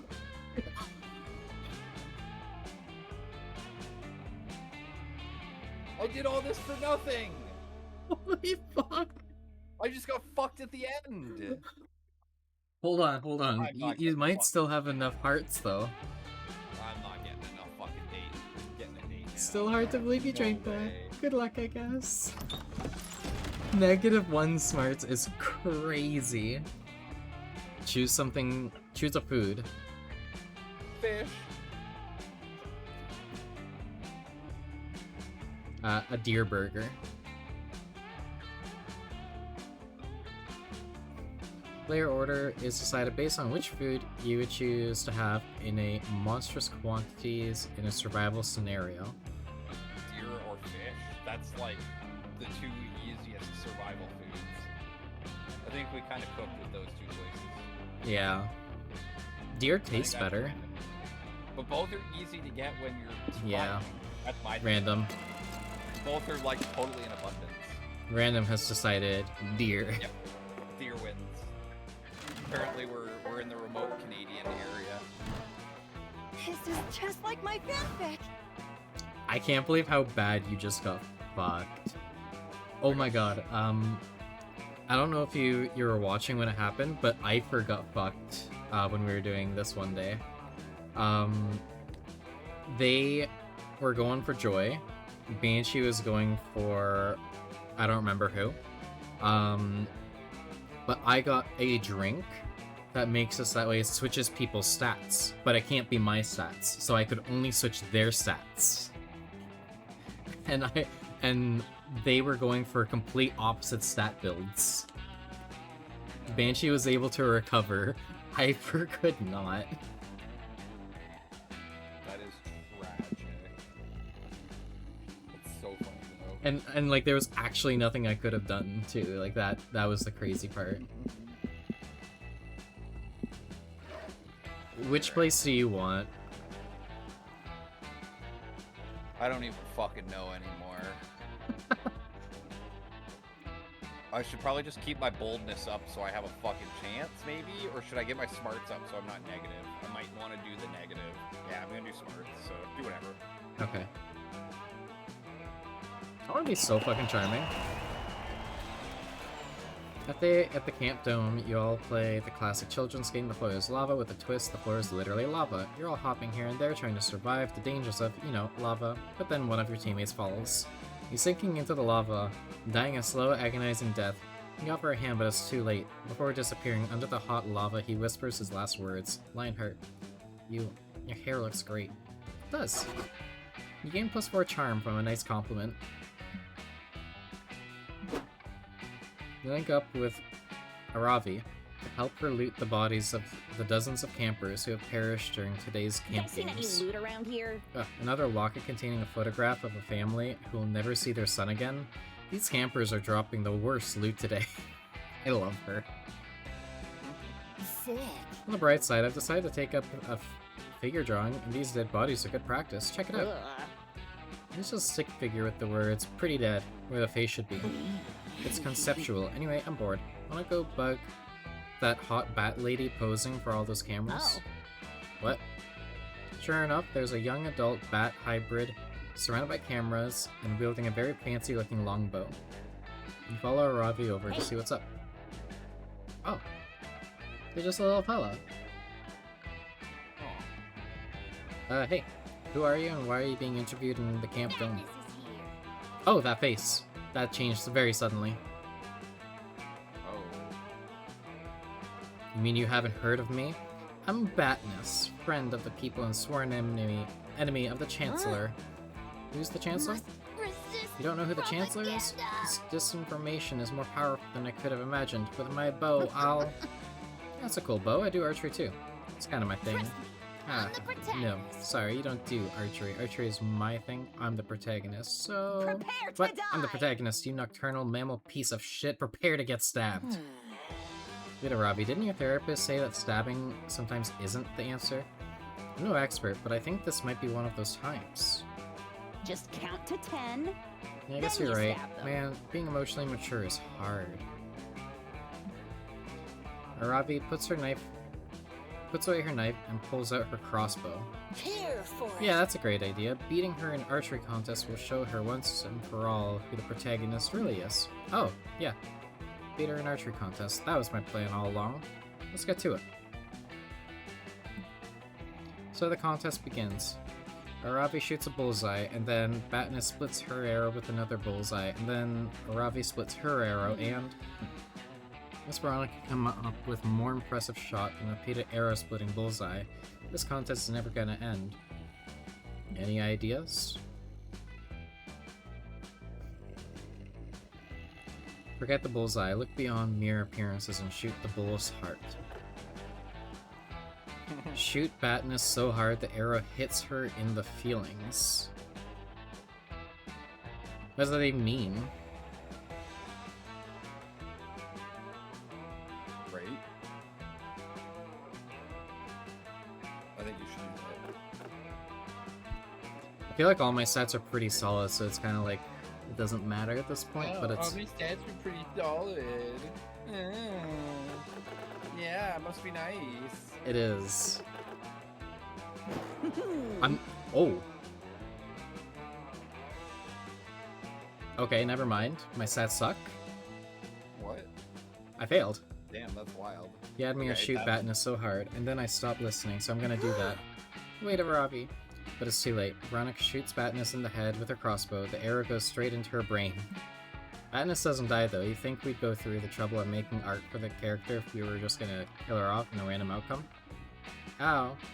My amygdala. You destroyed my ability to fear fear and angst. No, this is what I was afraid of. Instead of killing her, you just made her even more powerful. That's right. Why spend ages doing the hard work of learning how to express my feelings constructively when I can just get shot in the brain and instantly become a better person? Thank you, wise supporting character, for taking me on this journey of self-improvement that required no actual emotional labor from me whatsoever. This is the power of hope. Now, if you'll excuse me, I'm off to be a fearless action hero empowered by what you've done, while never really thinking about you again. What, so you're telling me instead of going to therapy, going to all that therapy, I could have just been shooting myself in the brain this whole time? I don't think that's the takeaway here. I'd really appreciate it if you didn't. But Aravi is already turning the crossbow on herself in a rage. You dive for the bow to keep her from doing the deed, but that just makes her shoot you instead. You lose 2 boldness and 1 fun. I hope this turn goes smoothly. I wasn't expecting to fail that one, but okay. Right? I'm a little shocked.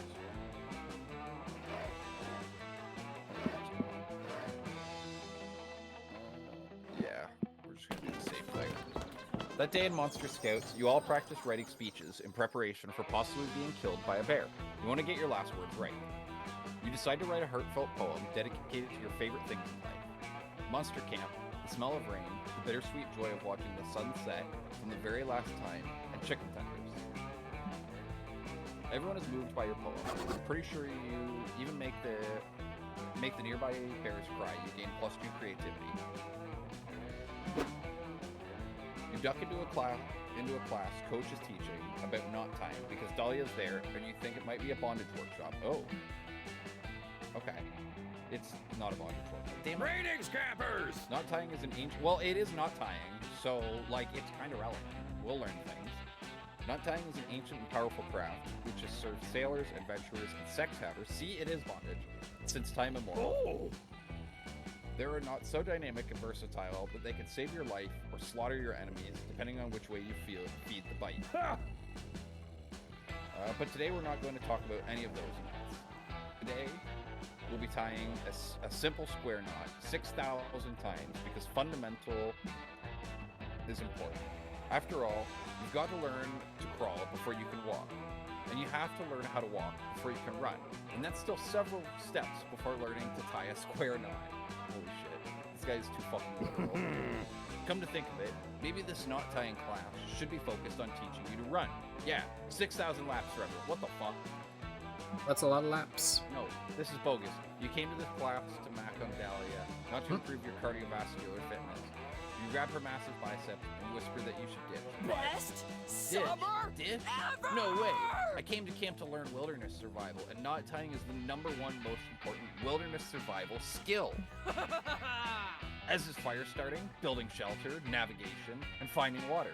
They're all tied for first place. What do you think? We can just teach ourselves how to tie knots? Ridiculous. Fuck. Ridiculous. As much as you'd relish the opportunity to get real sweaty with Dahlia, you're pretty sure you'd literally die after lap 15 or so. Need a better plan. Well, let's just get sweaty with Dahlia anyway. Luckily, you happen to think you know a thing or two about knot tying. Maybe if you can show Dahlia a really impressive knot, she'll let you teach her instead of coach. Ooh, okay. So what's it going to be, hot stuff? What knot are you going to show off? Getting married, holy fuck. It's not about the knot you tie, it's about the material you use to tie it. Tie a regular square knot using an electric eel. Is that going to be boldness, or is this going to be boldness? I think the first one's boldness, the second charm. Charm? Yeah. That's what I'm feeling. I agree. Creativity. Okay, that's still okay. That's still okay. Yeah, no, that's... You sprint over to the camp showers real quick, and come back with an electric eel. This is camp! Hey, is that one of the shower eels? I love how dangerous this camp is for no reason. You don't, really. The only reason you're here dealing with all this stuff is on the off chance you might get laid. Speaking of which, time to do a dumb stunt with this eel.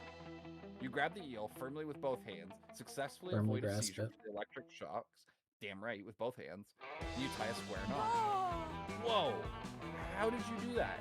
You haven't even run any of those 6,000 laps yet. Oh, you're not done yet. Now that the initial searing pain of holding the electric eel has receded into a dull background suffering, you feel like you can do anything. You tie the eel more and more elaborately, manipulating it like a balloon animal until you turn it into a puppy eel, made out of an eel that electrocutes me. This is the perfect gift because it combines my love of things that are cute with my love of getting electrocuted to prove how invincible I am. She's into getting shocked. Interesting. Dahlia's so in love with her new pet that she doesn't even stop to consider how bad the eel must feel with its spine all twisted up. You do, though. You whisper an apology. Are you kidding? Says the eel. Everyone loves a puppy. I've always wanted to be one, but my parents told me it was all childish dreams. Joke's on them now. What the fuck? The eel can talk? Wow. Who knew pulling the eel out of the shower head and tying it into a balloon animal would somehow make everyone happy? You gain +2 creativity and +1 fun. Let's go. Song. Blow Me Away, Breaking Benjamin. Country Road. Okay.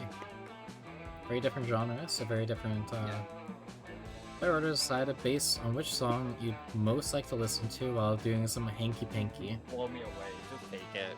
Just fucking take it. Let's go. You'd feel so Also, badass. I also just realized it's fucking 11:30 and Maddie's waiting, so we gotta fucking finish. Yeah, this is the last run of events, and then it's date.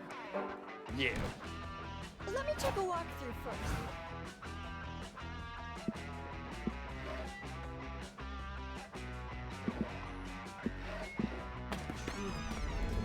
This one's a lot of fun though. I like this. Yeah. While you're exploring the haunted manor, you hear a voice calling your name. It comes from under the bed. Two blood-red eyes stare at you from the inky darkness under the bed. A voice that sounds older than time whispers, "Do you want to gain some boldness, Lionheart?" You say yes, because you actually do want that. Ghastly fanfic. I love Zoe. Okay, here you go. Whatever that thing is, it gives you +2 boldness. What a nice under-the-bed thing. Afterwards, You meet up with Aravi and Hex. Ever since you received that mysterious scroll, you three have been on a long, arduous quest. Oh shit, the bagel's back! The bagel quest back. It's gonna wrap up here. Okay, holy shit. I thought I was just cooked. You've solved countless puzzles, followed clue after clue, prepped your inventory, and now you're finally here, the secret location of the Ring of Sustainance. Boring. What the fuck? It's just a big dumb wall. This isn't a bagel shop or a dungeon. I want a refund. Adventure awaits. Oh, that's not just a wall. Check out the weird markings. We gotta insert this scepter from the second puzzle. And there. That should do it. Suddenly the ground below you starts shaking. The wall crumbles away and opens up a huge dark cavern. You hear that telltale door opening music cue. You also hear a deep mysterious voice emanating from the cavern. Adventurers, if you seek the Ring of Sustainance, triumph over evil in this dungeon of bread. Yeah. Yes, that's a motherfucking dungeon. I told you so. Ha! Ugh, you were right. There's no arguing with that music cue. Let's get this over with, Aravi. At least let me eat some bread demon flesh while we're in there. Y'all head into the dungeon of bread, and Aravi is absolutely crushing it. She solves 3 puzzles immediately and finds the dungeon map without taking any damage. I love how RPG her whole shtick is. Right. Yeah. Boo! Dungeon maps suck. Why would you need a map of the dungeon? What is this, school?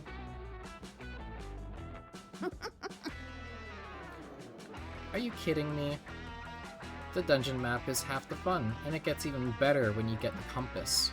Aravi takes out the mini-boss in 3 hits and locks down the boss key. You arrive at the boss chamber. It's quiet. Too quiet. This is going to be such a sick boss fight. Check out that lava pit in the middle of the room. Pretty dodgy if you ask me. I bet the boss is gonna pop out of... Ah! Ravi was totally right. The dungeon boss leaps out of the huge pit of lava. It's a massive fire-breathing lizard. You pieces of shit come to my house, the dungeon boss roars. Fucking fight me to death. Yikes. You cower in the corner while Aravi battles the dungeon boss. She dodges his attack sequences and gets it in a few parries, but her attacks don't seem to be working. Unbelievable! Shit, why isn't it taking any damage? This was a bread-based dungeon. I didn't expect a fire-type boss. My weapons weren't optimized for this. Holy shit, we're gonna die. I can't die. I have leftovers in the fridge waiting for me. Calm down. We need to figure out the dungeon boss's weakness. Everybody has a weakness, right? Can't believe I'm saying this, but Lionheart, I need your help. You're going to help Aravi, or you're going to literally die trying. Quick, what's the best way to figure out this dungeon boss's fatal weakness? Attack the dungeon boss in the heart. Text its ex-lovers and ask if they'd be willing to spitefully share its weaknesses. Attack the dungeon boss in its privacy. Hack into its laptop and snoop through its search history until you find its weakness. The first one could be creativity? Maybe charm? I feel like the second might be boldness. Yeah, I do agree on that one. What are you thinking for the first one? You were kind of ending it. Heart's usually charm, right?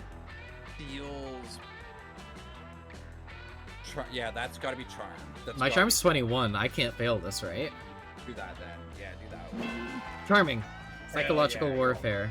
Getting into the dungeon boss, messy past relationships? Damn, Lionheart. You're kind of ruthless, huh?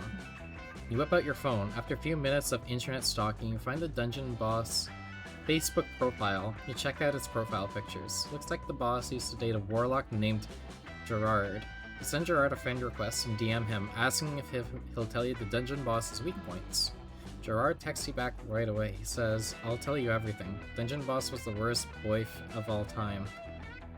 Anything I can do to hurt that fire lizard, like he hurt me. His biggest weakness, insecurity. He would get super defensive if you mention his parents at all because he's so scared of being a disappointment to them. Oh. Huh. Not what I expected, but I'm glad I equipped this bracelet of cruel words just in case.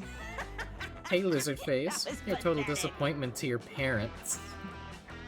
Roar! Sorry I'm not a fucking doctor, okay? Is that what you want me to say, Mom?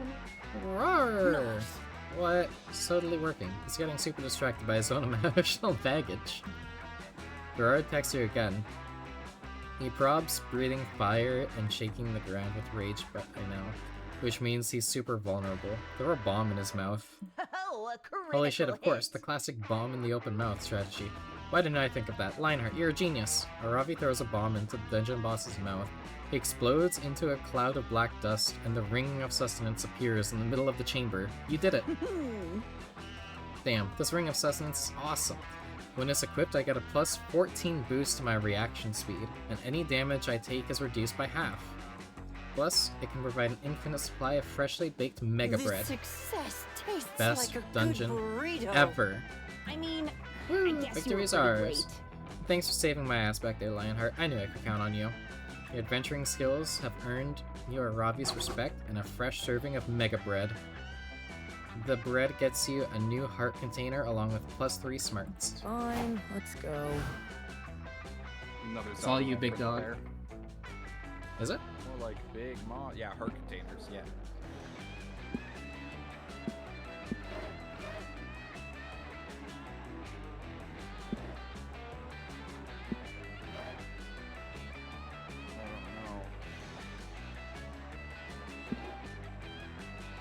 I can't recover my smarts at all, I don't think. You can get it to a positive 1, but I don't think you need smarts for her. No, I don't think so. I would rip the I got- times 2 charm, I think. Yeah, that's kind of what I was thinking. You're huddled behind the bullet bunker in the throes of a tail tag battle royale against Camp Rival Camp. You're sure that this is the end. You've lived a good life, you think. Next to you is a Camp Rival Camp member, shivering and crying and out of ammo. Why guns are part of tail tag is beyond your comprehension. Is this where we die, Moth? They sob. Why couldn't Camp Spooky and Camp Rival Camp just make love and not war? You reach for them as if to bring them into a tender kiss, and as soon as they're in your grasp, you take their tail. Fuck yeah, that gives Camp Spooky the win. Everyone saw your sexy ruse, which also gives you plus 4 charm. Hey! Hey, quick question. Does it count as kidnapping if I'm abducting you so you can help me do a thing you already agreed to help me with? Oh, am I getting the special ending still? Okay, maybe I'm not totally fucked. Never mind. You can answer later. Right now, I need You're going to knock you out Oregon. and drag you to Portland, Oregon. Before you can say, I would have come with you willingly, you're waking up with a bump on your head stuffed inside a suitcase on the PDX baggage carousel. Great. There you are. Let's go. It's time to defeat the Herald of Autumn. Their name is Autumn, and they live in a giant pumpkin. Understandable. Dahlia's intelligence turns out to be wrong. The Herald's name is Autumn, alright, but they live in a tasteful crafting bungalow. They are a giant pumpkin. Hey, friends, says Autumn, sitting calmly on their porch with a steaming mug of tea. Here to defeat me on the behalf of the Herald of Summer, etc., etc. Aww. That's right. Although I have to say, I'm a little surprised that fall is the final boss of this thing. I'm not surprised that you're surprised, says Autumn. Chill lo-fi plays seemingly from nowhere. Every quirky person thinks they're the only one who likes fall. The Ooh, thing that's is, tough, because Autumn that's so said, true. as they adjust their cozy scarf, everybody in the entire world thinks of themselves as quirky. Fall is the most popular season by far, and will be forever. Pack up! Go home! Not if I have anything to say about it, and I do. What I have to say about it is, no. Talk is cheap, honey, says Autumn. Their voice makes you want to fall into a pile of crisp, colorful leaves. How do you actually plan to defeat me? Well, I'm gonna punch you real hard. No, says Autumn after thinking about it for a second. Punching really isn't the vibe right now. What do you mean? Punching is always the vibe. Watch, I'll show you. Rah! You're OP! I can't do it. The vibes are too chill. It's like trying to punch my way out of a warm quilt. Ah! Oh no, with Dahlia's greatest weapon out of commission, how will you ever defeat Autumn? Well, you've got one or two ideas. Sunburns ruin summer, allergies ruin spring, family drama ruins winter, but fall is ruined by drone attacks. That could be either smarts or creativity. Offer them pumpkin spice flavored poison. That's creativity. That could be... It's either creativity or boldness, so I gotta go with it. Yes! Creative, there you go. Thank fuck. Good rip, good rip. Takes one look at your vial of pumpkin spice poison and rolls their jack-o'-lantern eyes at you. Please, they sigh. You're not gonna get me to drink something you just openly described as poison. But it's not poison. It's pumpkin spice poison. That doesn't make it not poison, says Autumn. That just makes it poison with a mixer. Okay, let's say it is poison. It is, says Autumn. Do you really want to miss out on this irresistible fall trend? Look at all these teens taking selfies with their vials of pumpkin spice poison. Don't you want to be as cool as teens? Well, teens are pretty cool. You notice Autumn is sweating a little. It's weird that pumpkins can sweat, but if you wanted realism, you came to the wrong fucking game. It's a critical hit! It's even being touted by some of the hottest influencers. Hey. Milo Belladonna, cries Autumn. Oh my god, I love your aesthetic. You're into pumpkin spice poison? Oh, sure. I support poison all at once. It's great for this. I can't take it, shrieks Autumn. I know it's poison, but the FOMO is too strong. Not the FOMO. Just grab a poison out of your hand and gulp it down. It kills them because it's poison. Oh great, more work. Guess I better usher this soul to an afterlife or whatever. Later, lovers. Yes! Spring, winter, and fall are dead! And so are all those teens you gave the poison to. But that's fine, because every sensible person under 30 craves death anyway. You're winning at summer! You've won a great victory today in the name of summer, and it's all thanks to you and your surprisingly attractive body. Hey, I'm attractive, apparently. Success. You managed to get in good with Dahlia, and all it took was the wholesale murder of 3 divine beings. You gained +2 fun, +1 boldness. Let's go. Last day of summer. Chapter begins. Where's wife? There's wife. Oh, hey. You got this. I believe in you still.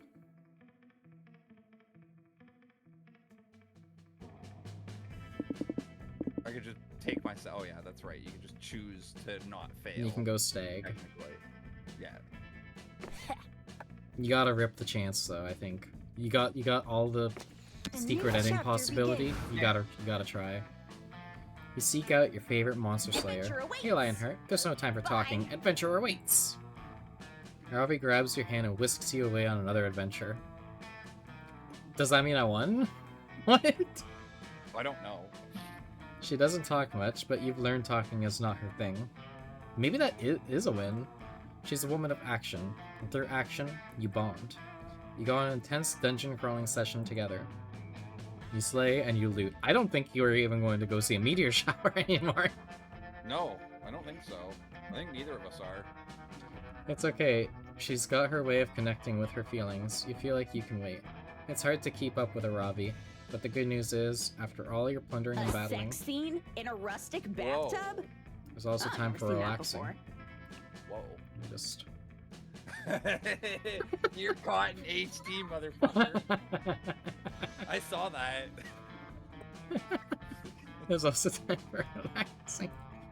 When the intensity of the battle wears off, Arabi seems to lower her guard. She may not confess her feelings today, but there's time. Today, what she does is ask you to wash her back. Oh my. And for now, that's more than enough.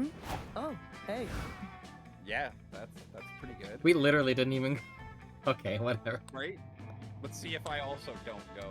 After your seasonal adventure together, you want to ask Dahlia to be your summer fling. She's quite easy to find, as she's radiating a potent summer light. Hey! Hey, Ma! She's so pretty. We did it. We defeated the other seasons. Yeah, so I am getting the other ending. Since then, I've started to glow weirdly.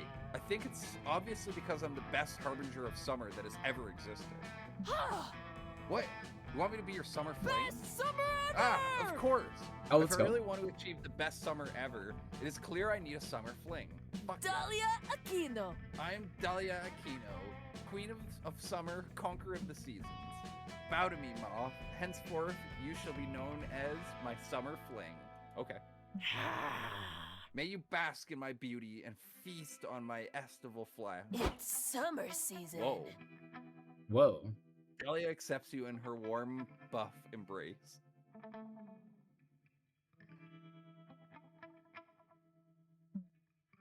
She's full of radiance and beauty. It blinds you powerfully. You become her summer fling. Wow. The good news is that by defeating the other seasons, this summer lasts a whole year while new seasonal harbingers appear. Best summer ever. Damn, okay. Hell yeah. So we both just got the secret endings unplanned. Let's go. I'll take it though. That's good, right? Yeah, I'm that was a happy bunch with of that. special stuff just like ripped, yeah. Oh shit.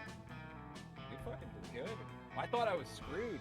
I was thought so totally too. That screwed. poison looked like it was gonna fuck you over. I'm I think never on- taking the mystery box again.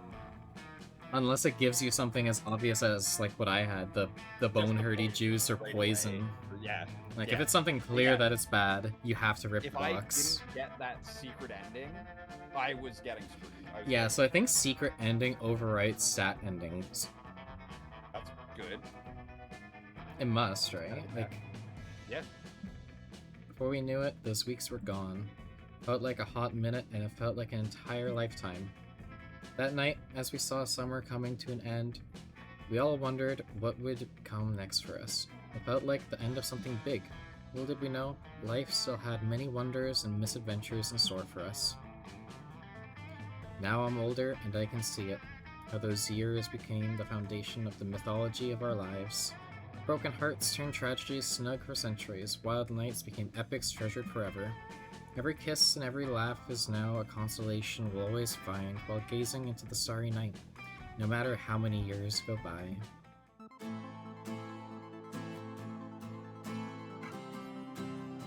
Even today, I can still close my eyes and I'm there, on that last summer night, feeling like I was just starting to live life.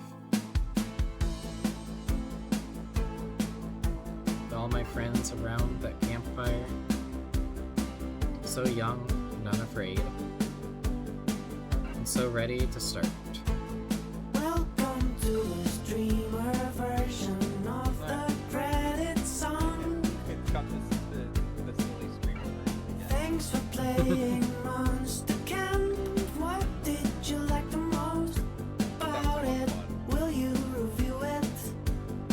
I am the bringer of a message just for you. Hey, it's the hair. Oh, live streamers of the world.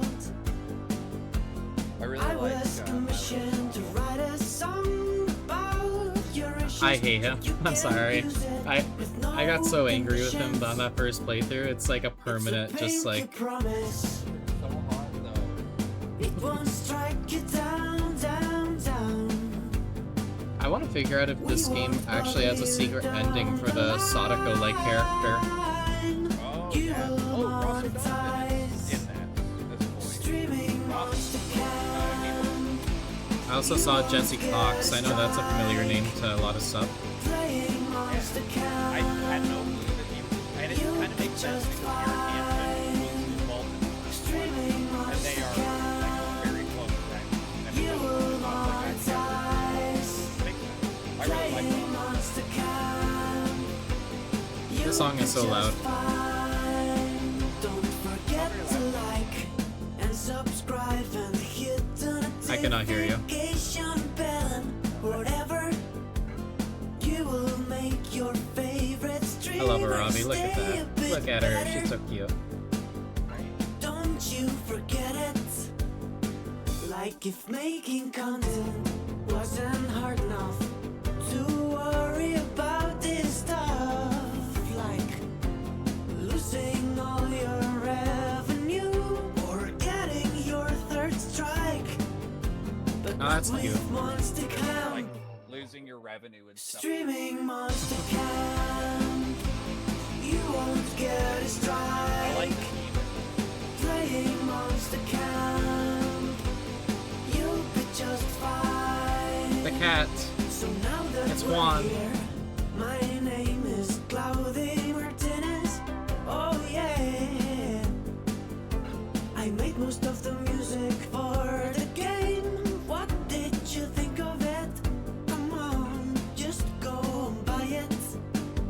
raised by a Dahlia and Damien have me looked up writing songs for Pentagram, and they wouldn't let me go until we sell 1 million copies.